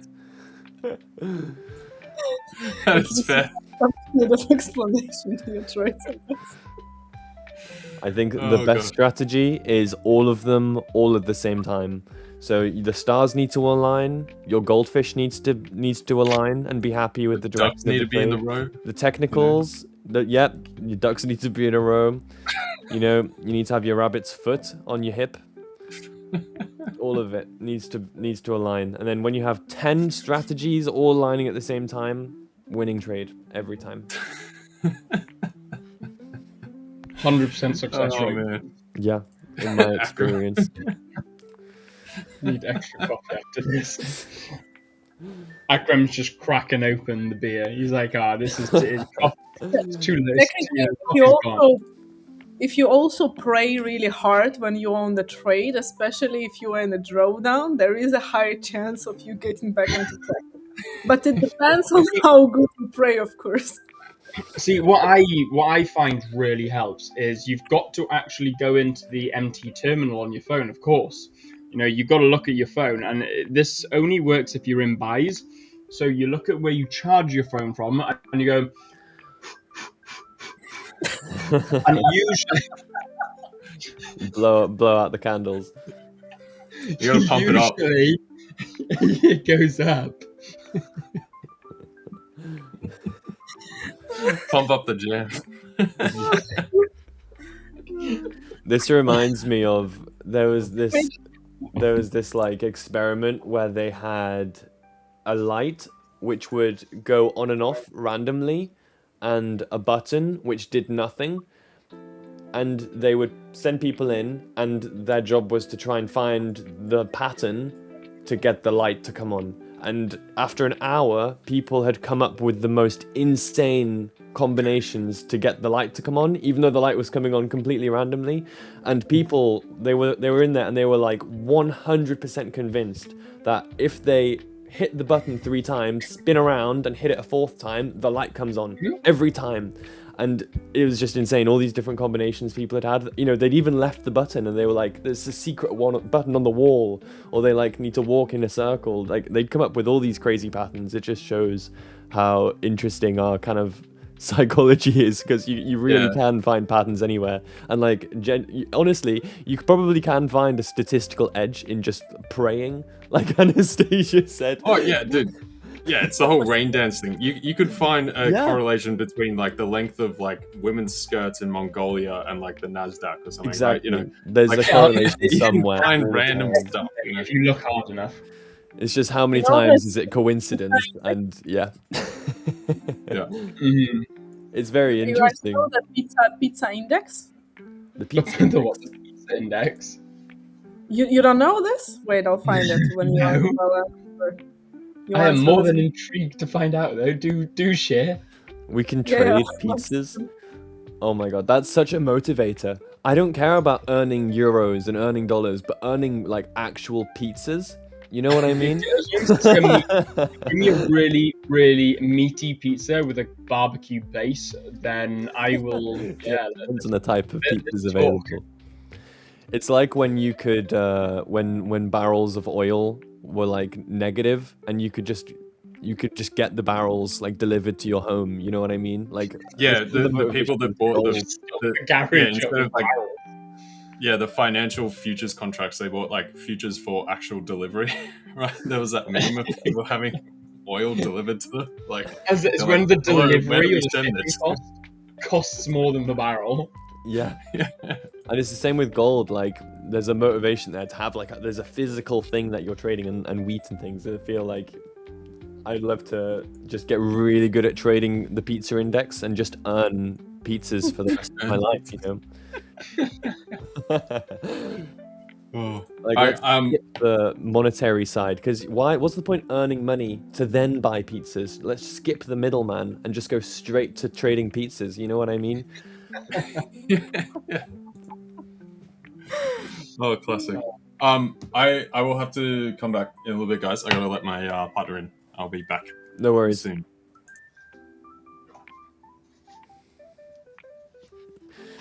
I have to see this pizza index. I'm really trying anyway. No pressure. I had it somewhere saved, but I have so much information saved that it's... Well, what are you looking at right now? But wait, gold one thing I'm gonna just say that it's just crazy, right? Griff, what you said about the human psychology, that we tend to find explanation to pretty much anything.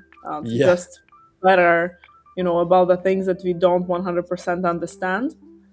So I feel that it gives some kind of confidence, to the human brain, that like some kind of feeling of stability, basically. It was really interesting. It is interesting, I agree. Yeah, sorry, well, what are you seeing at the moment? Are you in a trade now? Yeah, I'm in gold at the moment. So I'm in 2 gold positions. One just here, stop loss just at the low, and there's going to be a 3rd position down here. Now I kind of mixed my risk up. I should have gone 0.15 here, 0.15 here, and 0.2 down here, but I went 0.2 here, 0.15 here, so I'm going to have to go 0.5 down here, 0.15 down here, which is a bit annoying, but oh well. So I've got a little bit more on the risk on the table than I wanted to, but still a valid trade. It's still a valid setup. Even on the 50-minute, we got a really nice close above. So I'm really happy with this trade, man. Hopefully it can go well. If it doesn't, then oh well, crap. If it does, then yay. It's that simple, really. So we'll see. We had this consolidation, broken closes above, broken close below, swept all this, tapped into this area here. So that was really nice, and then moved on up, broken close above again, pulling back, see if we can tap into this area on the 5-minute, which we seem to be wicking quite nicely. We seem to be trying to reject this sort of area. We haven't pushed below it yet.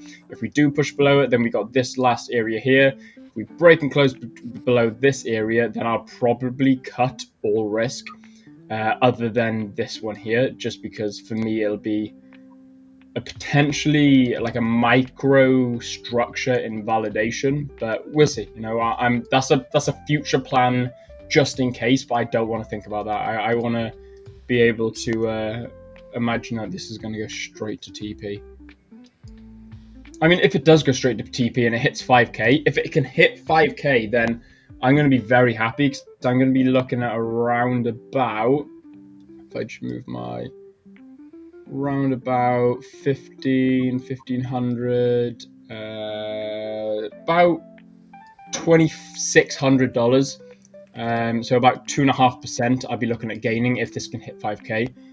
But I'll probably cut it before that. If we can get 1% on this, I'd be pretty happy. So we'll see. Yeah, I will be very happy if it hits 5k as well. But on the side note, I found pizza index. So it's basically called the Pentagon Pizza Index. And it's based on a simple idea that when pizza deliverers search near the Pentagon late at night, something big is going to happen. So the logic behind it, and it's statistically something that people have been watching, that during crisis, can you guys hear me? Crisis, military operations, or emergency briefings, Pentagon staff often work late, skip normal meals, and order fast. And sudden spikes in pizza orders to the Pentagon area specifically, particularly in the unusual late hours, has historically coincided with military actions, geopolitical escalations, and emergency national security meetings. So it has a website. So if you Google the Pentagon Pizza Index, it has a special website for this. That's so cool. I've heard of that. Wow. I never even knew someone would analyze that. That's interesting. And it actually makes sense. It's not random.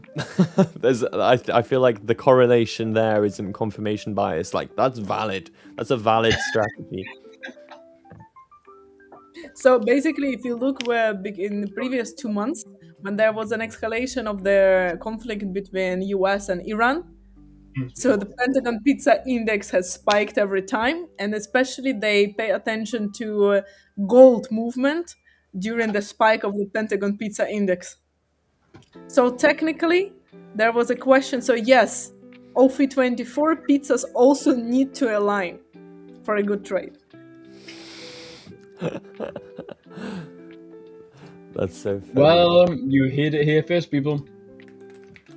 Before you go and buy any asset, make sure you check Domino's. See how many pizzas the Pentagon's ordered. That is so interesting. I'm gonna have a look at this for a minute. Who knew?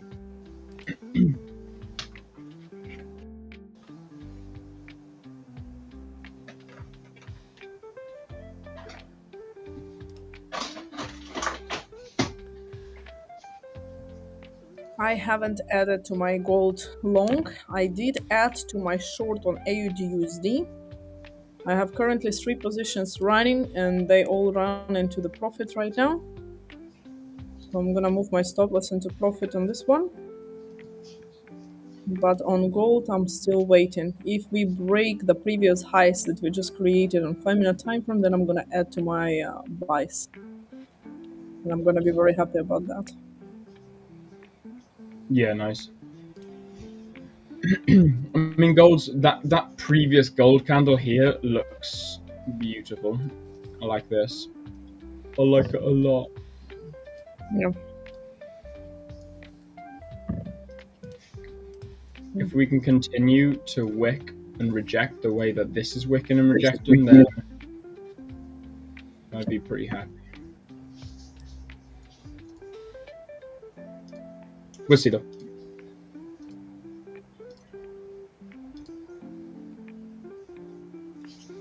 What about I'm you, Griff? learning You seen so anything much. in the market at the moment? I'm just learning about the pizza index right now. Fair. You know, they have, this is interesting. They've added a new section recently. I'll read this out. The gay bar report theory. The Pentagon Pizza Index expanded beyond pizza monitoring to include gay bars near sensitive government facilities. The theory suggests that unusually quiet activity at LGBTQ establishments during peak hours may indicate personnel working overtime on classified operations. No way. Yeah. What? So the gay bar theory operates on an inverse correlation principle. So when it's quiet at the gay bars, yeah, I was gonna say apparently it's like they're ordering lots of pizzas because they're working overtime. But yeah, who knows? That was added in 2025. Who knew? The gay bars are quiet, pizzas are high, the workload is increasing. Therefore, political demand is there. Apparently, the pizza index, the pattern was first noticed in the 70s by Soviet intelligence operatives. They noticed the late night delivery patterns, and the KGB codenamed it PIZZINT, Pizza Intelligence. So, in other words, spies noticed that gay bars are quiet, pizza is being ordered.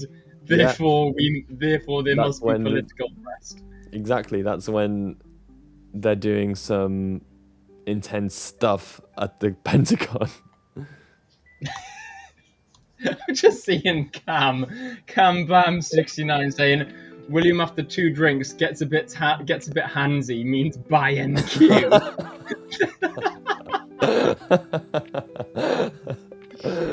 Oh man, what? What? What am I reading? You could create a profitable trading system based on the star patterns, the color of the Orion belt, the Pentagon Pizza Index, and the index of the activity in the gay bars around Pentagon area. Dude, I have. Wow. Sounds solid. I've heard it all. I think I've actually heard it all.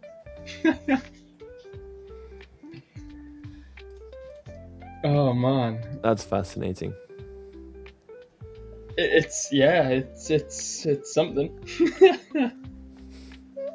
Thanks for sharing that, Anastasiia. You I have a didn't know new they had a ex. cool website. We've just developed an external further edge in our trading. It's like, wow, the technicals are looking good, the fundamentals are looking good. I'm going to enter this trade. Oh, wait a second. Let me check the pizza index. No, I've got to stay out of it now. We're low on pepperoni. They're not ordering any pizzas. They're not working as hard. Or they're ordering too much pizzas, maybe. One of the two. Yeah. I can hear YMCA going on down the club earlier on, so, they finished work. That's so interesting. It makes sense. I remember there was a study, or not a study, but there was this guy had a really, really successful investment strategy. And what it was he'd go to the park on a weekday and there'd be people sunbathing and, lazing, not really doing anything. And he'd ask them which company they were working for. Because obviously they're just sunbathing, doing nothing on a work day. And then he would short their company. And it was super successful. Like loads of the companies, in 2 or 3 years ended up going bankrupt or failing, or the stock would go down. And of course, it makes sense. It's because all their employees are not working. They're sunbathing. Dude, what? There's another similar one. That's bonkers. Imagine. It makes sense. They're really, it's quite logical. Doesn't make sense, Kyle. Doesn't earn. Right. Oh, guys, we're up to 99.9, by the way. No way. 99.9? 99.9 thousand subscribers. So, guys, if you haven't already, smash that subscribe button. Smash that like button. Let's get up to 100k. We are so close, man. What were we on a year ago? Because I started joining these live streams around 1 year ago. I'm sure it was at like 50k or 40k or something. Yeah, I don't know. I mean, nearly 100,000. Thank you guys for subscribing, being a part of this. It's great being a part of it ourselves. Yeah, 100%, man. It's super cool being a part of it. Yeah. Do you know what would be even cooler right now? Is if we can hit 100,000 subscribers and we can hit a full TP on this gold buy. What if you had to choose one? Screw it. Stop loss it. Send it to hell. Yeah, stop loss it. Absolute melt it. I can take another trade and earn money. It's fine. Oh, man.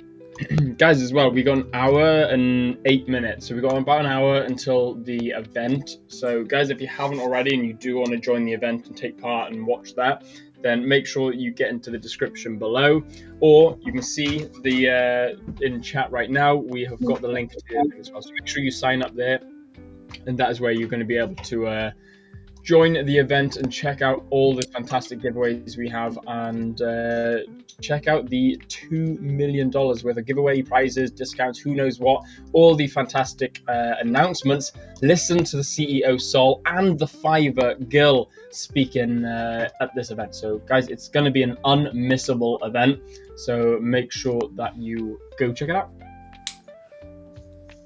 Exciting. Yeah, no, it's going to be super exciting, man. Right, that 10-year anniversary and almost 100k subscribers. So this is the biggest gift. I mean, this is so cool. Yeah, nearly at the exact same time, right? Which is it? Literally today that it's the 10-year anniversary. 17th. Yeah. No way. That is such a coincidence. Wow. The stars align with Is there a trading correlation there? There are no coincidences. The cogs are turning. There's a pattern there. Yeah, the 10,000 subscribers a year average. There must be some pattern to trading. What has gold done in the past 10 years? Does it align? Everything is predetermined. Yeah. It's so funny. It's written. The scripture is spoken. It's just as the prophecy foretold. Yeah. Luig saying, are there... Oh my god, wow, he's really copied and pasted this one. Bro, chill, relax, my man. We're reading it, don't worry. Are there discounts on the Fivers with the anniversary? Well, if you sign up to the event, link in the description below, you'll find out. But in this stream, no, there will not be anything.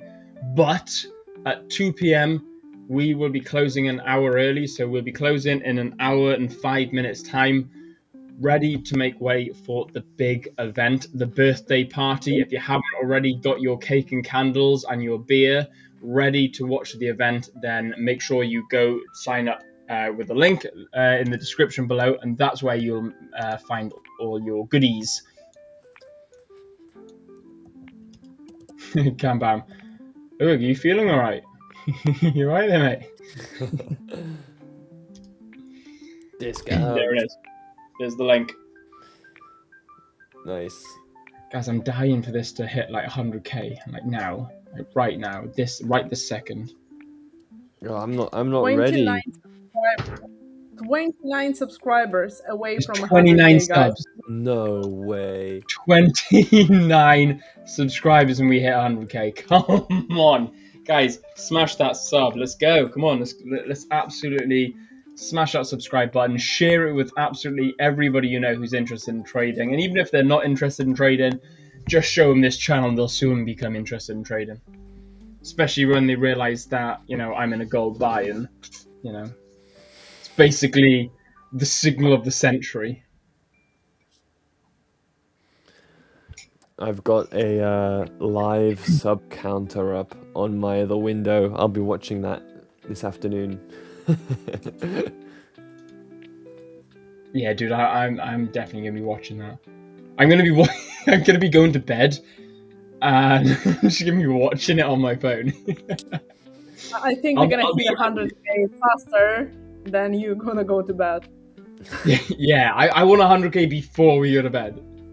100k before Will goes to bed, guys. Yes, you've got an hour. It's bedtime 6 p.m. all right. You better hurry. Dude, 6 p.m. It's not a weekend. Come on. My bad. 4 p.m. God, what do you think I am?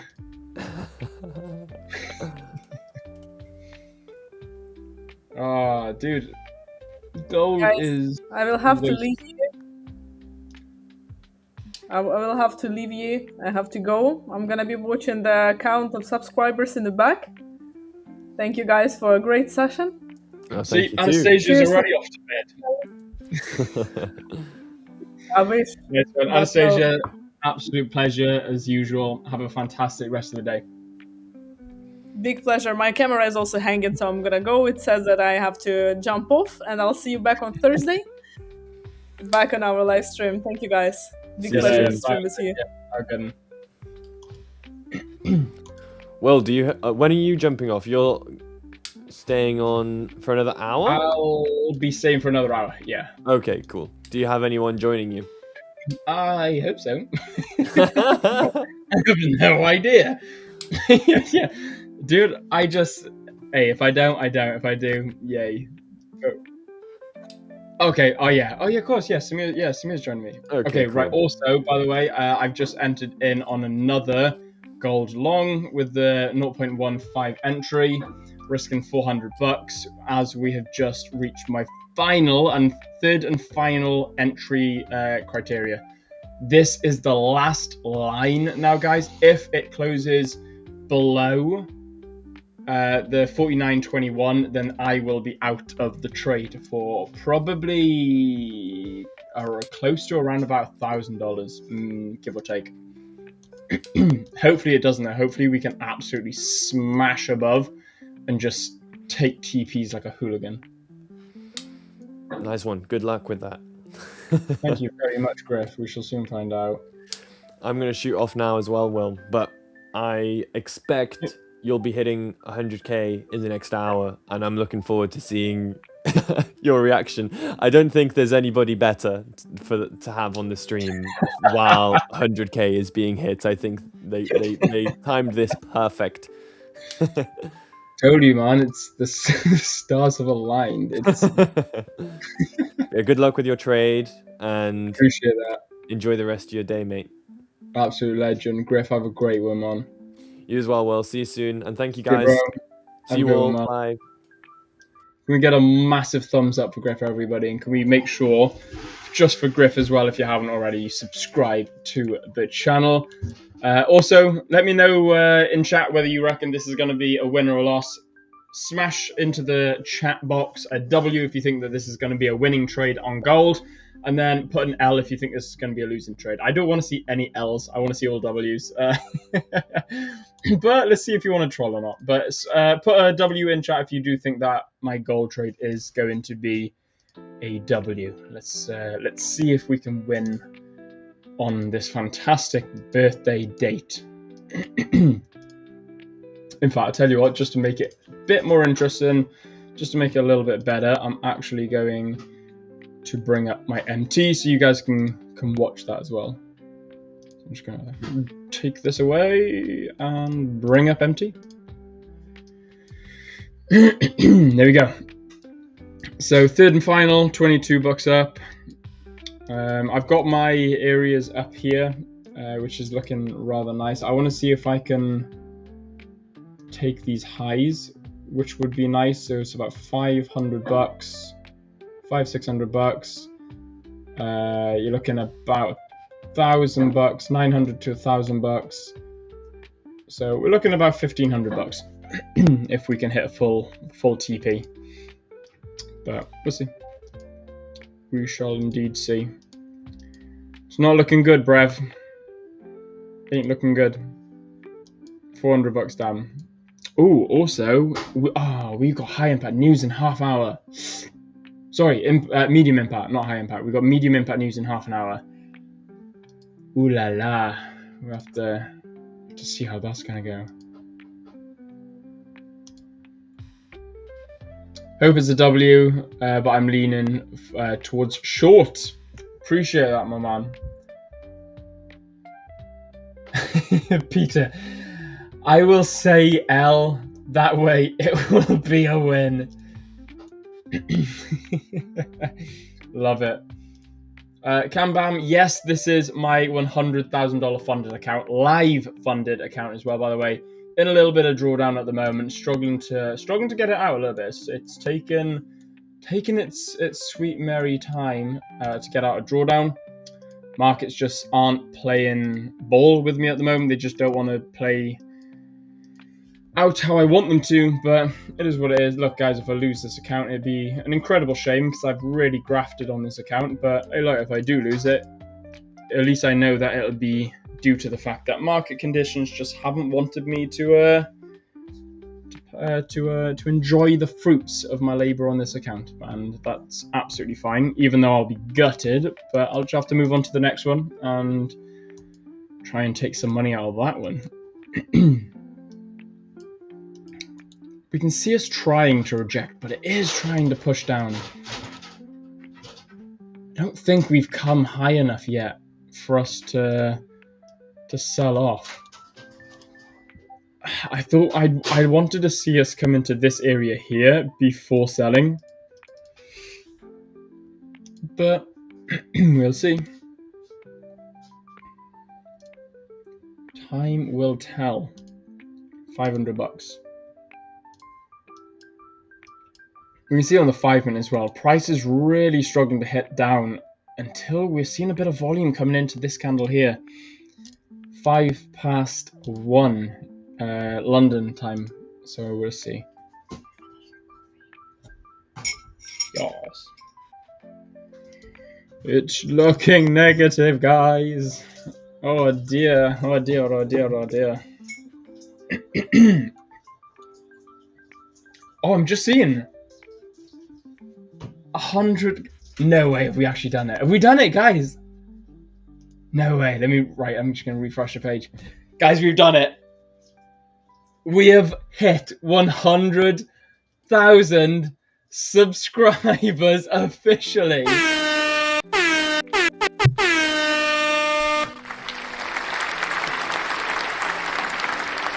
Guys, that is absolutely incredible. Guys, I wish we had a better reaction. Like,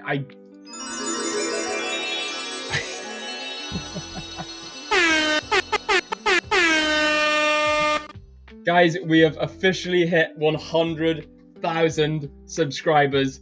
You guys are absolute legends. Thank you all so much for your support.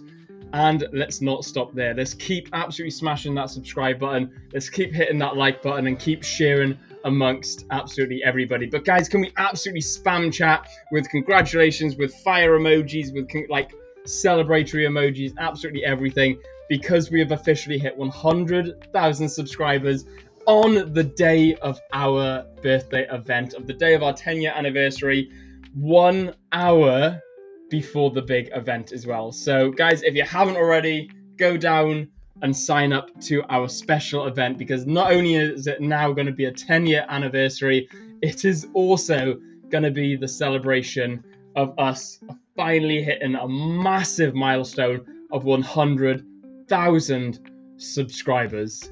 Guys, that is incredible, and guys, I can't stress enough how awesome that is. The guys behind the scenes are also going to be buzzing for this. I'm sure they've already been told, and they are probably celebrating in the office as we speak, getting ready for the event. So, come on. I wish there was Remy, can we get a celebratory music? Like, celebration time. Come on. What is good, Rich? Woo! 100K. Let's go. I just heard the news, mate. Congratulations. Awesome. Bro, how sick is that? Woo! Absolute incredible. Yeah, 100K, mate. 293 likes. You know what well. that means? Dude, do you know what that means? What's that? Silver play button, bruh. Yeah, boy! Guys, do we all get a silver play button shipped? Like, I kind of feel like, how sick would it be if we all got a silver play button? Dude, I think we should talk to YouTube and tell them we want several hundred silver play buttons, and it must just be distributed to everybody. Do you know what I reckon we should do? Do you know what I honestly reckon we should do? So, I reckon all the hosts, we should speak to YouTube and say, look, we're a team of 10, 20, 30, however many hosts. And I reckon we should all get a genuine silver play button plaque. And then, just to commemorate it, I reckon we should do like little memorabilia, silver like play button trophies that you can buy on the Fivers website. Bosh. Dude, that would be cool. That would be sick. Yeah, it's my idea. I'm gonna go and tell our brand manager, and I'm gonna sell it off. My Screens idea. are recorded. I am taking credibility for this. Oh no! Will's recording disappeared. Oh no!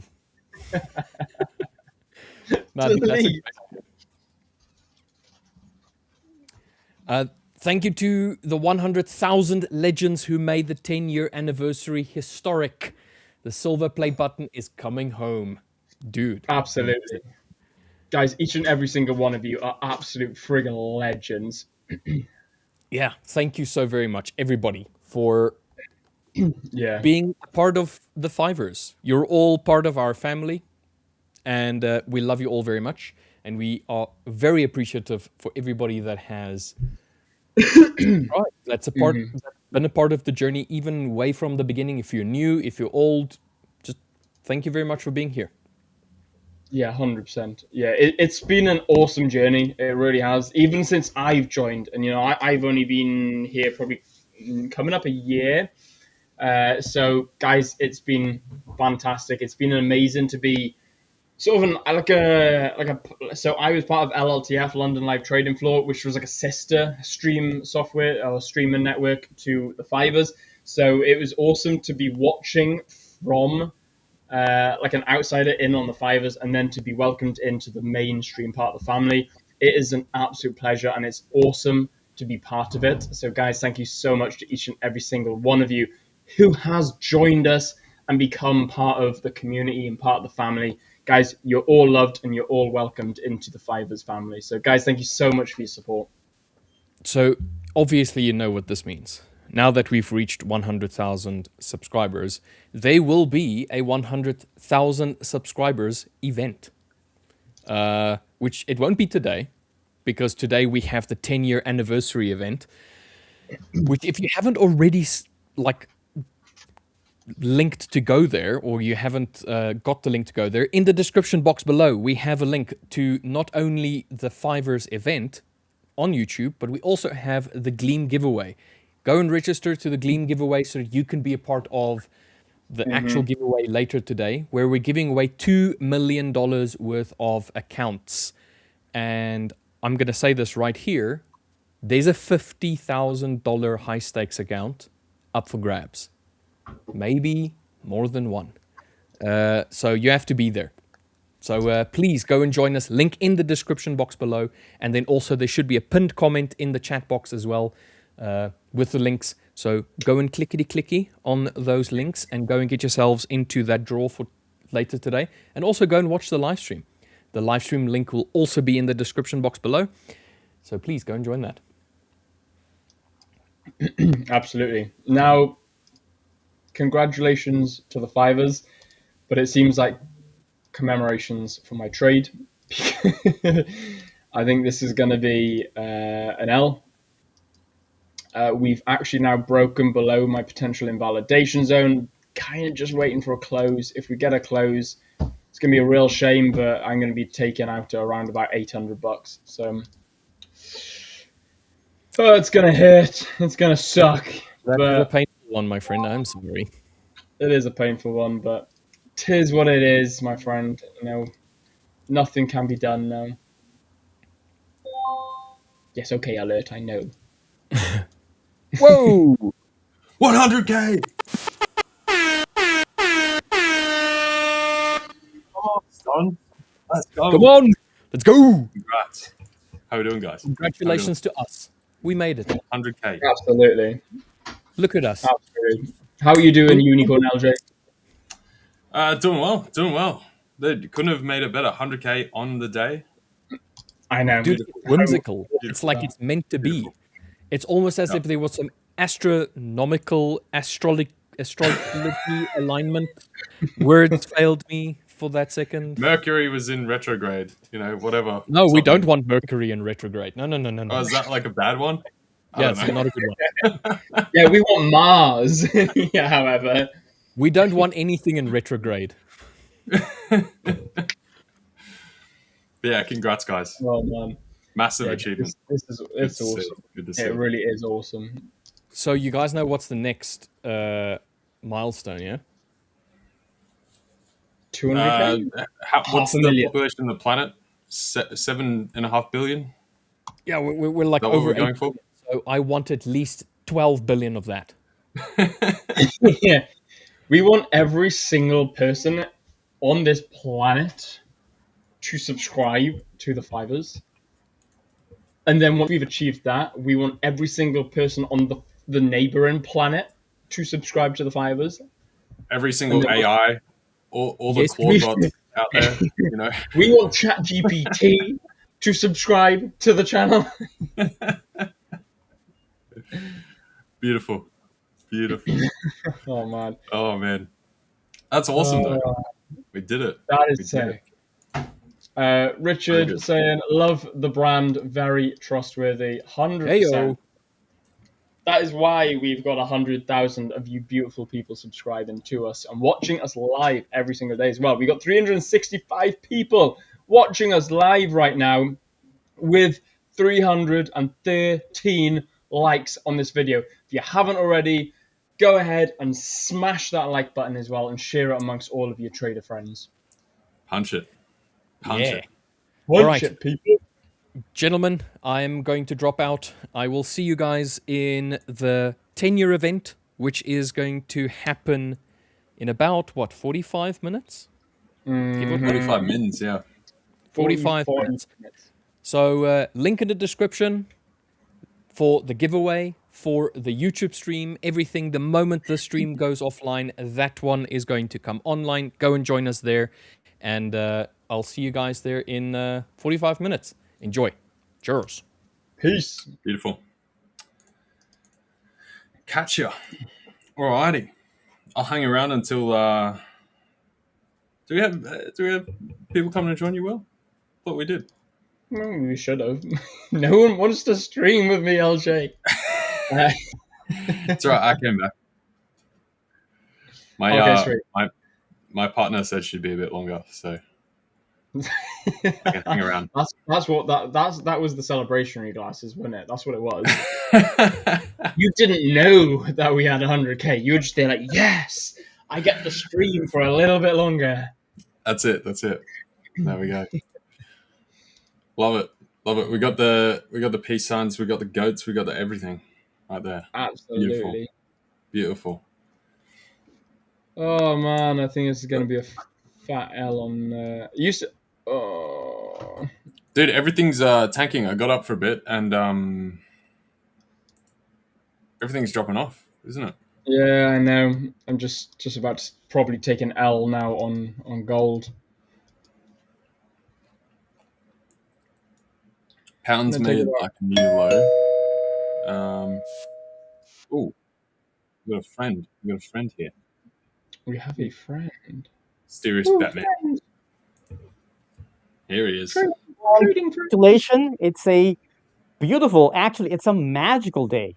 Who would have thought that on the day that we celebrate the 10-year anniversary, that you can't plan for this, that our YouTube channel hits that milestone, that beautiful, huge milestone of 100K subscribers. I mean, we cannot orchestrate this. We cannot plan for this. This is organic, right? The subscribers come in whenever they want to. It's totally directed by the viewers. It has, the only thing we can do is give value and hope, that some people will come and appreciate it. But to have it fall on the same day of the 10 years anniversary is is very magical.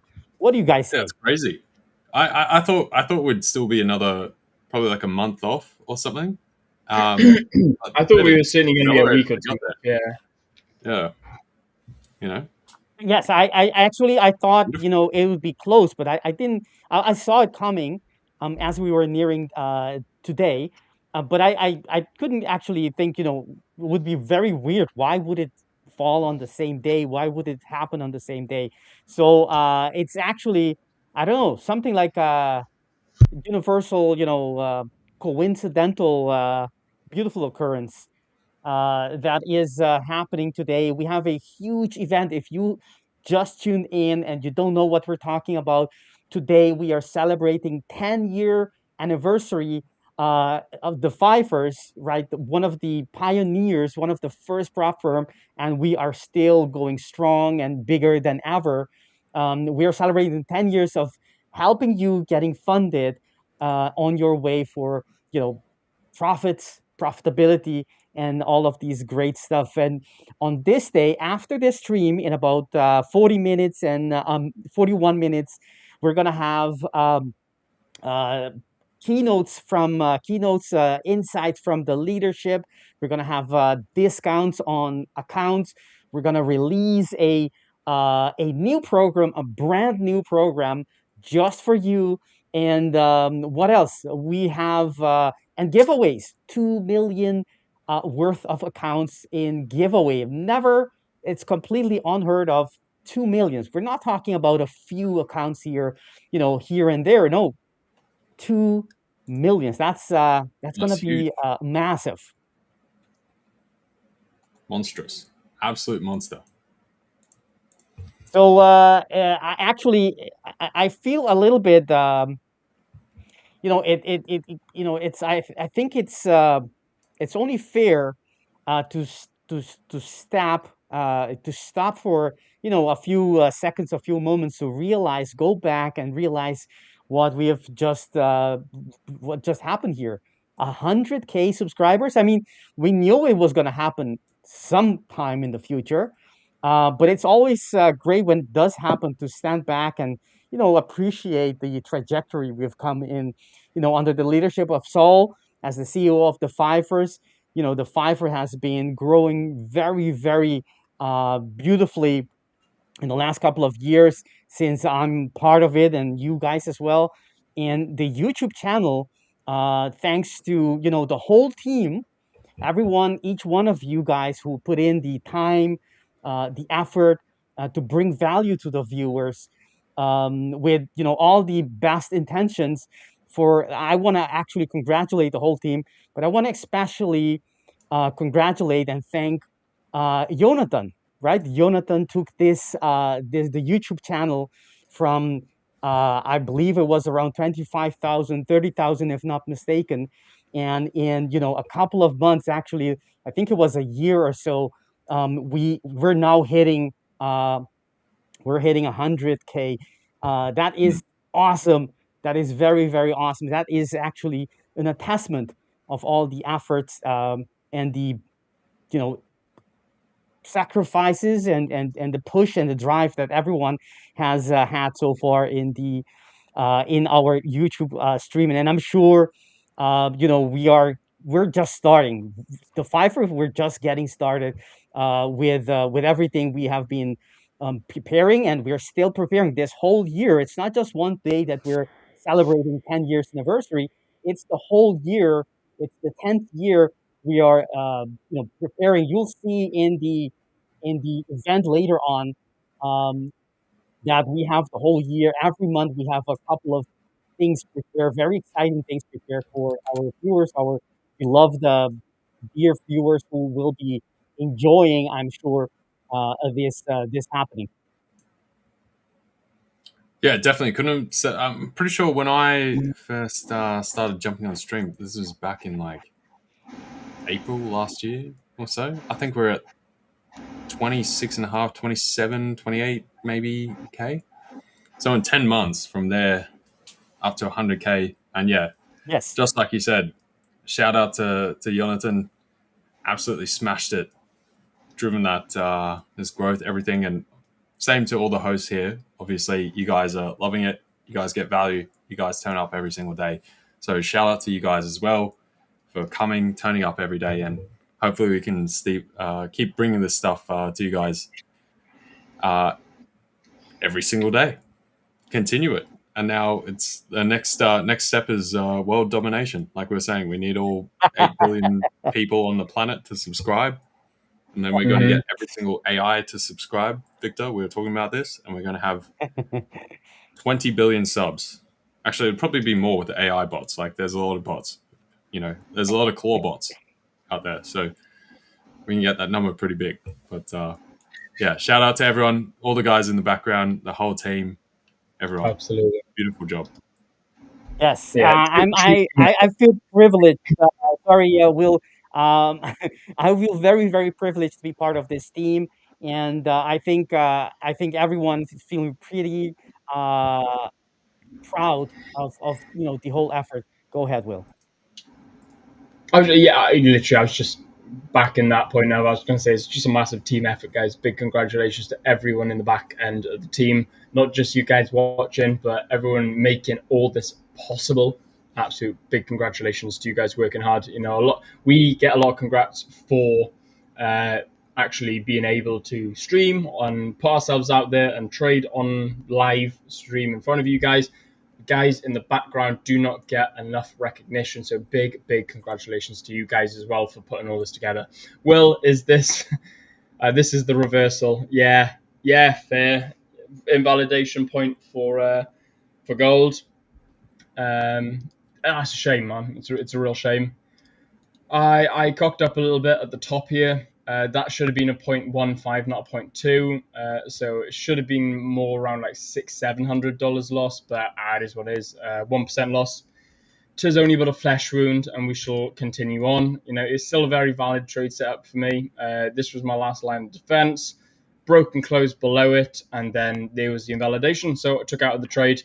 If this shoots up now, I'd be very frustrated. However, it's actually kind of in a range right now. So this high here needs to be broken for continuation upwards. This low needs to be broken for a continuation downwards. So right now there is zero trade possibility in there for me.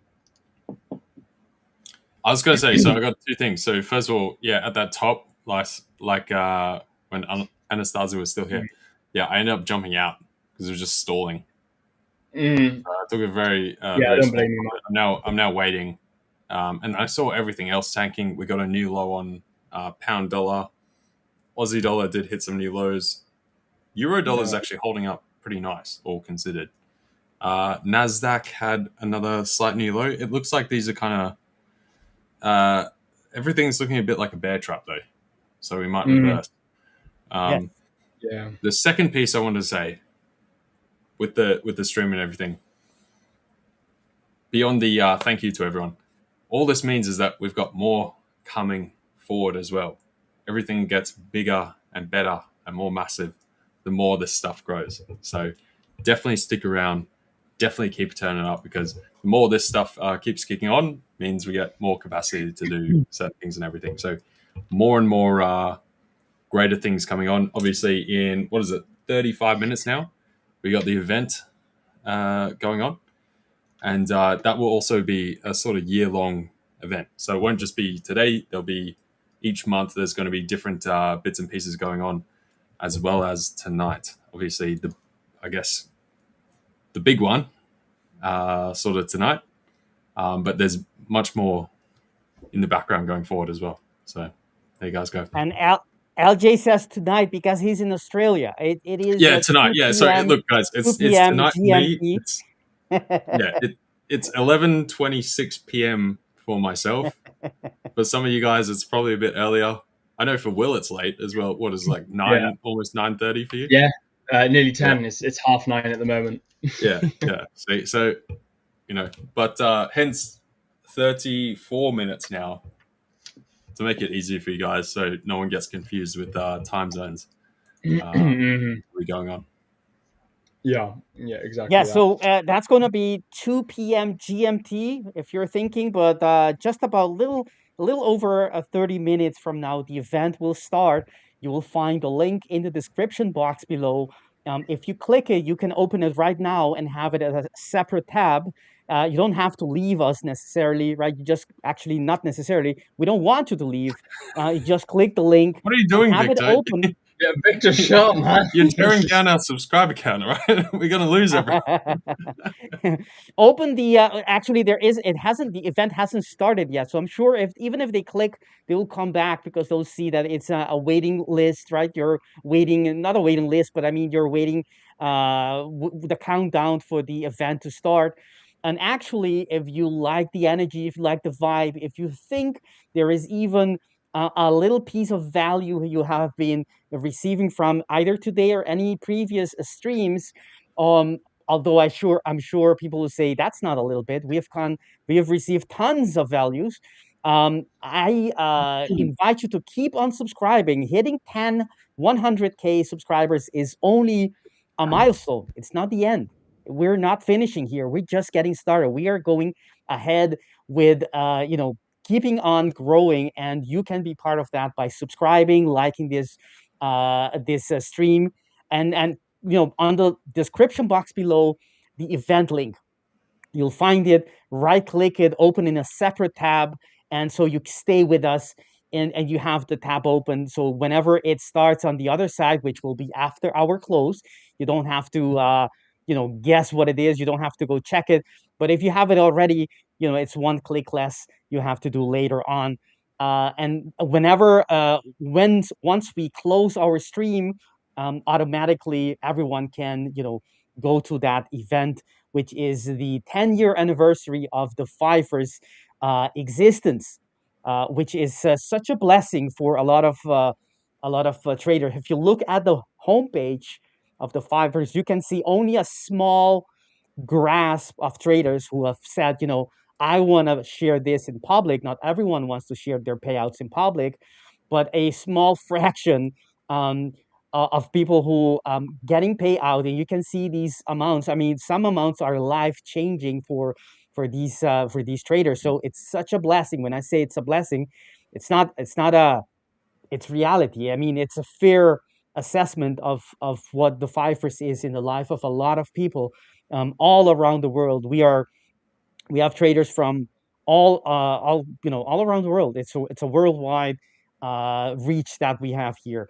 So it's awesome. Actually, I'm feel very excited for everyone who's waiting. I mean, for these accounts to be given away, to hear what the Fifer has in store for us this year. I mean, I'm a trader too, so I'm excited for myself as well. Maybe one time in the future we can do a giveaway for my unicorn glasses. For fun, right? I can sign them and get to mail see them. life through the lens Someone of gets the LJ. unicorn. Someone gets the unicorn glasses. Just for fun. That'd be great.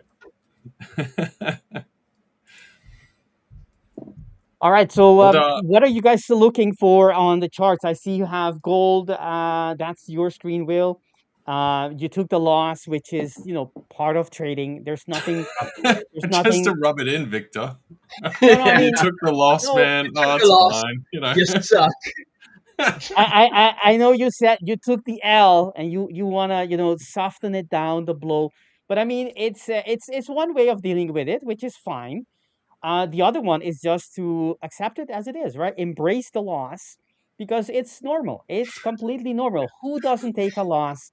Raise your hand if you have never taken a loss before. I mean, no one is gonna raise their hands because unless the only ones who will raise their hands are those who did not trade, never traded before. If you're a trader, you take losses. Let's face it. That's a reality of being a trader. The trick is to do that more often. I mean, less often than taking winners. But I mean, but the it hasn't taken that swing low yet. Will, that was what I was going to do. You didn't want to leave because you got in as a breakout, right? It was after it took out the previous high, and that's why you don't have your stop all the way below that swing point. But my point that I'm trying to come to is, if the market starts, is there a scenario where in price action where you say I will get back in because it hasn't taken that low, and it's showing me something that tells me that my initial direction is still right.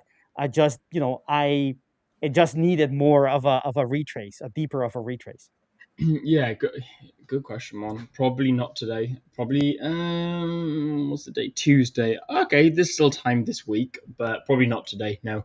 It's 9:30 now, so we've actually had news come out as well for the dollar.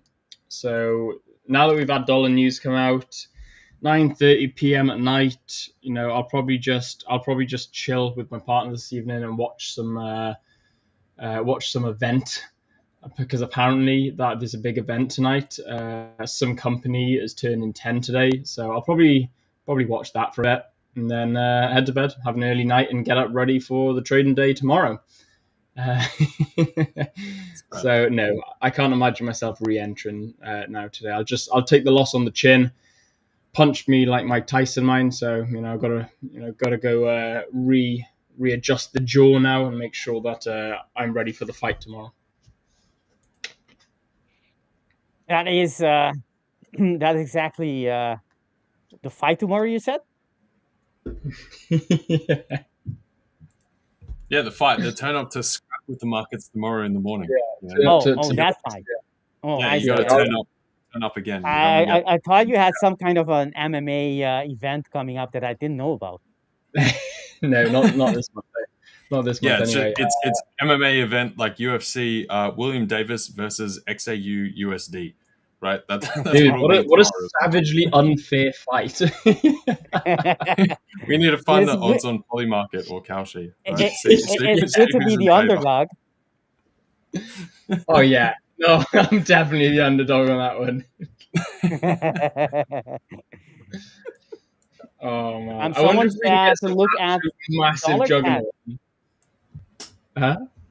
Someone said to take a look at dollar CAD. Maybe one of you would like to consider taking a look to see what's happening on that pair? The Lumini. I don't have. I can get it up unless LJ you have dollar CAD readily available. If not, I can bring it up and trade.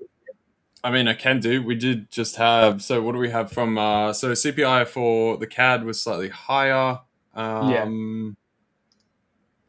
However, we can't see your screen, LJ. is it not being shared? My bad. Yeah, no problem. I will switch to mine in the meantime. Have on the dollar CAD on the higher time frames, we do have price going from one structure to the next, which is on the daily time frame. Just to understand, we are in the middle of, from one station to the other. In all, when you see this without everything else remaining equal, you expect price to be heading quickly or not, but heading to the next station.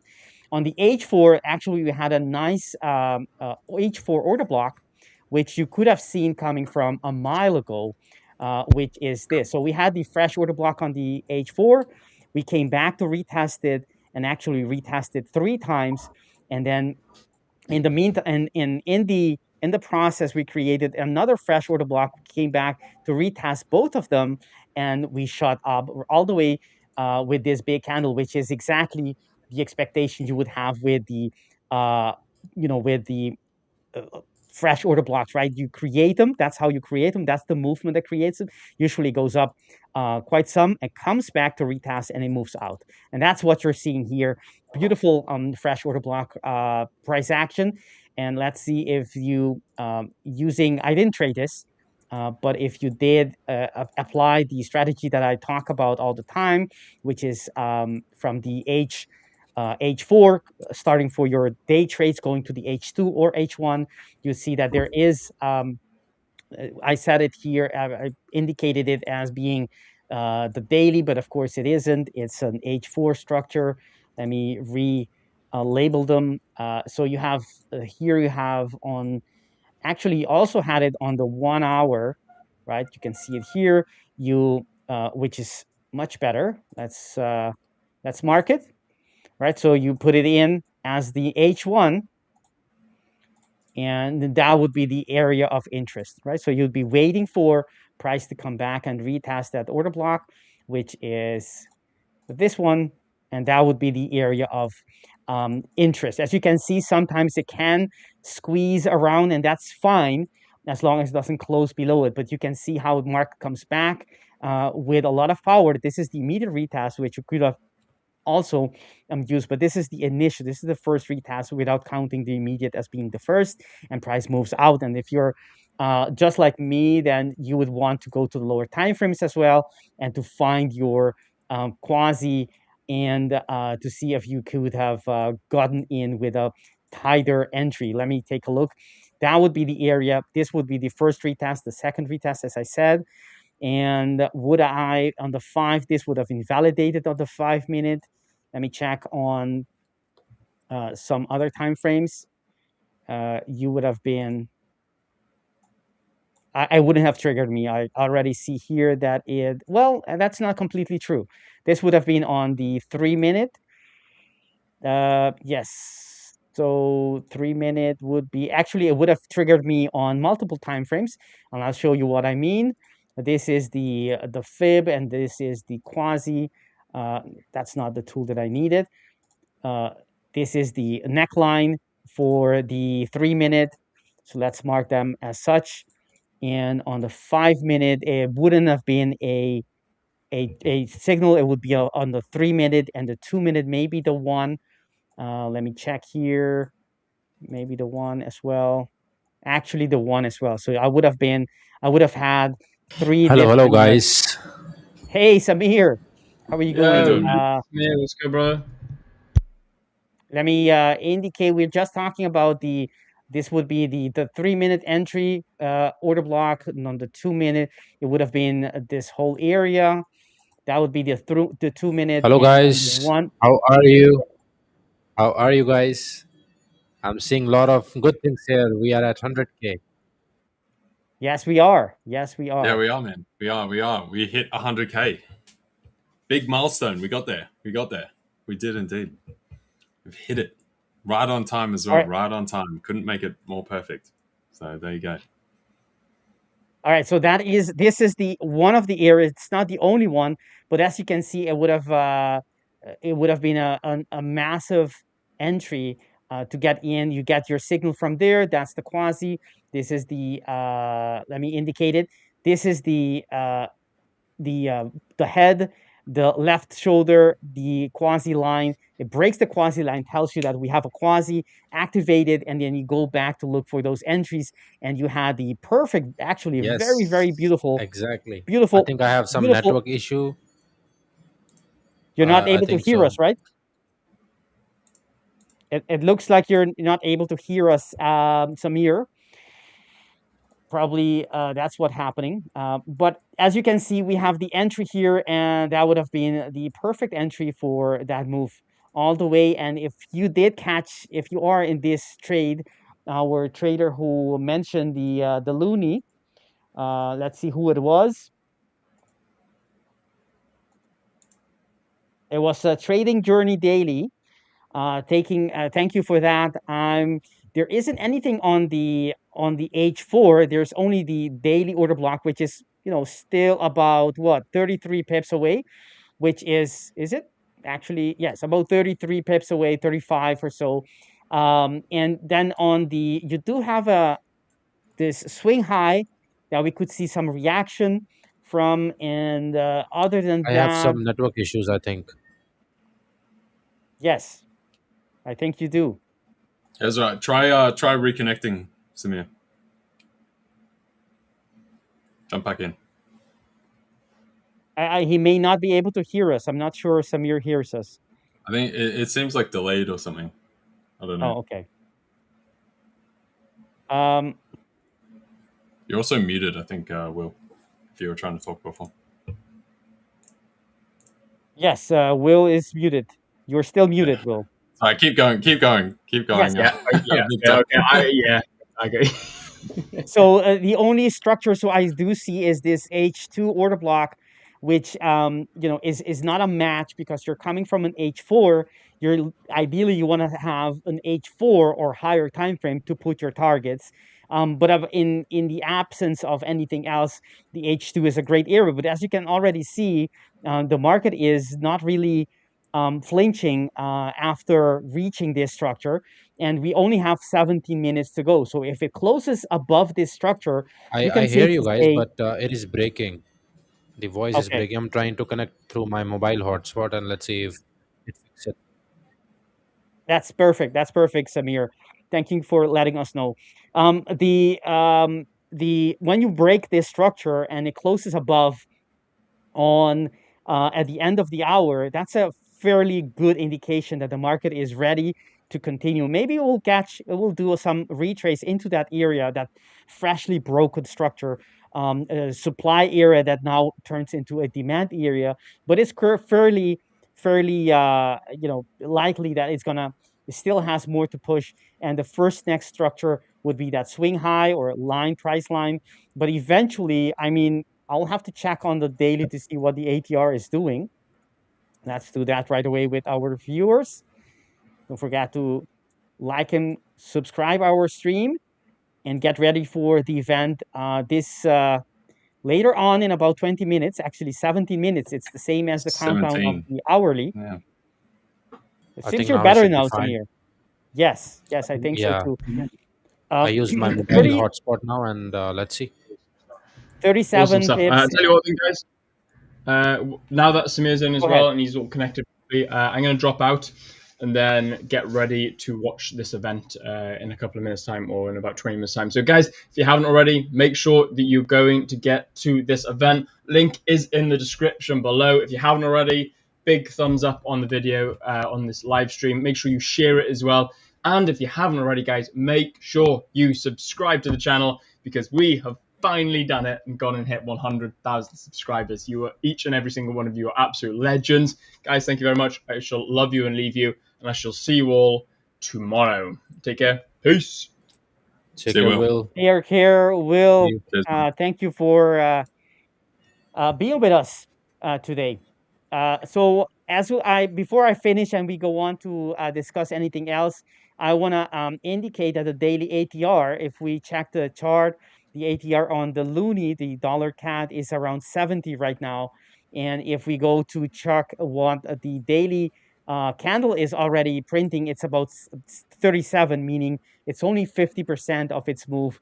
And on average, actually, it is well within the realm of possibility of being reasonable to reach that daily structure that we were just discussing on the lower time frame. So actually, I think that we're going to be going likely to be reaching that area today if everything remains equal. Maybe a little retrace into that switched flipped structure, maybe a little reaction here, eventually breaking, coming back for the retest, and eventually going to that level. I mean, I don't know what's going to happen, but I mean, it's likely that we're going to see some kind of reaction of these levels and these structures before we actually continue for the target. That's a beautiful move right there on the loonie.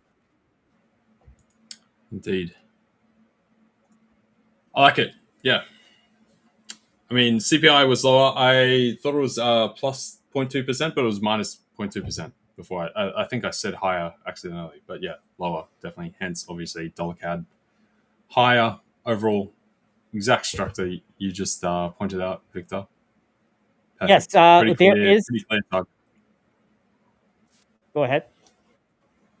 No, that's all. That was it. Just, yeah, pretty clear target on the money. That. Yeah, someone is asking about that wasn't the message that I wanted to put on. Someone asking about are there any discounts for this 10-year celebration? What do you guys say? Will we have discounts? Do any of you know about this? Are we having discounts? I'm just You'll gonna have say to there find are out in many good about. things in the You have to, event. So you have to find out, yeah, as you said. Yeah. you'll have to find out in 15 minutes. Maybe there might be. There's, I mean, 2 mil of giveaways. I'm sure you'll find potentially some discounts or something as well. There's a lot in there. So the event starts in 14 minutes exactly from now, guys. You guys can 14 also minutes. find the Yeah. link in the description from here. I believe once the stream does end, we will try and shuffle you guys over there. So if you want to load it up in the background waiting, you can follow that link through there. There's a separate live stream which you can sit in the background for right now. Right now, get ready. So Yes, the event link is in the description box, as LJ just mentioned. Right click it, open in a tab. Do not go yet. We haven't done. We're not done yet. Open it in a tab, and so you are, have your tab ready for the event, which will happen. Will start in about 12 minutes and some seconds. What do you guys say to this comment? TechnoFee23 thinks there is a big market crash today. That's a Today. big statement. Not coming. Yeah. I mean, Maybe not he's this year or this quarter, but today. What do you he guys have some say? insider news. Maybe you're from the BlackRock. But anyways, I don't think so. Unless I see a crash, I cannot say it is a crash. I am a technical kind of a trader, so if I see a pattern, I trade it, and if there is a stop loss, I accept it. All these things, which is my normal trading. So if you ask, us or me about the crash, then yeah, it can happen. It is it's markets. It is very uncertain. You can see huge impulses here and there. There is always a possibility of of impulse move. I will not say that a crash. I will rather call that an impulsive move if that happened, because we know that these big assets, like these Dow Jones and all these big assets, they try to correct after maybe some months or something like that. So I will just say that maybe impulse move to the downside, and maybe. So I in just seeing the technicals, I don't see any technicals aligning with big impulse right now, because we are having low volume on these pairs. And what is pair? Okay, you are looking at USD cat. I don't trade this pair, but seems like impulse is coming to the upside, and Would you like definitely, Would you like to switch to yours? yeah, you can switch to mine. I took a trade yesterday when the stream ended. I think I discussed about that also, like what was my bias. and how I was supposed to enter in that trade. First, let me discuss about that, and then maybe we can, talk about this crash thing, if that, if that can come or not. But anyways, so yesterday I took a trade here, um, as I discussed in the live stream. So the Mhm. confluences for this trade was price trading lower below this 200 EMA, and we are also printing lower lows and lower highs, to me. So price rejected from this area. If it has to break, it should have braked, right from here, if the price was, or this leg was having enough of a volume. But again, we came to that area, we didn't break. Instead, we broke to the downside, and we closed below these EMAs. So I was also having this kind of trend line, something like this. So price closed below that also, and we was retesting this. So again, guys, as I mentioned you a couple of times, EMAs are the main thing about the strategy that I use. So price is below the EMA, market structure is also bearish, so I'm just looking for sells. And in the yesterday's stream, I was drawing some trend lines here and there. So I was using this as my trend line, and once price closed below this area, which was somewhere around here, I took a trade, and I risked 1% on my live account, which is of course with the fivers, and I was targeting 1 to 1. So this was my trade. I just secured 1 to 1. I know there was a bank holiday, There we but go. my yeah. So there's the pump on the NAS right there. That's what we've been waiting for. All right, there we Let go. me We got see. it. Sorry. We just exploded high. This Okay, is great. let's see. Apologies. Oh wow, we are Yeah. impulsing to the upside, and So let's see I if was there talking was about any. earlier, I think we'll get a smaller dip down, create basically a bear trap, and then just start to rip higher. So we've had a Mhm. bunch of reasons for everything to rip higher. We've got, if I just jump over to my stuff for a second, Yeah, yeah. we've had positions stacked with like the put call ratio. So this is S&P 500. Anytime we get up this far, similar to when we had the where we here the drawdowns that we had when stocks sort of rolled over. Right, there was lack of cash, lack of buyers left. So path of least resistance to the downside. We now seem to be getting some of that push back in. There's so many quality stocks very undervalued.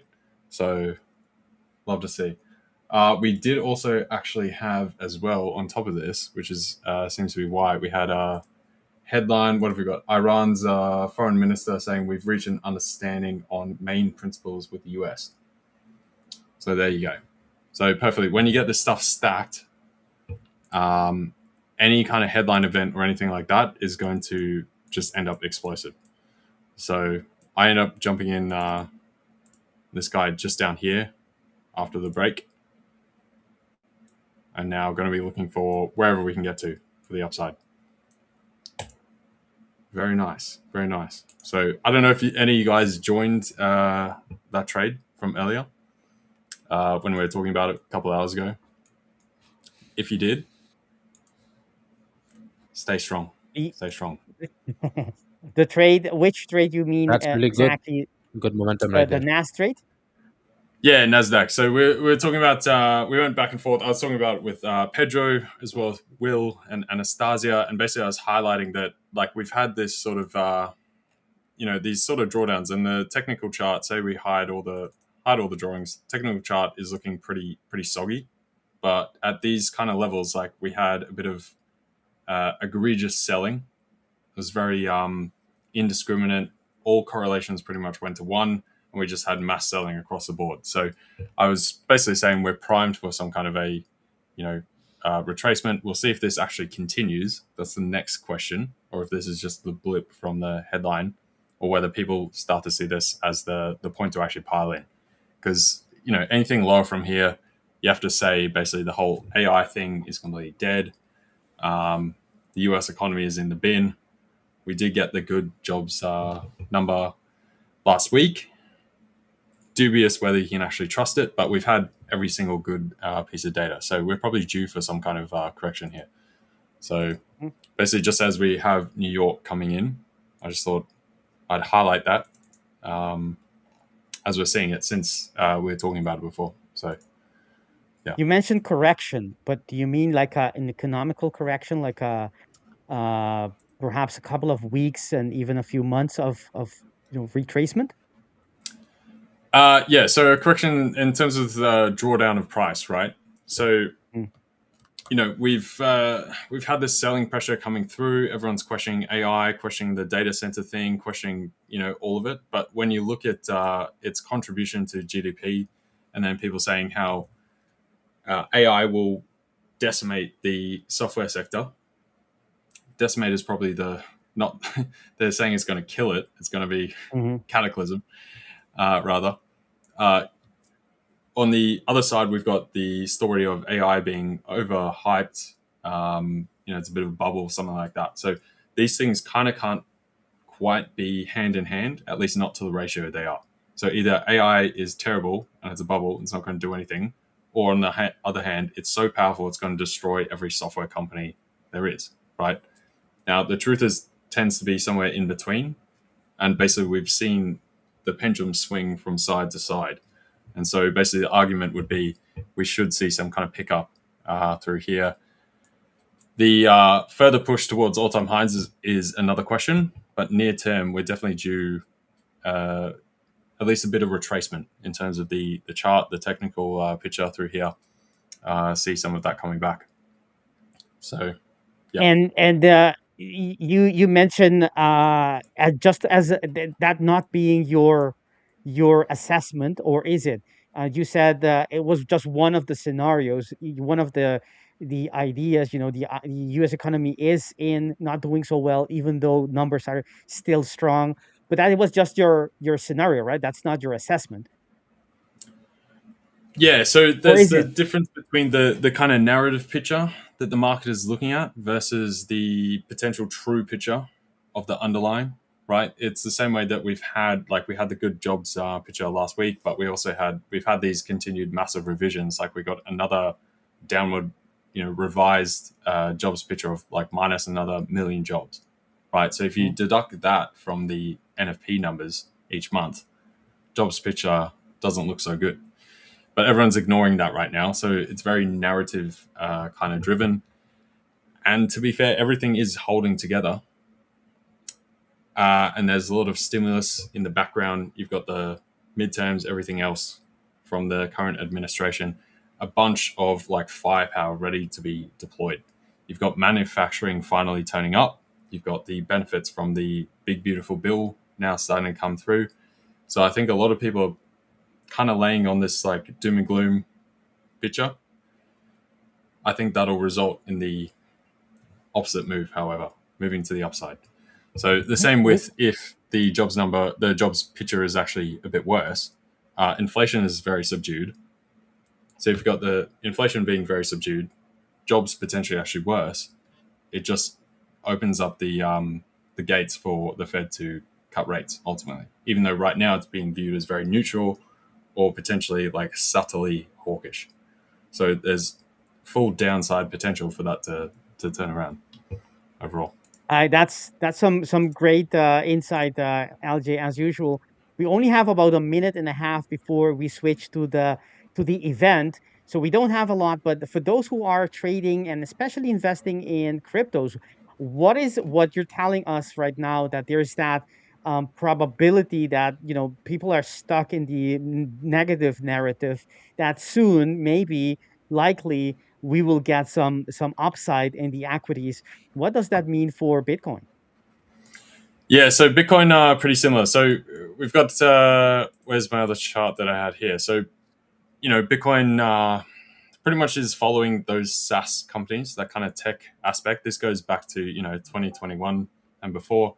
You can see they're very highly correlated. So we've seen those companies come off. We've seen the NASDAQ get pressured, all the tech players. We've seen Bitcoin follow in similar suit. So hence, if you do have that recovery near term for those tech players, for the SaaS companies, clearly the picture is not that they're all dead, right? There's no confirmation of that. We've had the big scaries and with some of the private equity players about the exit capital, that kind of stuff. But probably right now, like, you've hit the extremes of the fear gauge per se. So we should see some kind of pickup. You do have liquidity coming in over the next 2 quarters. I would say we're at relative bottoms. So like we were talking about earlier, there's a potential for another deeper drop. Could still get that. We've seen this slight spike from the headlines, but we're nearing like a near-term drop, potentially even for the next 6 months. So you've got some nice probable buy zones through here, indeed. So I took. We need to wrap our stream up. So do you think there's a Yeah, few the event is here. buys Yeah. opportunity coming in the coming weeks? But we'll talk all about this on our next stream, because now we're preparing to go to the event, the 10-year anniversary of the Fivers, starting now. In the description box below, you'll find the link. We will be switching now to the event, which is starting right now at this very minute. 2 million in giveaways, accounts, lots of discount, leadership making keynotes here, and there is a new program release today, so you don't want to miss that. We'll be going now. This is thank you for watching. Like and subscribe, and we're moving now right now. See you guys in the Let's event. go, guys. See you guys in Let's the stream. go. See you there.